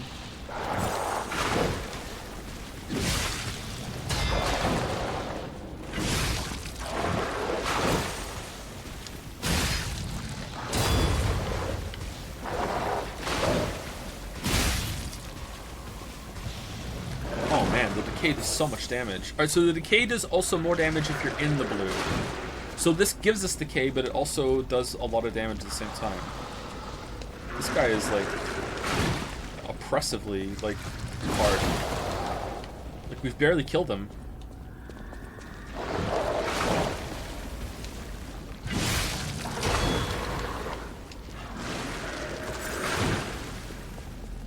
Okay, I'm running past to see if we can unlock a shortcut. That is very difficult.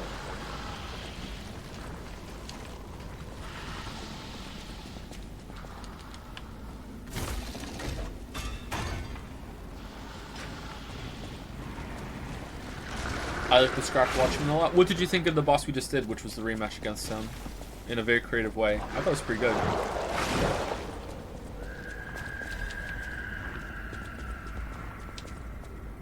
This is such a good game. It's got me 250k coins. Yeah, there you go. It's been really good for bets. Just another way that this game shines.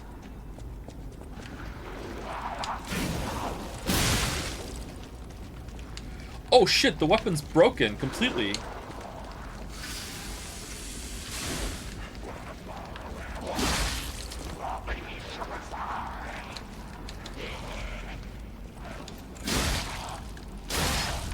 So we still do decent damage, but the weapon now bounces off, so you can't combo it.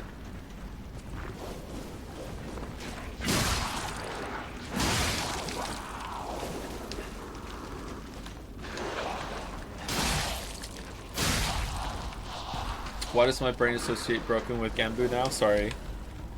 Genbu's broken. It's Genbu'd.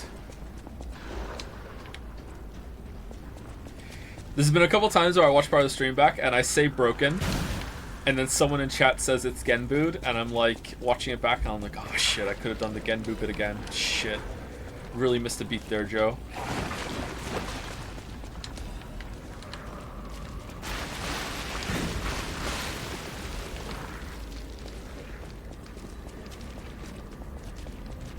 Okay, so if there's no pustules on the ground, does that mean that it doesn't come back? Let's see, does this come back? I'm gonna guess it does. Shit. Then Pizza Tower is the masterpiece. It got me a mil monocoins. It's a pasta piece. Yeah, this game is way better than Elden Ring. Elden Ring earned me no channel points. Oh, what the fuck is that? What's Scorpion Carcass? What the hell? What?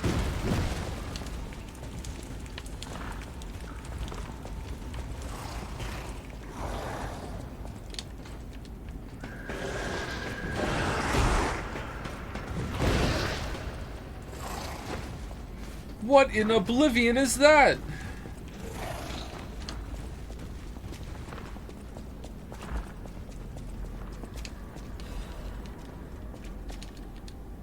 You don't understand? It's all Genbu'd now. They tweeted a Jom.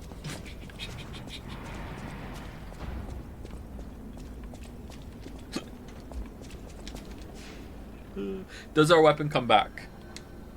It does. Okay.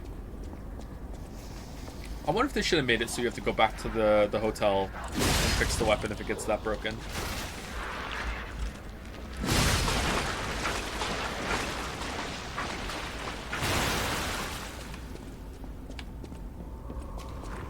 By the end of the year, we'll be saying a full sentence of fake words.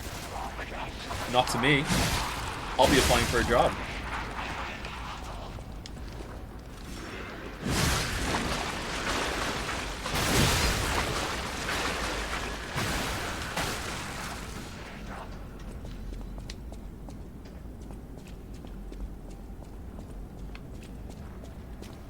Going to a place. I would like a job, please. Job. Ah, fuck. Alright, I'll show myself out.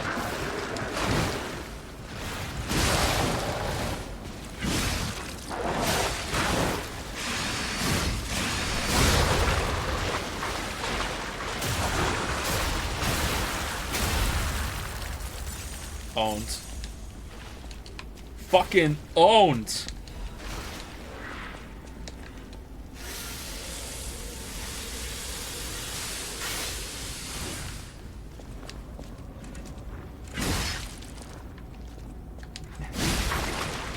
Going to our place, let's go, Pog. I fully expect to see a Joms on our place next year. Find a corner, Joms. Strippin and Kriken will help us.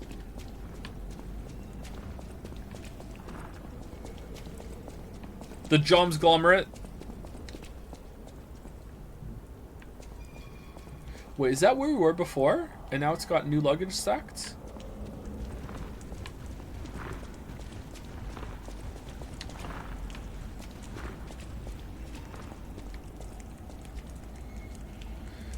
Every time someone says they tweeted a Jom, I say in the voice of that dude from the Scott Pilgrim movie going, they punched the highlights out of her hair. I remember that line! I haven't seen that movie in a long time. That's an older movie now, isn't it?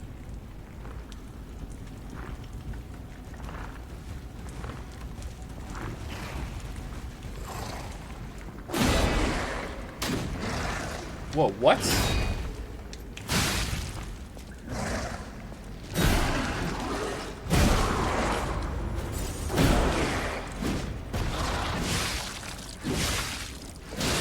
Okay, it doesn't feel like I'm hitting this guy. Quick, the other weapon!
Just saying, chat. If this was a FromSoft game, this would be a boss.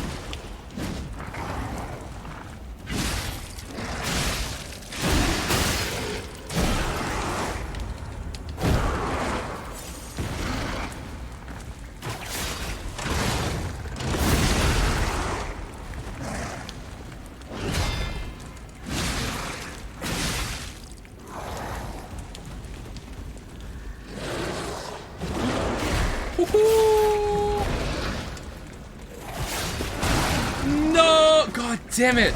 I wanted to finish him off with the hook shot. Alright, he's pretty tough. Blue Beast of the Station? Yeah. Maybe they should have been. That's not criticism of FromSoft games. It's just that they do have a habit of, like, giving a mini-boss a boss status. Especially Dark Souls 2. Dark Souls 3 is a little better with it, but there are a couple of stinkers there.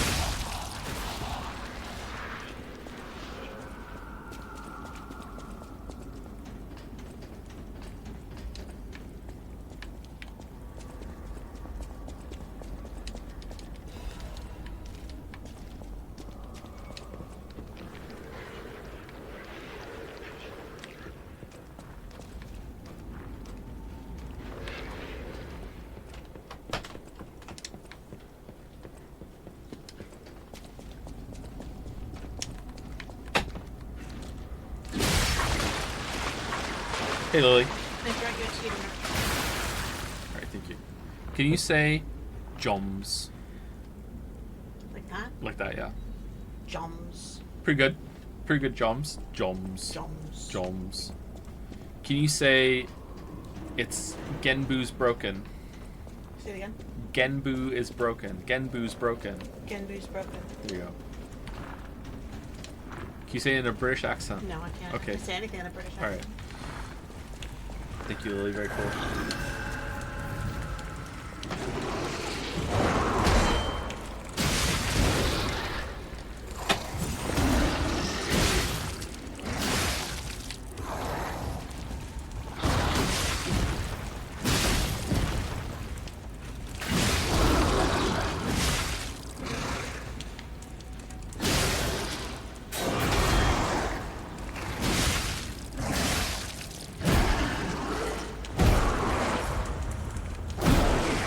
Okay, this enemy's weird. It doesn't feel like it's working properly, or maybe is it blinds? Very tanky, hits very hard, but like just kind of flails around you. I wonder what the intention of this boss is, or mini boss is. Sorry.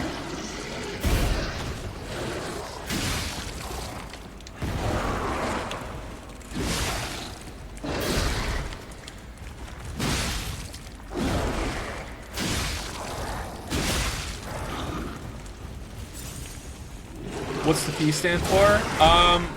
Probably Pinocchio, but someone said something about how in Korean it means something else. Yeah, this fight is not rigged properly, I don't think. This doesn't feel right. That's a shame.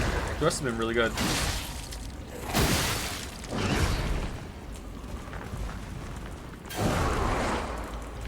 Todd?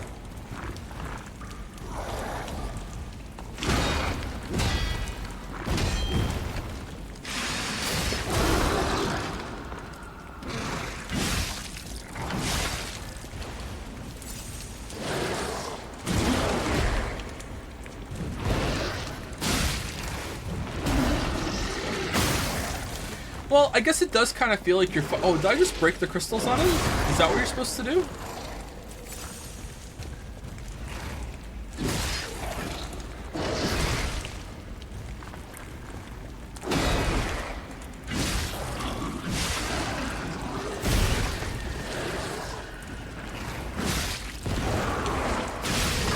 Alright, we got him.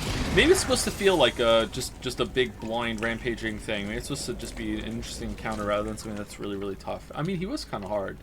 Mad Puppet, where is it? Murderous Puppets Amulet? Increases damage inflicted on humans. Okay. He is like blind maybe, I still think he doesn't move as well as the others. Yeah, it doesn't feel right, does it? It doesn't feel right. I wonder if you break the armor around his mouth, I wonder if he can see after that. That would be interesting. Ooh, imagine a boss that was like that. You can break the armor around its eyes to do extra damage and do the fight faster, but that also means now the boss can see and can track you a lot better.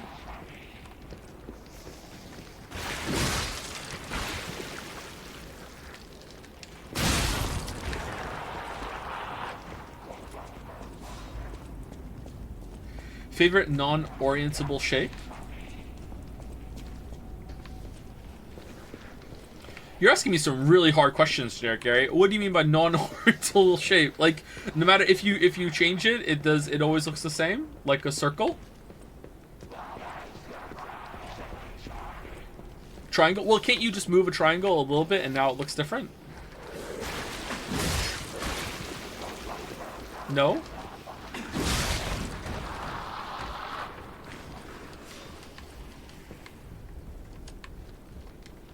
Isn't the sphere the only one? Maybe there's some imaginary objects. When there's no reasonable way to define the surface.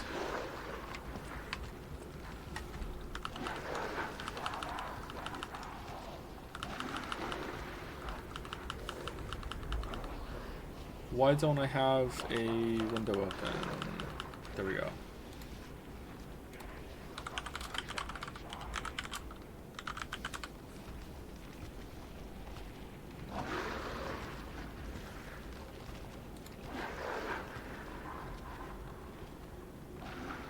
Oh, a Klein bottle. Oh, so when it's like an impossible shape, it kind of loops back onto itself. So this Klein bottle is like the hole comes out of itself and goes through. Oh, that's kind of trippy. What the fuck?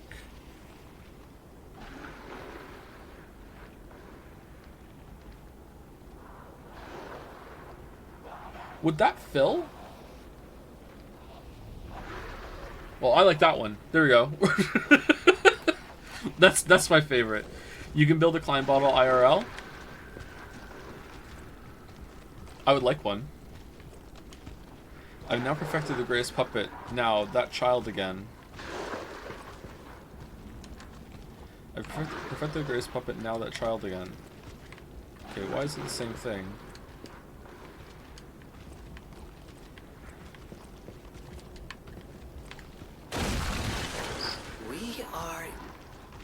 Yes, behind the train car where you woke up. Could I have done this the whole time?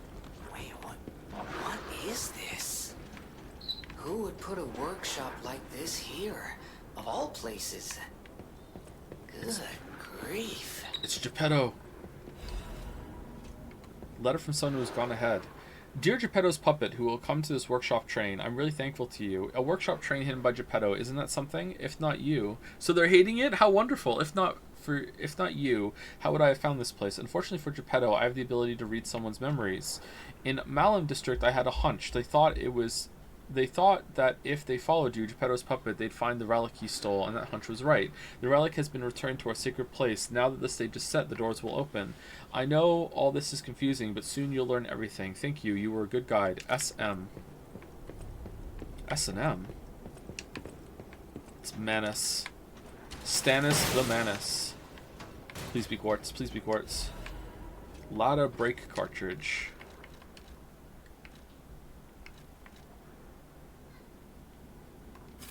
Too heavy. Oh, we're slightly heavy because we put the trident on.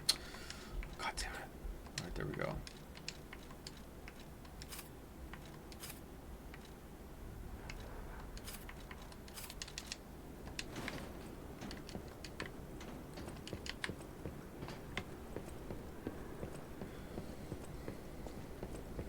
Really like this fit, by the way, Joe. Really stylish. What I'm wearing, yeah, it's pretty good, isn't it? I like it too.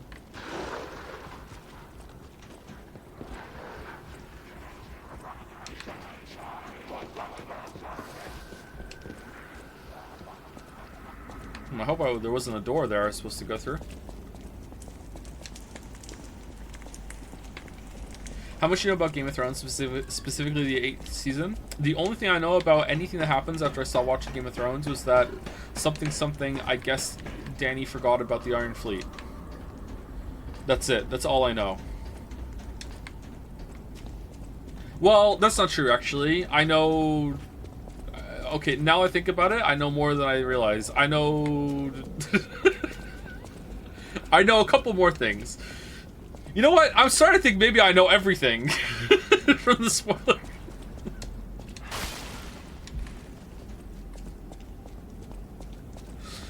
I think maybe I just like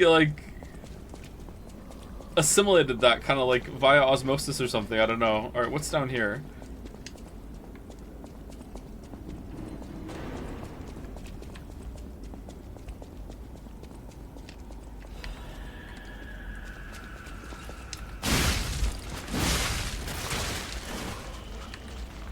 Something about someone who has a better story but character I won't say, and that's just like fucking stupid. It doesn't sound good.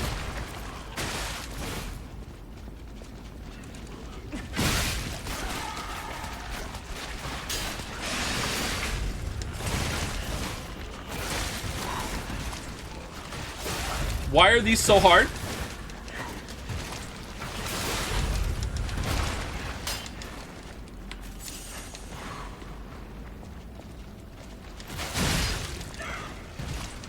These are the babies, aren't they?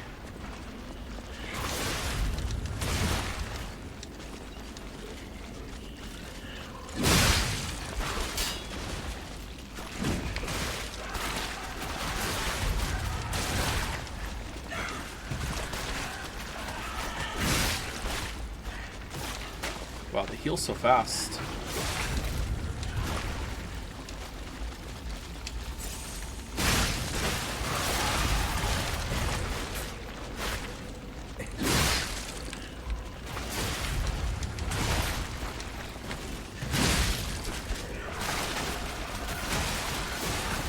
Can I kill one, please? What the fuck?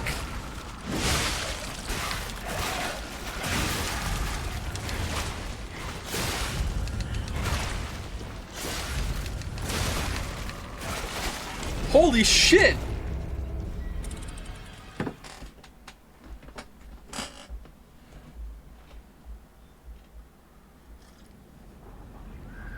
Katana time? Katana would be good there, wouldn't it? Because you could attack while moving and they wouldn't be able to get you.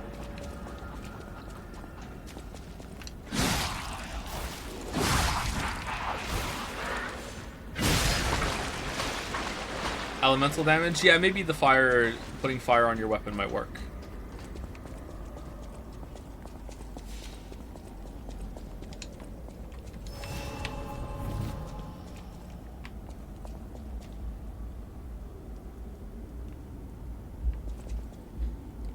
What does that say?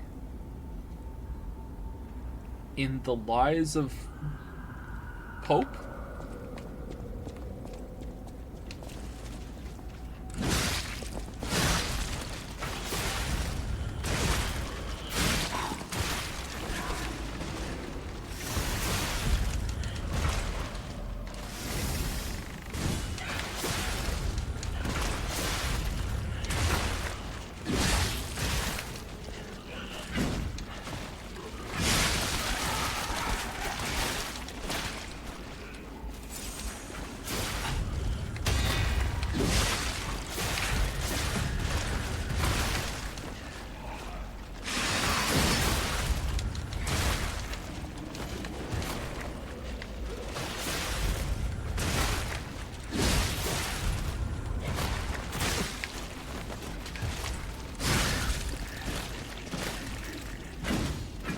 These are stupid.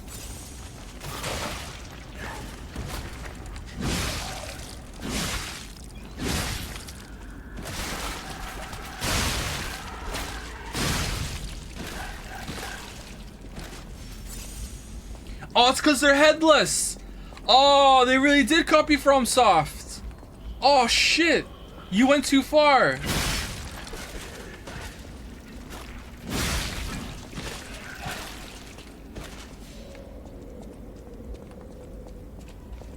Someone in chat said that one, I did too. Okay, who said it first with the delay? Was it me?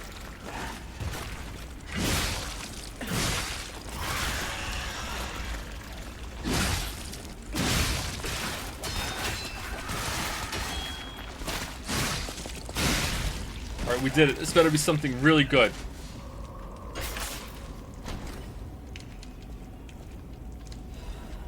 Master Chef's knife blade. Still getting more weapons.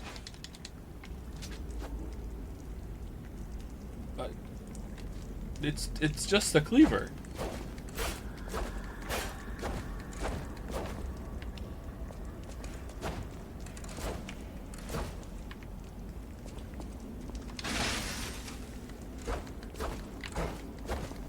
Oh, the regen on it. That's neat.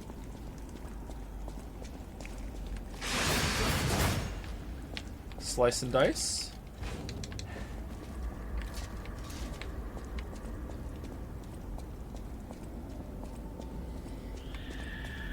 Oh, we can read it. I know there was a collapse, but why did they have to cut off communication? Please let us out. There was a collapse, you say?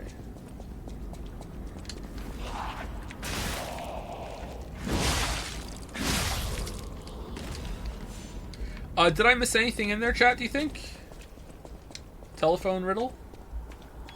Oh, we're here. You lost, little lamb. Hand over all you got. Robber Weasel. Oh, it's the Reddit build.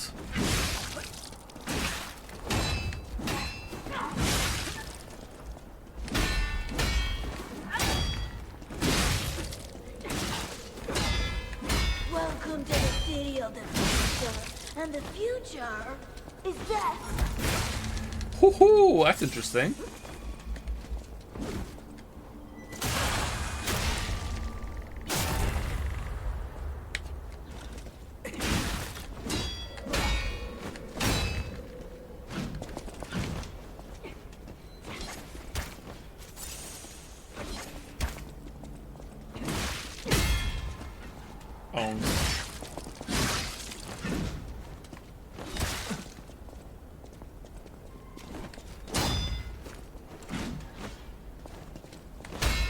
In a city where everything is upside down, the strong rule, not the wise.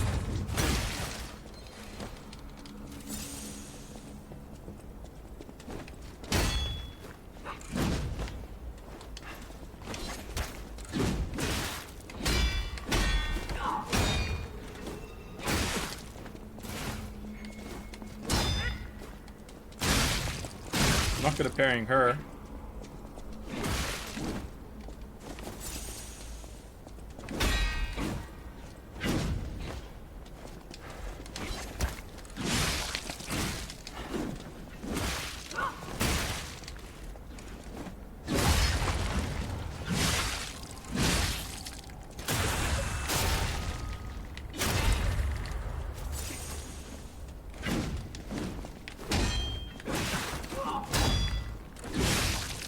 You ought to give to the needy.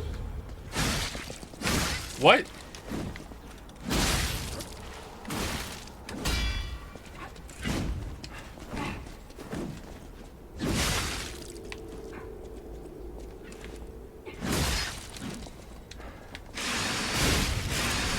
don't want to die.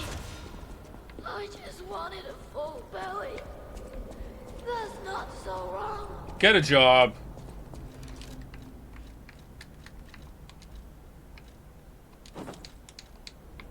Ooh, pretty nice, huh?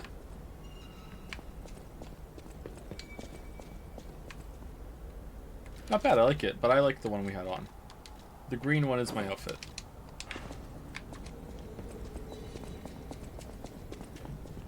Get a John. Joms. Joms. What would happen if I teleported...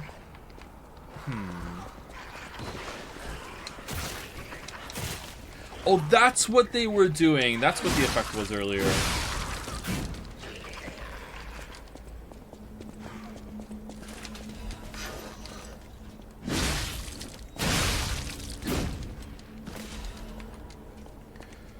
What would happen if I teleported to the Stargazer I already have open outside the train station? Is it going to say Stargazer is currently blocked or something?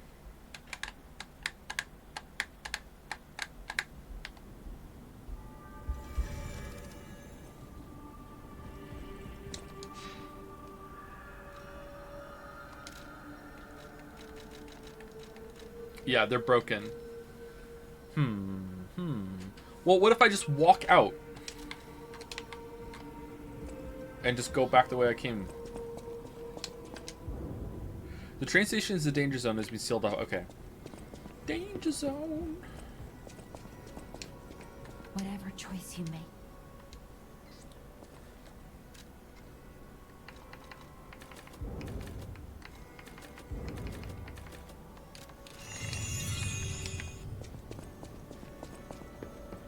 I know my way around. Let's put a technique one on, because it'll do more damage, right? Make it scale with A. Nice. And we didn't find any crescent ones to upgrade the katana, did we? No, we didn't. Okay, I think we're good. Alright, let's keep going. Danger, danger, high voltage. Oh, we're over 4 hours, too! Oh, I'm sorry. Let's take a break.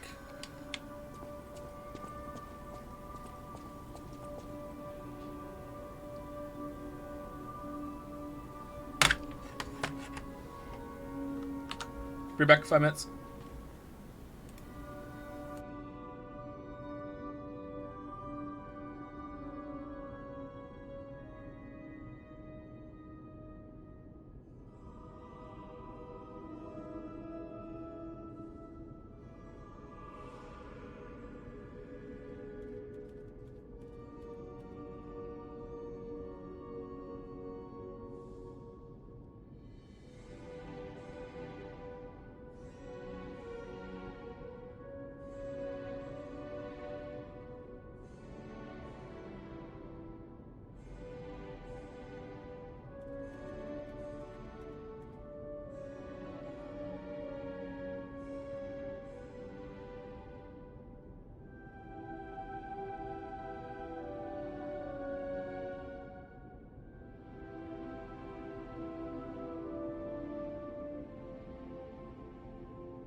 Is Joe gonna finish Lies of P before going on break? Yeah. This is the last game we're streaming, and then we're gonna go on break. She didn't look at the camera the whole time? Okay, now she's just fucking with us. Really? Oh, it's because she was trying to find us. Alright, I see.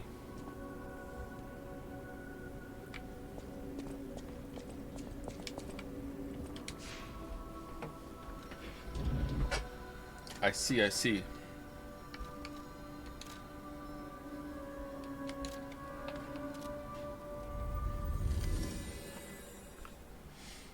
Have you played Metro games, Joe? I played one of them last night or something for a while. I liked it, but for whatever reason I didn't continue with it.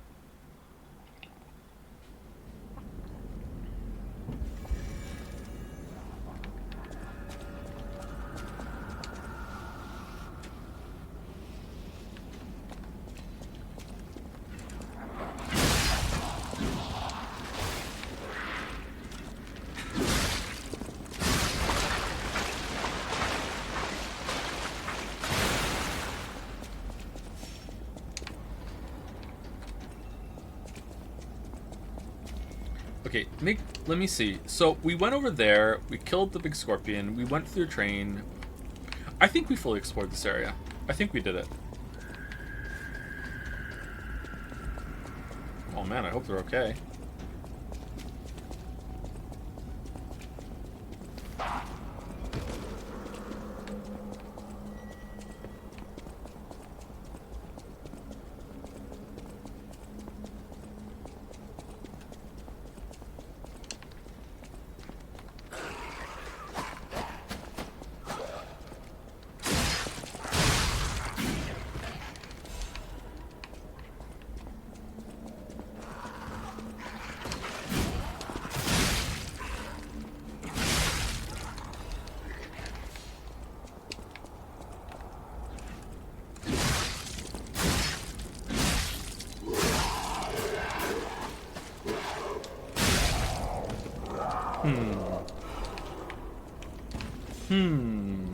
Alright.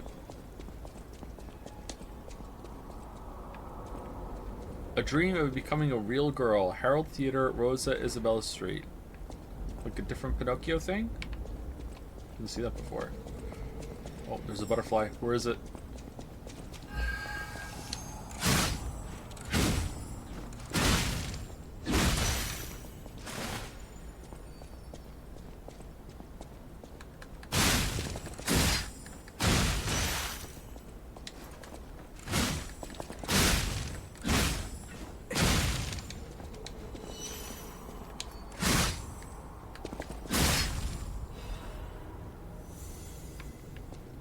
Stabilized alchemical booster. That's for the golden coins, right? We got all the butterflies in the swamp with the puppets of the future, didn't we? I think we did. There was a guy here with a gun last time.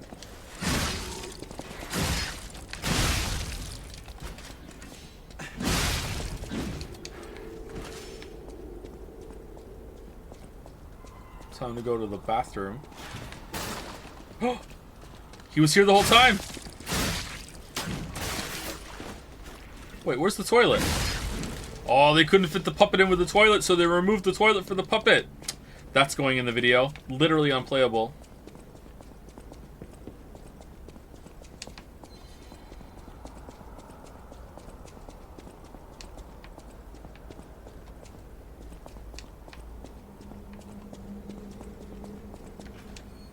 Was there a Stargazer here before?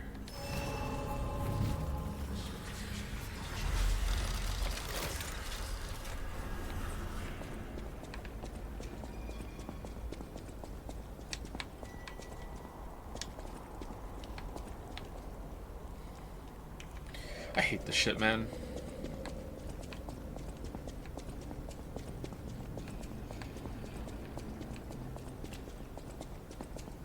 Alright, this wasn't open before.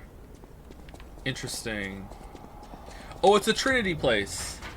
Alright, where are we gonna get the Trinity key from?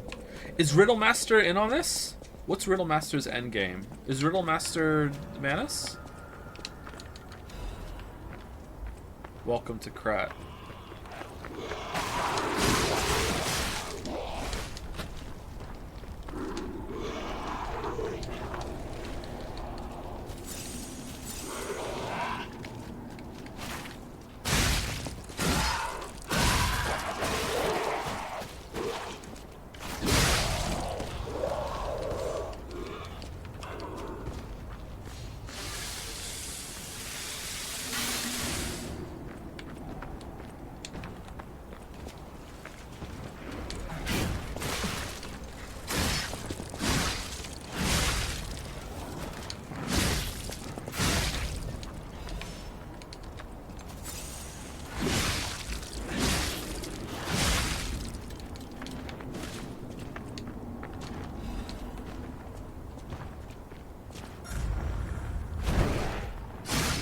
Oh, it's these guys. These guys I'm bad at.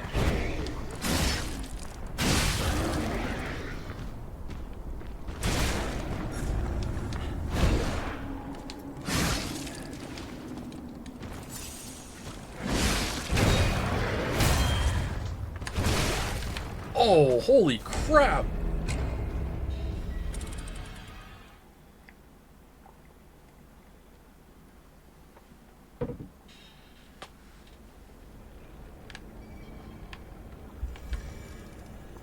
This place looks like it smells like shit. Yeah, it probably does. Yep. When are games gonna expand to having like a little box that you can put on your desk in front of you, and it will generate smells dynamically of the area that you're in the game? That's what we need.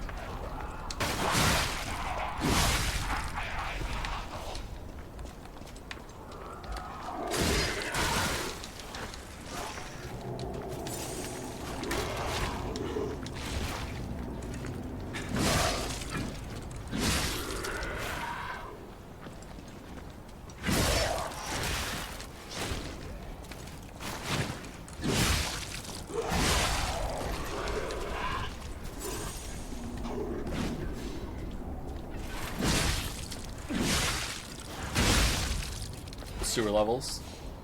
Accessibility options become being able to change sewer levels to smell like something else. Something nice like chocolate.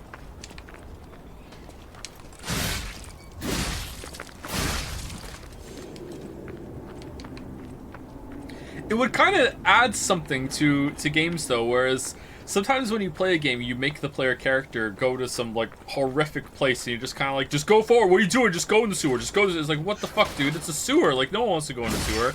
Yeah, trudge through the sewer water. Look through the shit for some treasure. You know, there might be some souls down here.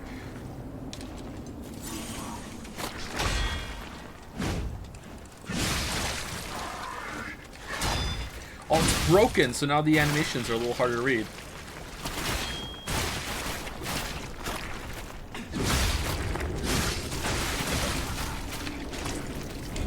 Okay, so when he breaks, he goes a little crazy as he goes down. Okay.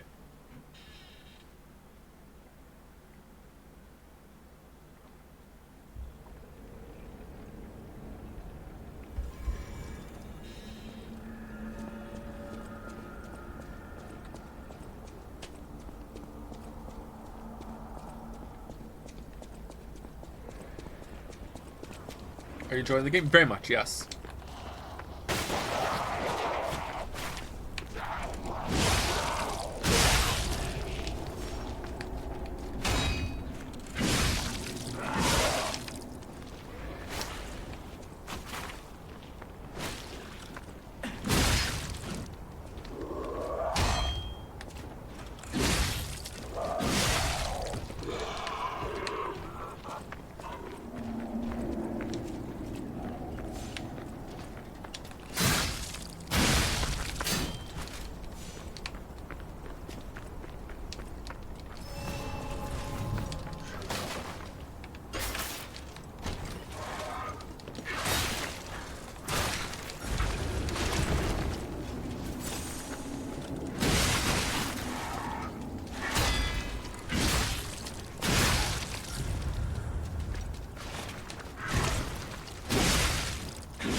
Oh, I thought I parried that. Fuck.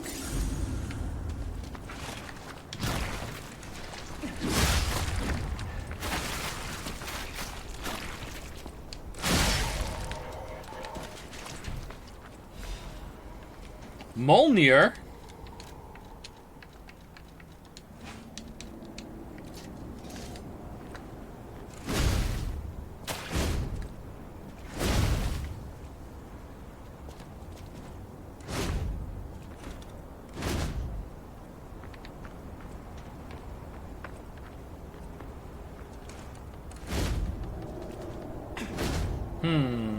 So this has just got the same attack animations over and over. What about the charge?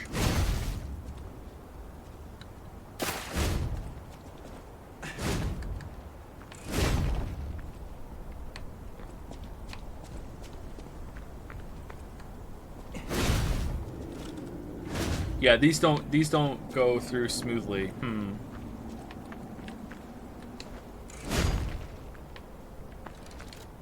Joe, serious question. How can you classify this game as really good?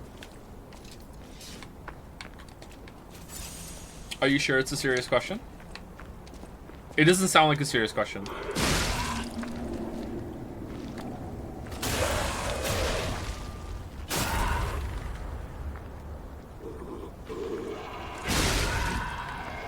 Oh, are you the guy that was here the other day when I was doing the boss fight? That was like, oh, this is just a ripoff of everything FromSoft stands for. Blah blah blah. Are you the guy?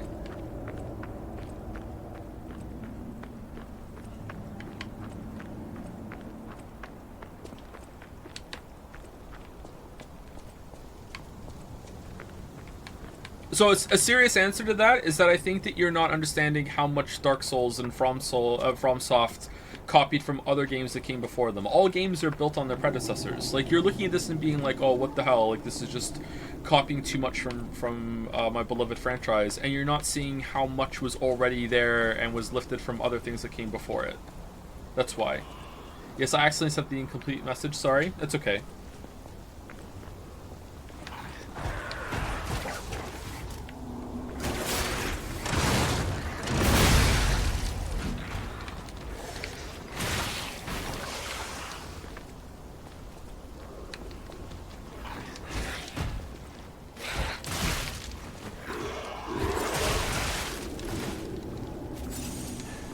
Copy past it.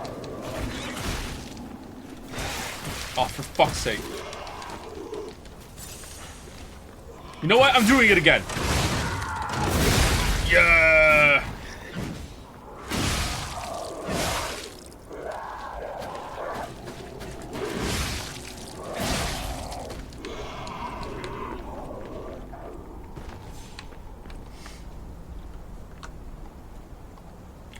The old question was, and I quote, Joe, serious question, how can you classify this as really good, knowing full well that it's a whole ass copy of another game with almost no originality put into it? Originality put into it. They plundered everything they could from FromSoft games and Disney's Pinocchio, hell, not even the original.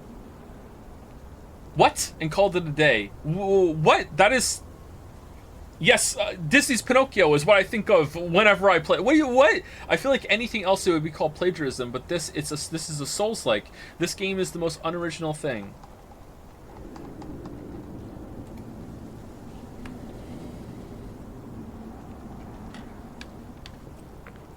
How old are you? That's not a dig. Sorry, I should have maybe led with that. How old are you? Because if you're not trolling, I feel like you just don't understand genre.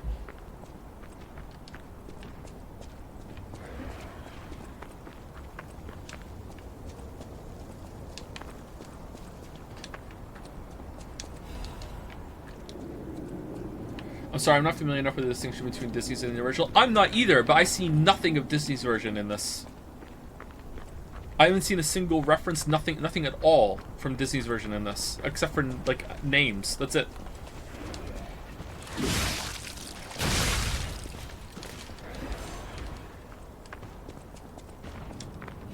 "20 years old, not trolling. I always search for originality in games."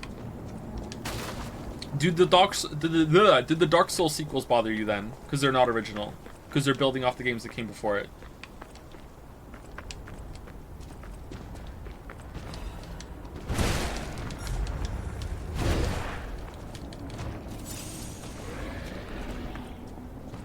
"20 years old is still pretty young, but I think that is old enough that you should have understood like genre by now. So I don't know, man. I don't know how to. I feel like you're being genuine, and I don't feel like you're trolling, and I feel like you're angry, and I don't want to say that your anger is like completely unreasonable or misplaced or whatever, and just you just need to get with the program because no one's gonna learn from that. But I am struggling really hard to think of how to broach this subject in a constructive way with you. That doesn't mean it's impossible. Maybe I'm just not in a good place right now on the stream to do it. But like, in the politest way possible, you're just wrong. And you just need to look into more about genre and look into different games and how games evolve. Same when it comes to like any form of art, like books, like movies, like everything. Like that's just how shit happens, man.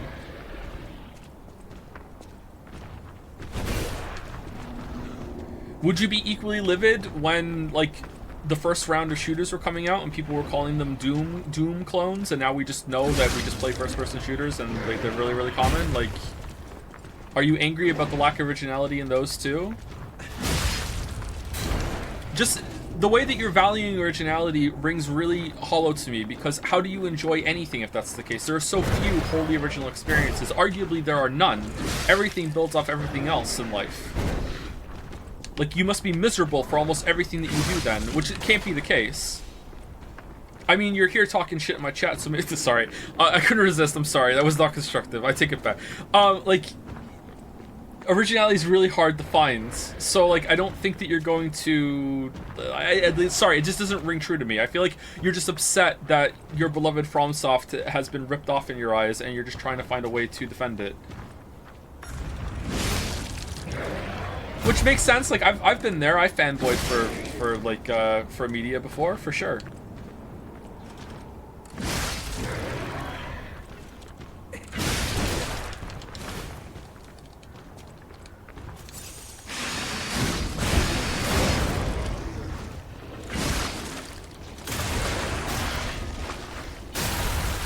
Lol, why projections though? What projections? What have you fanboyed for? I'm not telling you.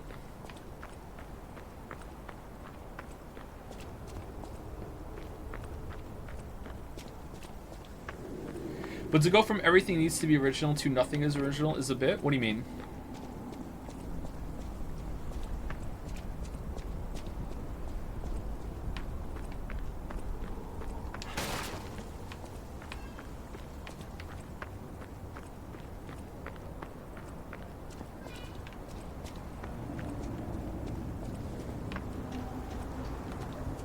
Which game or franchise is your favorite character designs? I don't know. I don't think I value that thing very much.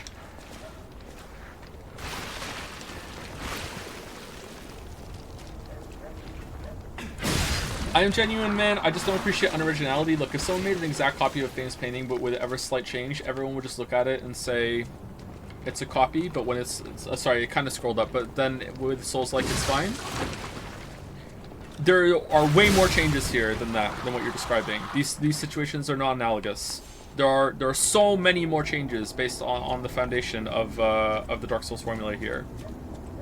Like, you just, like, again, I don't want to be like too like heated right now, but you're just not understanding genre conventions. It's bait. I don't think it is. I don't think it is bait.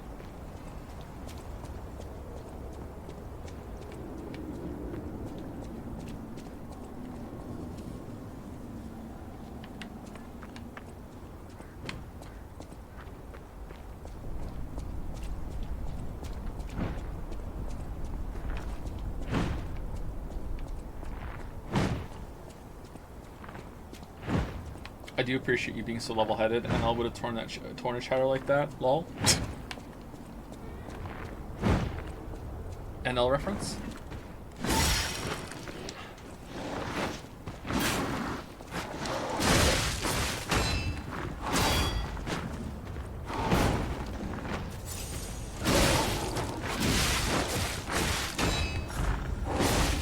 Oh, damn. Oh, hey James, second stream. You always say you're Canadian, then why do you sound so Irish? Do I sound Irish? I think you're getting me mixed up with the other long-form YouTuber who also doesn't make videos anymore.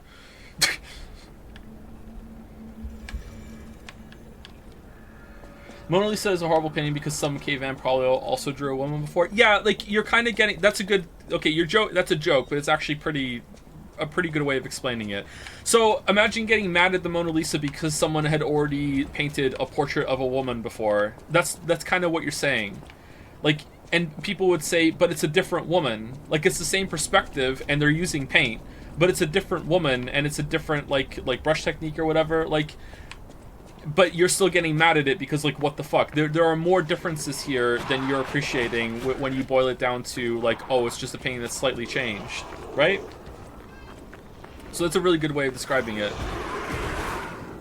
Hopefully that helps it make sense. If you're looking at this and you genuinely believe that there are so few differences between this and what the games that FromSoft make, you either have to look much closer to it and study it more, like, or more likely you have to let go of some level of fanboyism or ardent defense forcing that you have in your mind about the series that you like so much. Because it's plainly obvious to almost everyone that there's more here than that. That doesn't mean that you can't say, hey, it's not bringing enough original ideas to the table and moving the genre forward. That's a whole ass other take. And if you want to do that, okay, now you have something to argue about, for sure. But saying that it's a ripoff because it doesn't bring anything new to the table is just, like, it's just wrong. Sorry.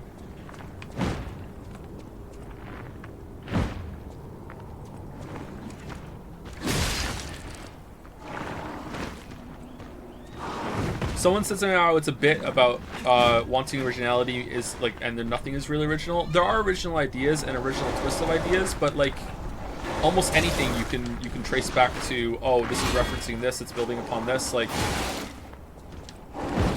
I can't remember who said it, but it was some video game director or designer said something about like every single game that is made today owes a debt to Nintendo. You can trace things back to Nintendo established. And you look at that and go, okay, well, who did Nintendo learn from? That's how everything just gets pushed forward. Everyone learns from each other.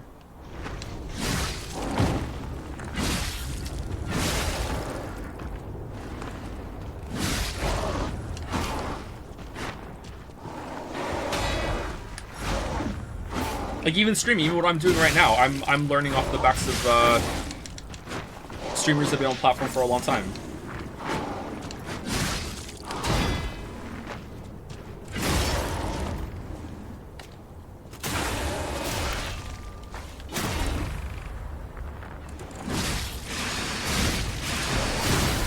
Alright, the difficulty of the trash packs is very much spiking in this area. Holy crap.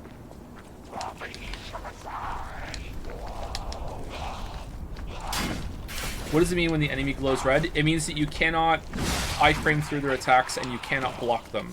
You can only perfectly guard them, which is timing your block right before it hits you. You can avoid it, like if the enemy glows red, I can just walk away and it won't hit me. Or I could dodge well enough that it physically doesn't hit me. I could just roll away or sidestep, but I can't iframe through the attack like you can iframe through a lot of other attacks. There is an amulet we found, though, however, that will allow you to iframe through red attacks. But you need to kill a boss to do it. We got it pretty late, and it's also very heavy on your equipment load. Oh, it's a new Stargazer. That's interesting.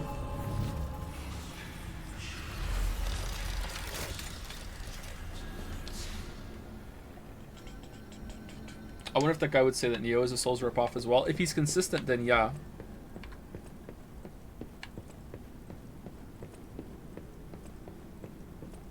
Can you give examples of what new this game brings to for the genre?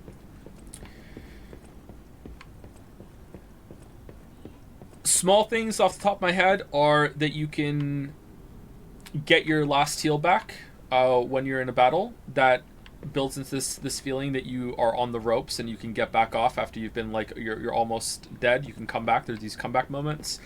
You have to repair your weapon in the middle of the fight, which is also another part of it. There's this increase that you can do here, so you can do that. Lots of little, like there's a sidearm that's kind of like Sekiro and Bloodborne meets together. That's a new twist on that kind of idea. Little quality of life. I'm looking at the screen right now. Top right, when you get level up and you have enough souls, the ergo in the top right is blue right now, and that means that I can actually go back to the maiden and level up. Whereas if I couldn't level up, it'd be white right now. Bigger ones is that you can make your own weapons out of mixing and matching weapons. So these weapons, see the ones that are like full that don't have a line in the middle of them? See these ones here, 1, 2, 3, 4, 5, 6. These ones, these are boss weapons. These are whole weapons. You can never switch them. Whereas these ones here, you can mix and match. So we made this one out of 2 different pieces of weapons. So this one has the handle, and then the weapon part. So if I hold it down, see, pretty good, right? Pretty good weapon, right? So there's that one, right? So I can do the same thing at the Stargazer. I can go to the assemble weapon part, and I can assemble different weapons out of different blades I have. So I have this great sword blade, and I can combine it with the Mjolnir handle that I just got. Okay, so now I've made a whole new weapon, just off the fly like that. And there's so many different ways that you can combine this. So now I have this big, huge spear that I just made myself. See? And the handle is the move set, and the blade is some of the scaling, and also one of the special moves that you get. So pretty fucking cool, right? Added on top of that, you have boss combat that utilizes deflections and dodging and quick stepping, and positioning really matters a lot, with perfect guards building up a stagger state that you can knock the boss down. These are things that are found in other games, obviously, but you're going to struggle to find anything wholly original. Although I haven't seen a handle and weapon system mixed like that before, but I'm sure it does exist. That coupled with a great amount of care that is crafted onto the boss fights leads to very, very enthralling and engaging boss battles, where the animations lead to this dynamism. Oh, I said that word almost correctly. During fights, that bosses are very, very difficult, but very, very fair, very readable. Almost every single time that I see a move, I can usually grok it fairly quickly, and after that, I'm not pissed off because, oh, I don't understand how to dodge that. I just don't understand how to get the timing right, and I'm figuring it out, right? They've been very creatively designed, and the way those animations work, I'm really underselling it at the moment, I think. The way those animations work lends itself to these combo extensions on some of the attacks, and instead of being like blindsided by, oh my god, usually he only does 4 punches there, but this time he did 5 or 6, instead I'm like, I kind of felt he was going to extend there, I kind of felt he was going to keep going, and because of that you can really feel out the fights better, you can slip in attacks, you can really feel like you're getting better constantly. I cannot praise that part enough. That might be my favorite part of the game, actually, how well the animations are while also looking really flashy and really creative designed. For a specific example of a boss fight, I don't know if this is wholly new, but there was the boss fight against Archbishop, which was 2 bosses in one that was kind of glued together. One half was one boss moveset, the other half was another moveset. I've never seen that in a game before. I wish that they would flip over and do more moves and combo their chains together a little bit. That would be fun, but maybe they do that and I didn't see it very well, but it was really well done. It was really creative. And the boss that we just did earlier in the stream was 2 bosses put together, where it was an old boss moveset mixed with a new boss moveset that was a phase change that was also really, really cool. That brought some new things to the table. So there we go. Most of it is going to be development and tweaks on existing ideas, but again, I would challenge you to think of pretty much anything that's like that, right?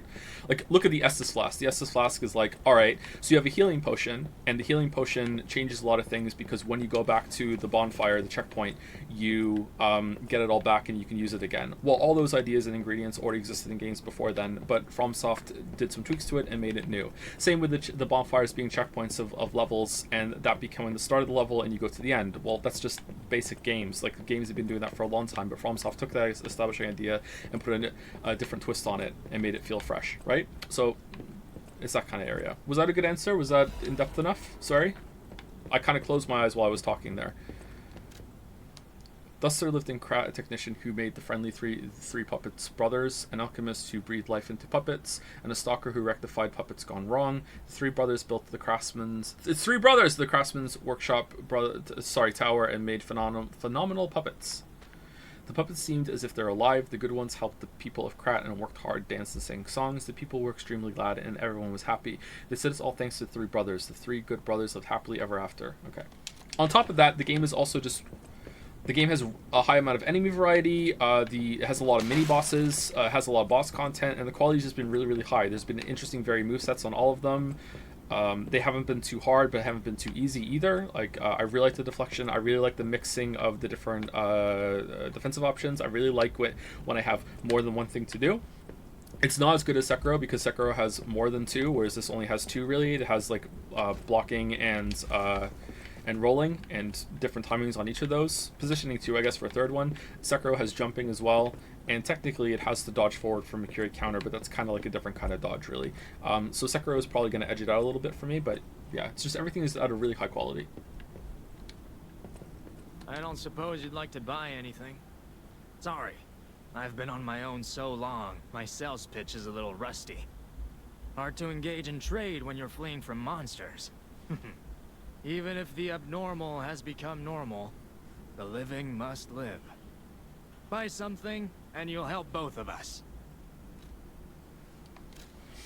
Kind of adjacent to this, but...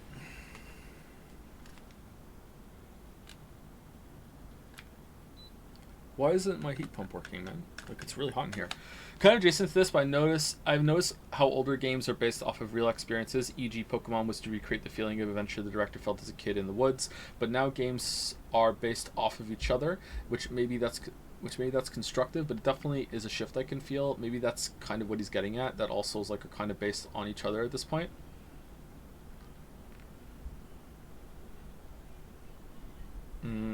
I think that's a very generous estimation of that. Oh, it's a shovel! I think that's pretty generous.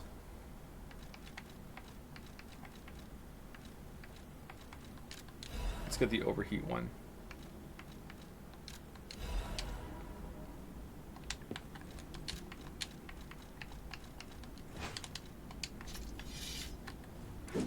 Yeah. Maybe there are too many of these. What do you think? Are there too many handles?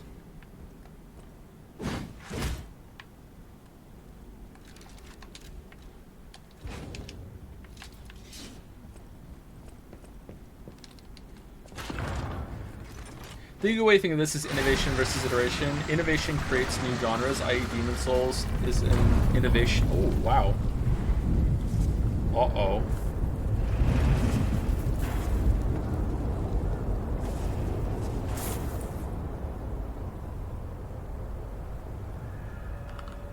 Collapsing Krat. Huh.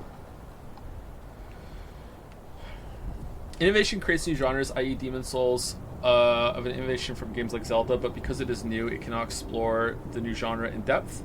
This game is an iteration of Demon Souls and other Souls-likes. It is far better than Demon Souls because it has a chance to explore the genre and hone the ideas to an improved form. That's pretty well said, Cummy Mummy. Thank you so much. I agree with that, yeah. Putting it next to innovation and iteration, yeah, that's a pretty good way of saying it.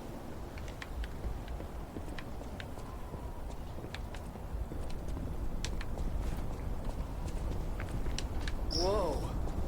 This used to be the workshop's transportation base, close to Krat's central station.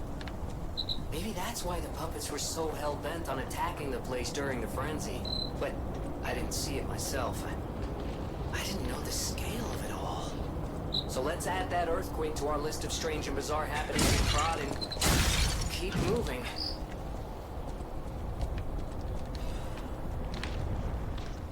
To my beloved Gideon, fucking what the fuck? Thank you so much, Gideon. In general, this is the flow of what happens as a medium develops, is that someone or a group innovates on something, and then after that, a lot of different things iterate on that innovation, and on it goes until the iteration hits a point where like the well has run dry and there's no real more that you can do with it. This is around the time that people start getting kind of annoyed with it and they're getting tired and they get fatigue, and then someone comes along and innovates on that, and something else comes from that, maybe a couple things, and then you iterate on that over and over and over again, that sort of thing, and that's the cycle. And then now and then you'll get this like throwback game where it's like, oh, this is a new iteration that we took new ideas from the new innovation and a couple new ones that happened, and we're making one of these old games new again. So it's kind of like you see we got tired with platformers, and platformers kind of got, you know, like old school, kind of like whatever, there's not that many platformers out anymore, and we were tired of iterating on that. It got kind of stale and fatigued. Let's move on to something else. And then all of a sudden there's a throwback, and here's Celeste, and Celeste is like boom, or Super Meat Boy, boom. You know, these come out and it's like, oh, this is like, there's new tech that can be developed, there's new ideas, there's a new twist on something that is building on something else, and there you go. So it's a throwback. But does that mean that there's a bunch of things that come out of that? Typically no, but sometimes, like, not a lot of games have followed in Celeste's footsteps and have iterated on that. There are a couple. There's a Celeste Metroidvania kind of thing that's coming out that I'm seeing that's very much like that, but typically not. Now it's too cold in here. What's going on? But sometimes it can. Sometimes it can be like a renaissance of like, oh, there was more to do here, or there's new ideas that we can bring that can be explored again. Do you like this type of conversation with chat, or do you leave the bad taste in your mouth? I almost always like these kind of conversations with chat, but lately I'm having some trouble communicating and keeping my thoughts straight because I'm just, you know, father of 4 young kids, so it gets to me. But I try. Typically I like them, yes.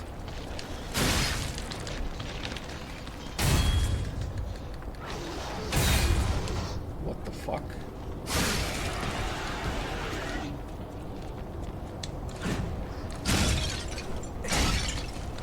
Oh, I wonder if I was too close to this one and that's why I got hit. Oh man. I got stuck on the wall there and I couldn't dodge around.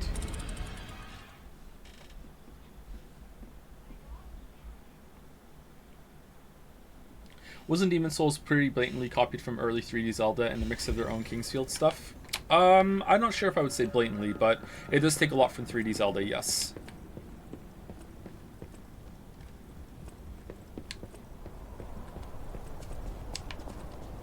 Like 3D Zelda, this one, when something is such a like leap forward, it'll still be around decades later. Let me show you. Here it is. I'll walk up here.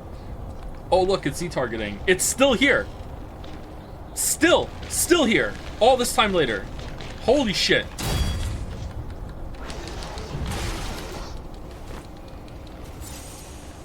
Ocarina of Time was 1997?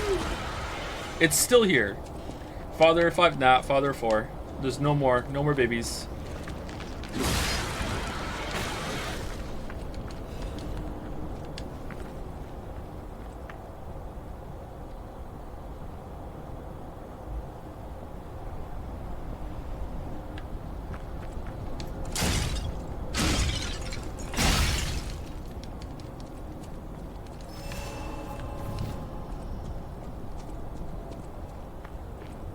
Favorite glue-on color? What's a glue-on? Glue on these.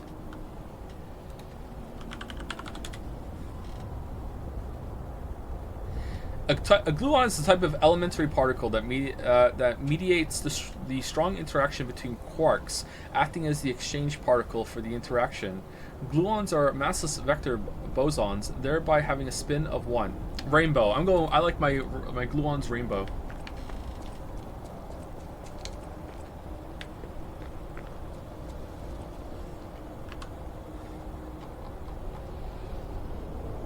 Kind of weird question, but do you think you would want to live if you had severe dementia and couldn't even remember to drink water regularly, let alone anything more complex? I don't think I would want to live like that, no.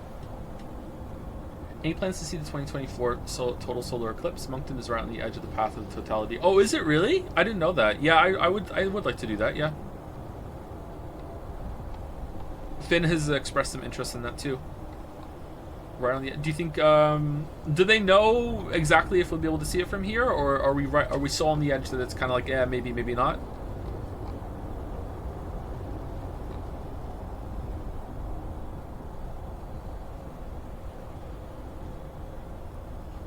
Looks like the game is deceivingly unoriginal for the genre, but details and execution is what defines the game feel, and that's the most important part. Anyway, thanks for the detailed answer. You think it's unoriginal, really? Okay. How much are you enjoying the game so far? Very much, yeah.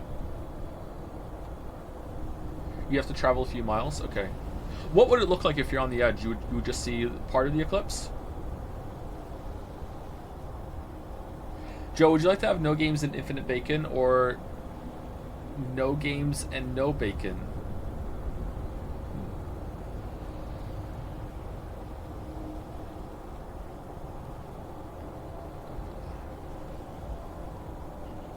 I mean, if my choice is like in both I have no games, but in one I have infinite bacon, I think I would rather have infinite bacon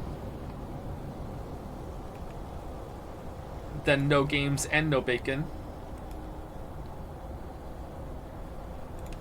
I would sell my infinite bacon and use that to lobby a definition change of what a game is, and then I can get my games back under the new name of not games.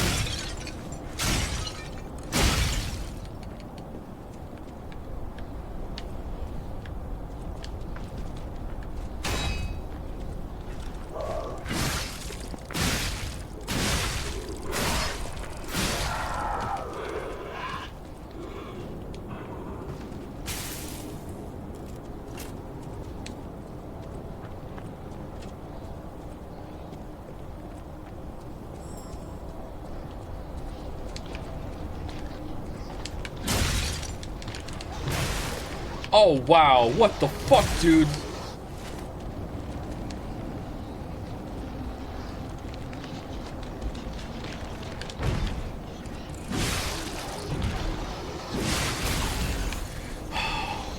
Okay, that's difficult. I think I'm just gonna run through here. I'll send you the Eclipse map in a DM too now, I guess. Thanks, Baldur.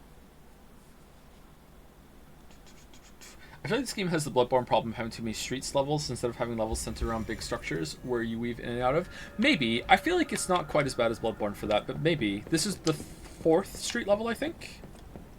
A little bit more visual level variety might be welcome, yeah. Streets ahead.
Where's the butterfly? Is it gone? I think it's gone. It's gone. That is... What is the growl? That is a hard butterfly to get.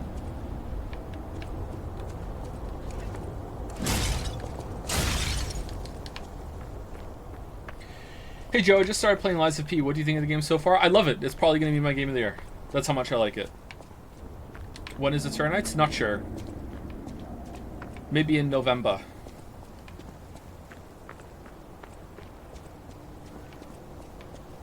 Alan Wake 2 is gonna have to like blow me away, or we do play Baldur's Gate 3 and I'm like, oh my god, my childhood, and then I fall in love, like for something else to beat this.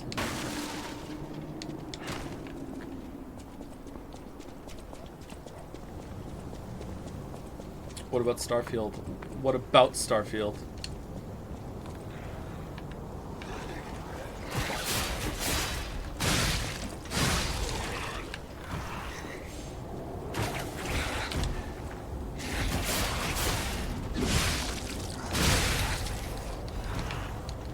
Why am I gaining disruption by standing there? Am I too close to the crystal, or what? How does the combat feel? It feels really good. If you've played Dark Souls, you'll be right at home.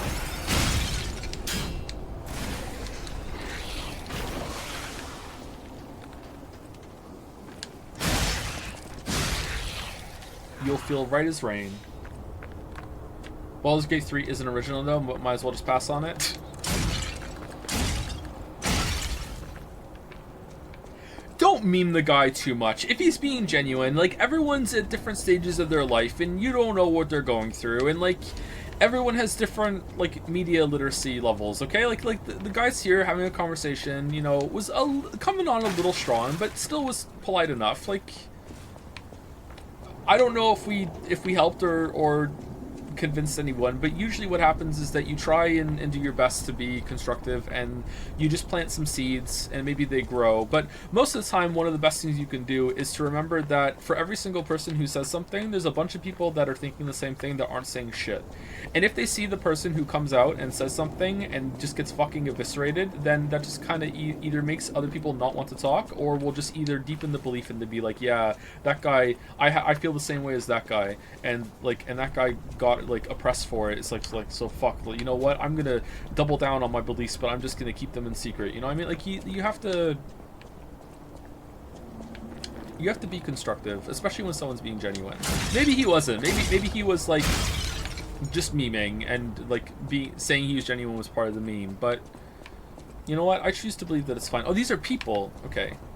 I did dunk on them a little bit though. Gotta make it entertaining.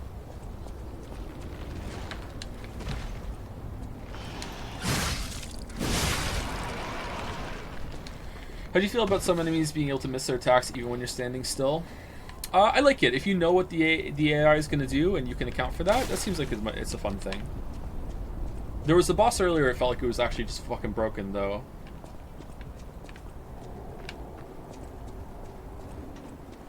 Can't people just have wacky opinions like The Expanse Season 1? The Expanse Season 1 is dumb. Surely the world is big enough for both of us. See, this is an example of the opposite, where someone says this, you need to like really hammer it down and not say it's okay, even though, you know, you're on friendly terms with them. Because after that happened, there was a bunch of people that also came out of the woodwork and were like, oh, it's okay to have this opinion, huh? You know what? The Expanse is no masterpiece. Thank you, Merrick. The turntables have turned.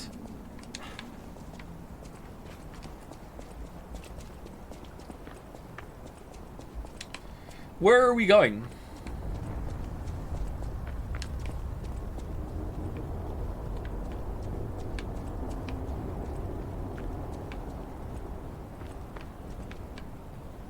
Oh, that way. Oh, God. What was that for over there?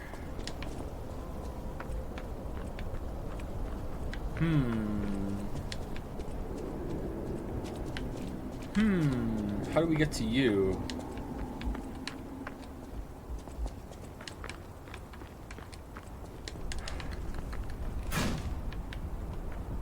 I feel like we've really grown as a chat. Fuck you. I'm really proud of this community. How do we get over there?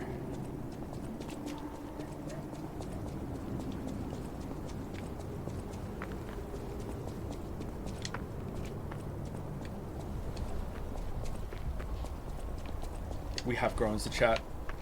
We got through Life is Strange 2, chat. We can get through anything. Anything. How do I get up there? Oh, there's a ladder. Oh, we go up there at one point? What?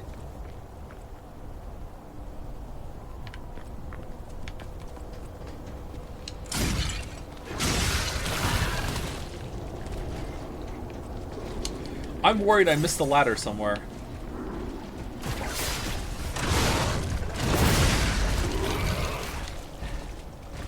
Oh, look at this guy. Oh, that did like no damage.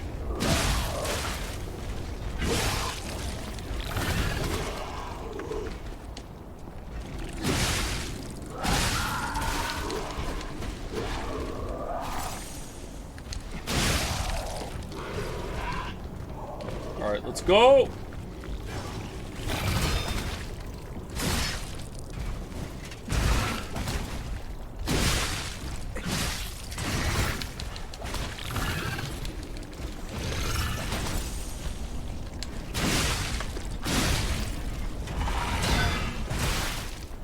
Oh, the follow-up. Oh, damn! Alright, this guy's gonna have an explosion? No, he doesn't. Okay. How many parries was that?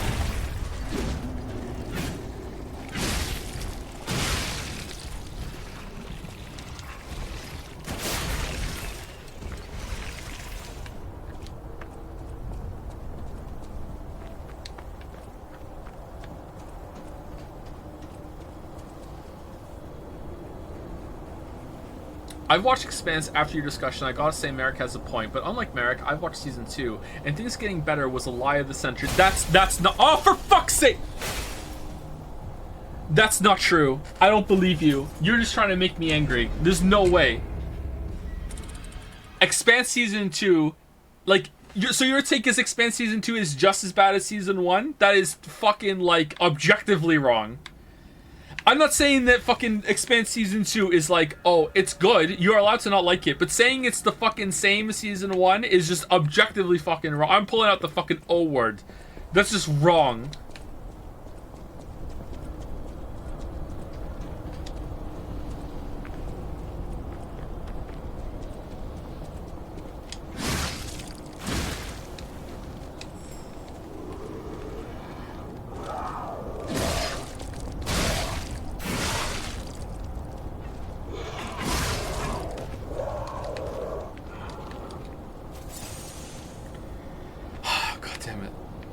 God damn it, it was going so well! God damn it!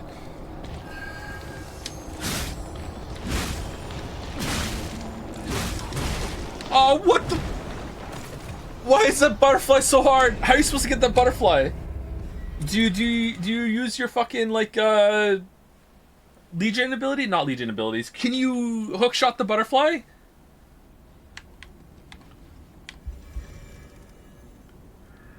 Fable, yeah, Fable text, that's it, thank you.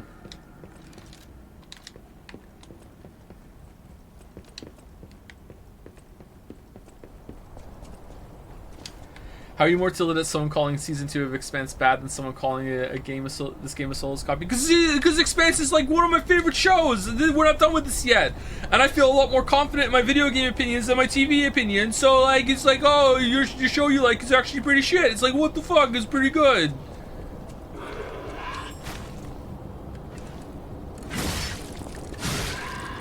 Did you read the books? No, not yet. Owned? Ho ho!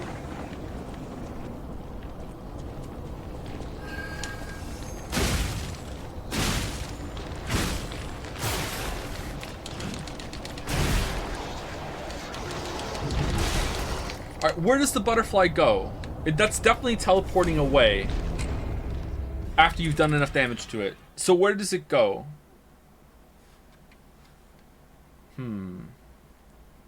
Did you like Miller the detective, dude? I did.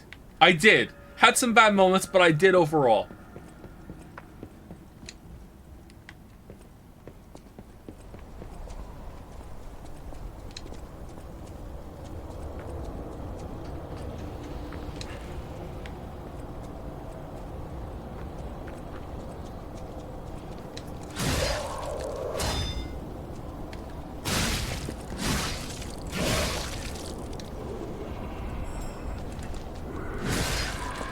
That guy sucked and was boring too. This message brought to you by someone who hasn't watched the show and is just trying to add to the meme fire. Yep, okay. Alright, cool.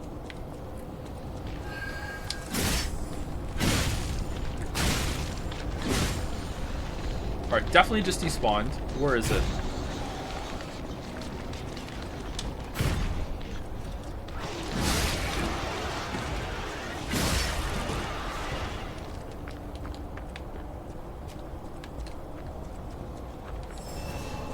Oh no!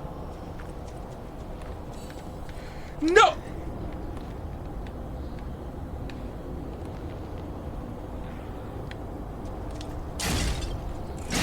Uh-oh. Phew!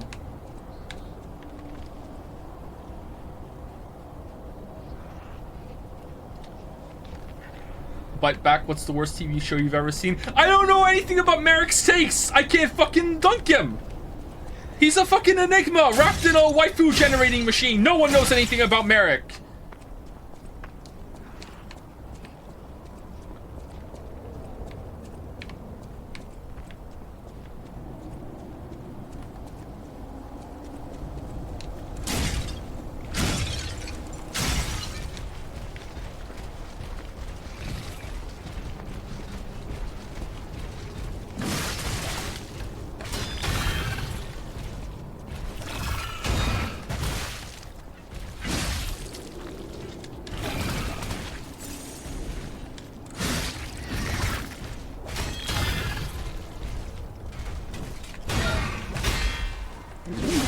Nice. Oh, these are fun to fight.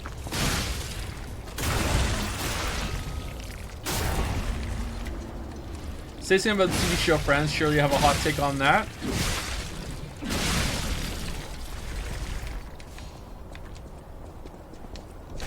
They were on a break. Ross was right. Ross was right.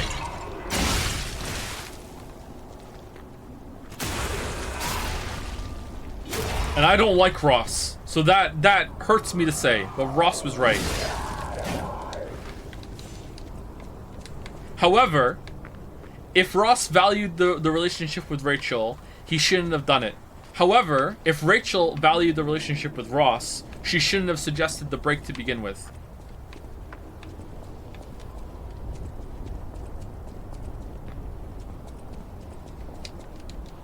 They're both wrong.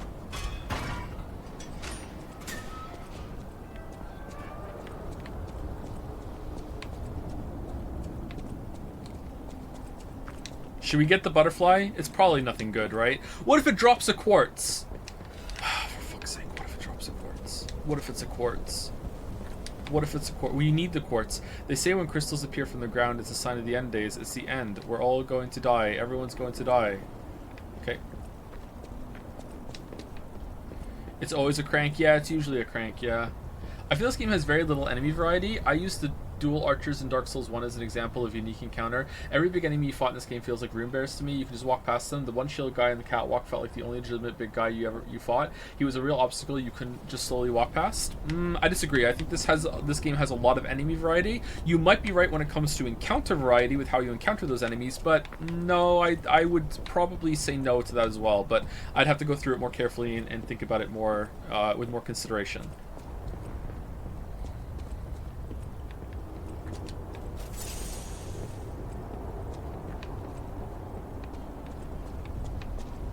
How many notable moments of encounters like that, like the archers in Anor Londo, can you think of for Dark Souls 1?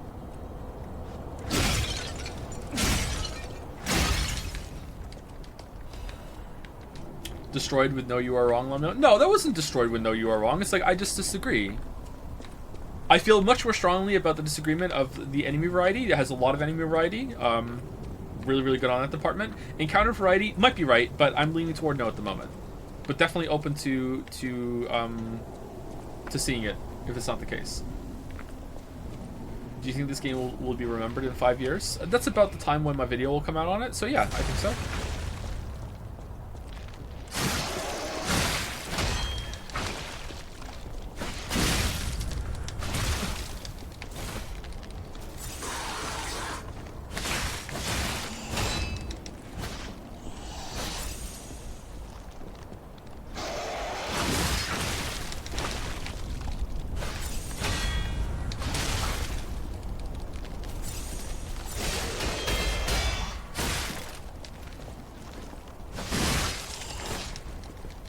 Alright, love, calm down.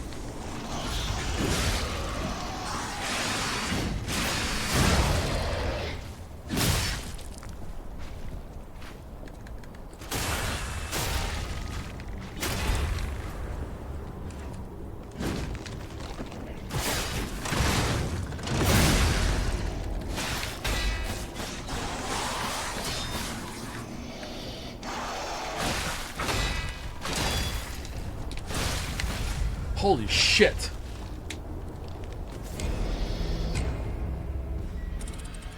Snakes blocking bridges on Suns come to mind, and all the Blighttown shenanigans, Ghosts in the Walls of New Londo. If you're going as broad as Ghosts in the Walls of New Londo, I think there have been a fair amount of those. Stuff like that. Snakes on the bridges, where it's setting it with the environment as well. Dark Souls, I think, does it more, yeah. There's more thoughtful placement and thinking about the environment that you're in, yeah, for sure. But that doesn't mean that this game is completely lacking in that, or is completely mindless with its enemy placement. Right? How do you feel about the weapon durability? I think it's pretty good. I think it adds enough to warrant its inclusion.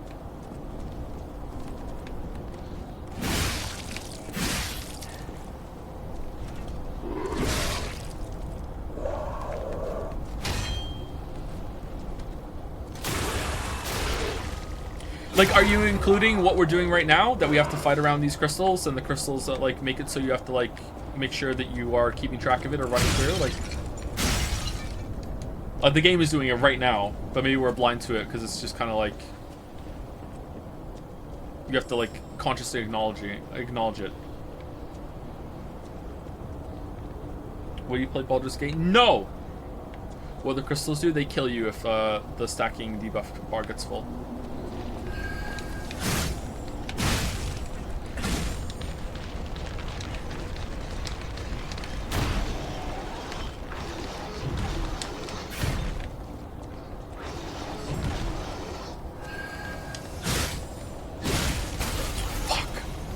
Alright, one more hit. Let's try again. Favorite Monster Energy flavor? Neither. None of them. I don't like Monster Energy. I don't drink it. Do you play an instrument? I don't play an instrument, no. If you enjoy the deflection mechanic of Sekiro, then playing piano may unironically be worth trying. Oh, we got a keyboard recently. The kids expressed an interest in learning, and they've been playing around on a little bit. I learned how to play a little bit of the Mario theme, and I thought it was pretty fun. The first, is it every single key press of a piano? Is that a note? Is a chord multiple notes at the same time? Is that a note? Yes. Yeah. So I could play it up to do do do do do do do do do do do do do. I could get that far. I don't know how many notes that is, but it was actually really hard. Like it was like, I know that's maybe like baby mode for some of you, but like damn, it was actually really hard to commit to all of that. Like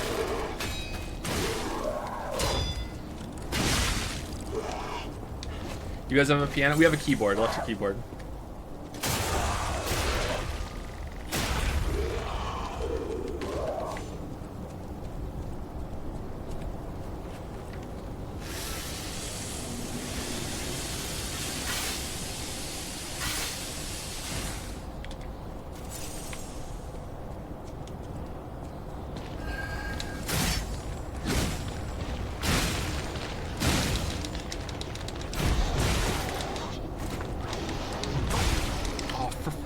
They snap forward so far. Okay, I want, like, obviously the smart thing to do here would be to clear all the enemies out, but I don't think you have time to do that with the butterfly will fly away, right? Maybe if you do the first level of the butterfly, then kill them, then you can go get the other one. But then by the time, maybe it's like run away, let the disruption go down, and then go in. Clear crystals. Yeah, but if I go to the crystals, the butterfly aggroes. I don't think. Chat's being kind of weird for the past hour. What's going on?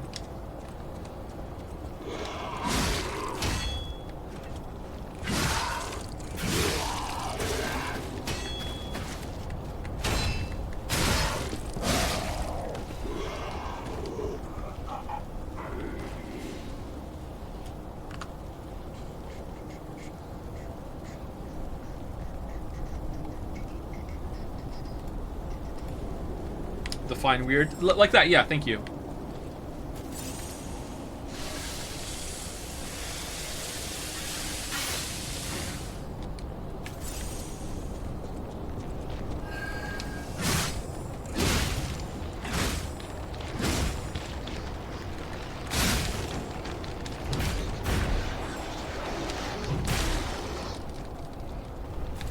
Man, they, oh shit! What the why are you here?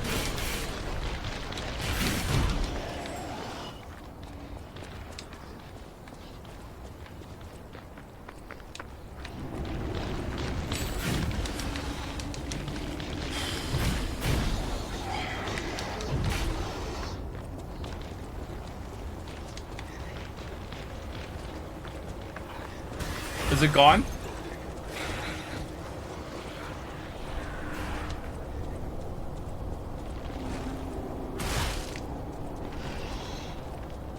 It's gone.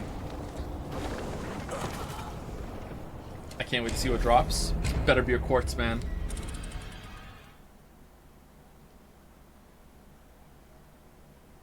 If you weren't a video game content creator, who would you want to be? Where would you work? I don't know. The places I can work are fairly limited because I have a lot of trouble keeping a sleep schedule. So I wouldn't be able to hold down most traditional jobs. If I could work at a place that had flex time, which is that it doesn't matter like when you come in really, as long as you're there within a certain amount, like a window of time when you can come in and leave, then yeah. what kind of work I would like to do? I don't know, man. I've been doing this for so long.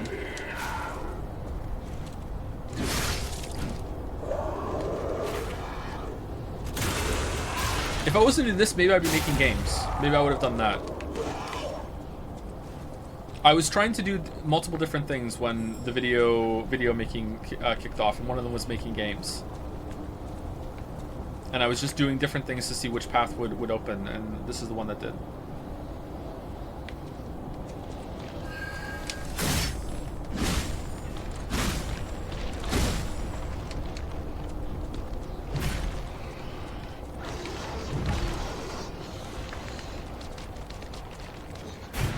Okay, so this time it went to the corner. Okay.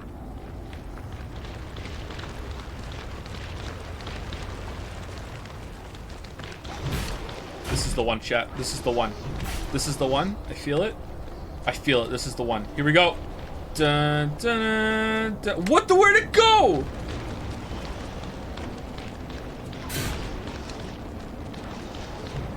Oh, God. Shit. Where did it go? Joe, why am I being Joed? Where'd it go? You took too long? I thought it only shows up when you're there next to it.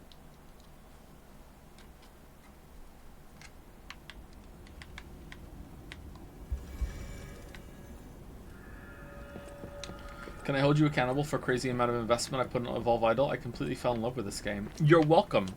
You're welcome. It's weird how you say accountable when you should be saying gratitude. Say thank you. Just use a buff. You're one hit short. Do you think it would help?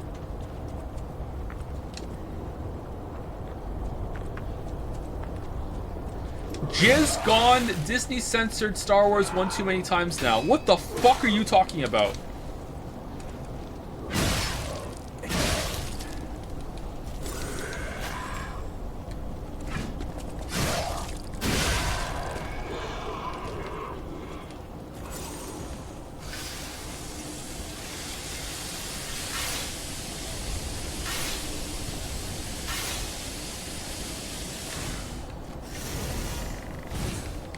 They took out the scene from Return of the Jedi where they're playing Jizz in the cantina. Is that what you're talking about?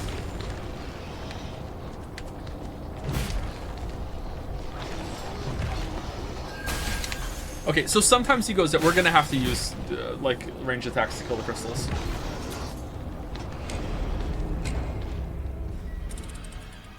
This is annoying. Channeling my inner Gary. What's your opinion on atomic force microscopy? Microscopy versus scanning tunneling microscope?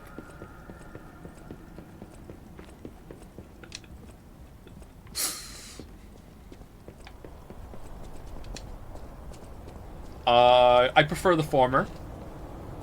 It's a lot harder for me to say, therefore it must be more advanced.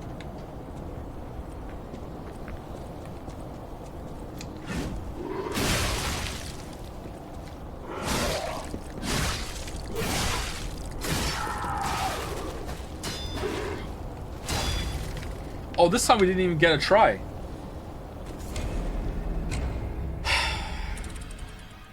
I think you're the only person to find the word microscope hard to pronounce. I wasn't saying microscope! It wasn't microscope! You don't even know the word and you're being critical. That wasn't the word!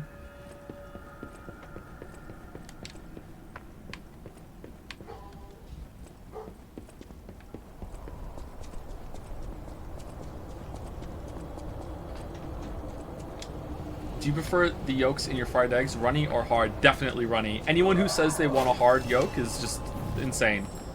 Runny yolks. What's the point?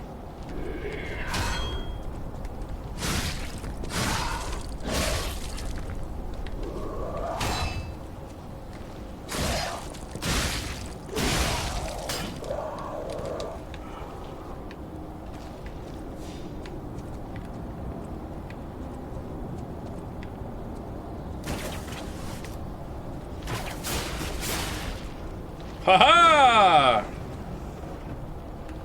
Alright, now what?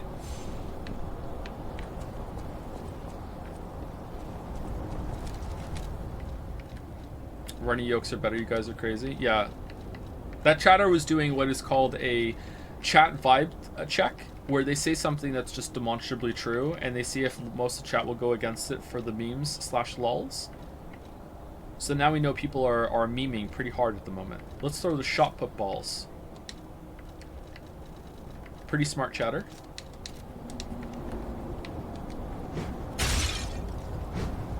It's going so well.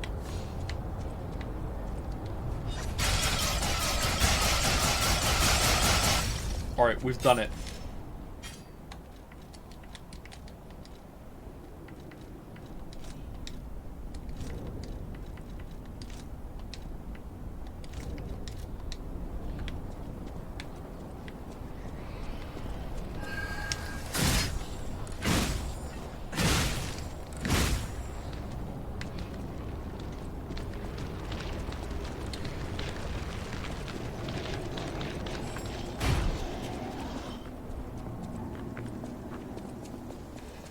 Where'd it go?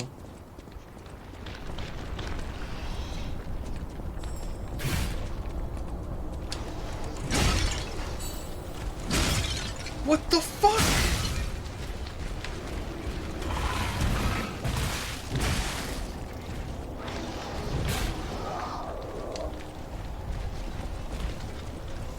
Where'd it go? Listen to the audio trigger. What audio trigger?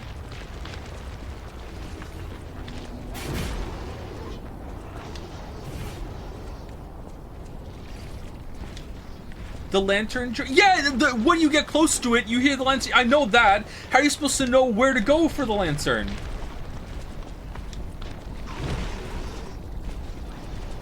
It's gone. It's over.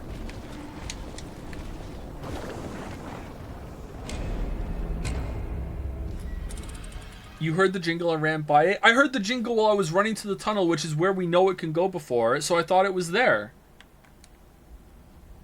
I thought we were hearing the jingle as we went into the tunnel. It was going to appear right in front of us. I didn't know it was going to be there. Well, this kind of sucks, man. This butterfly is really hard to get.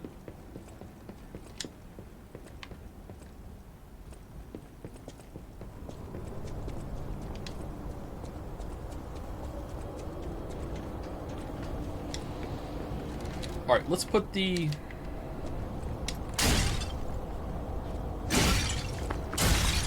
Let's put the disruption thing on. Is it this one? Let's put that on and see if that's enough time to hit it.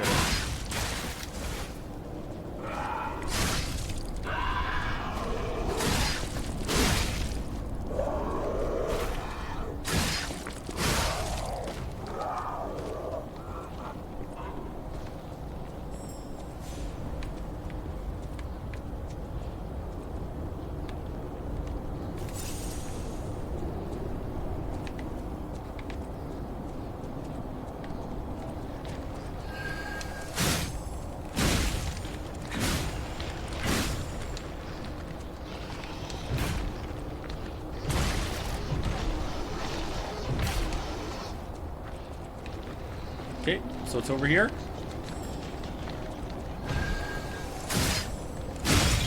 Yay! Balance crank, so worth.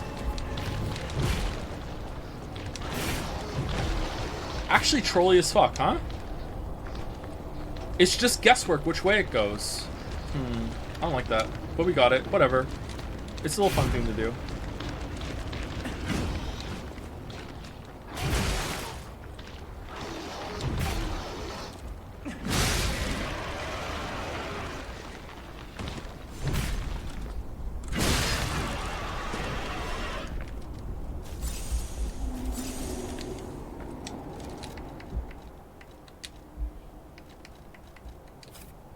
Okay, I think we're way over time. Yeah, we're way over time. Okay, let me just run through and see if I can find something good to stop on.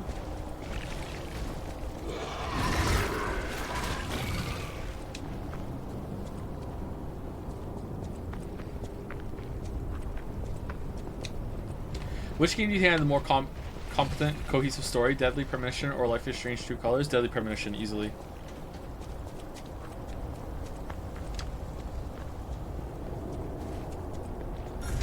I mean, True Colors probably had the more coherent story, depending on I'd like what do we have to kill you to open the door? It's like Zelda.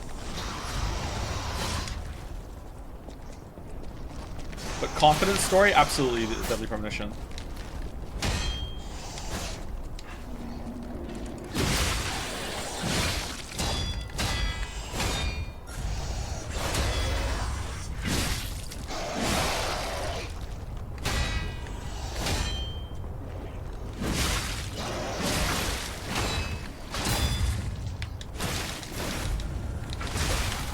Oh my god. This guy's hard. This guy's hard. Alright, I'm done. I'm way over time. See you for more Lies of P tomorrow. I don't know if chat's been like just having fun for the past hour or whatever, or if things got toxic. I don't know. Maybe it's fine. I'll watch it back and see. Anyway, see you tomorrow, chat. Oh, before I go, oh shit, it's been over an hour. Thank you, V4GLTE for the resub. Hopefully you're still here, V4. Thank you very much. Thank you, Lamboot or Yamboot for the new sub. Welcome, welcome. Thank you very much. Thank you, Mr. Spookalon of Boneville. What?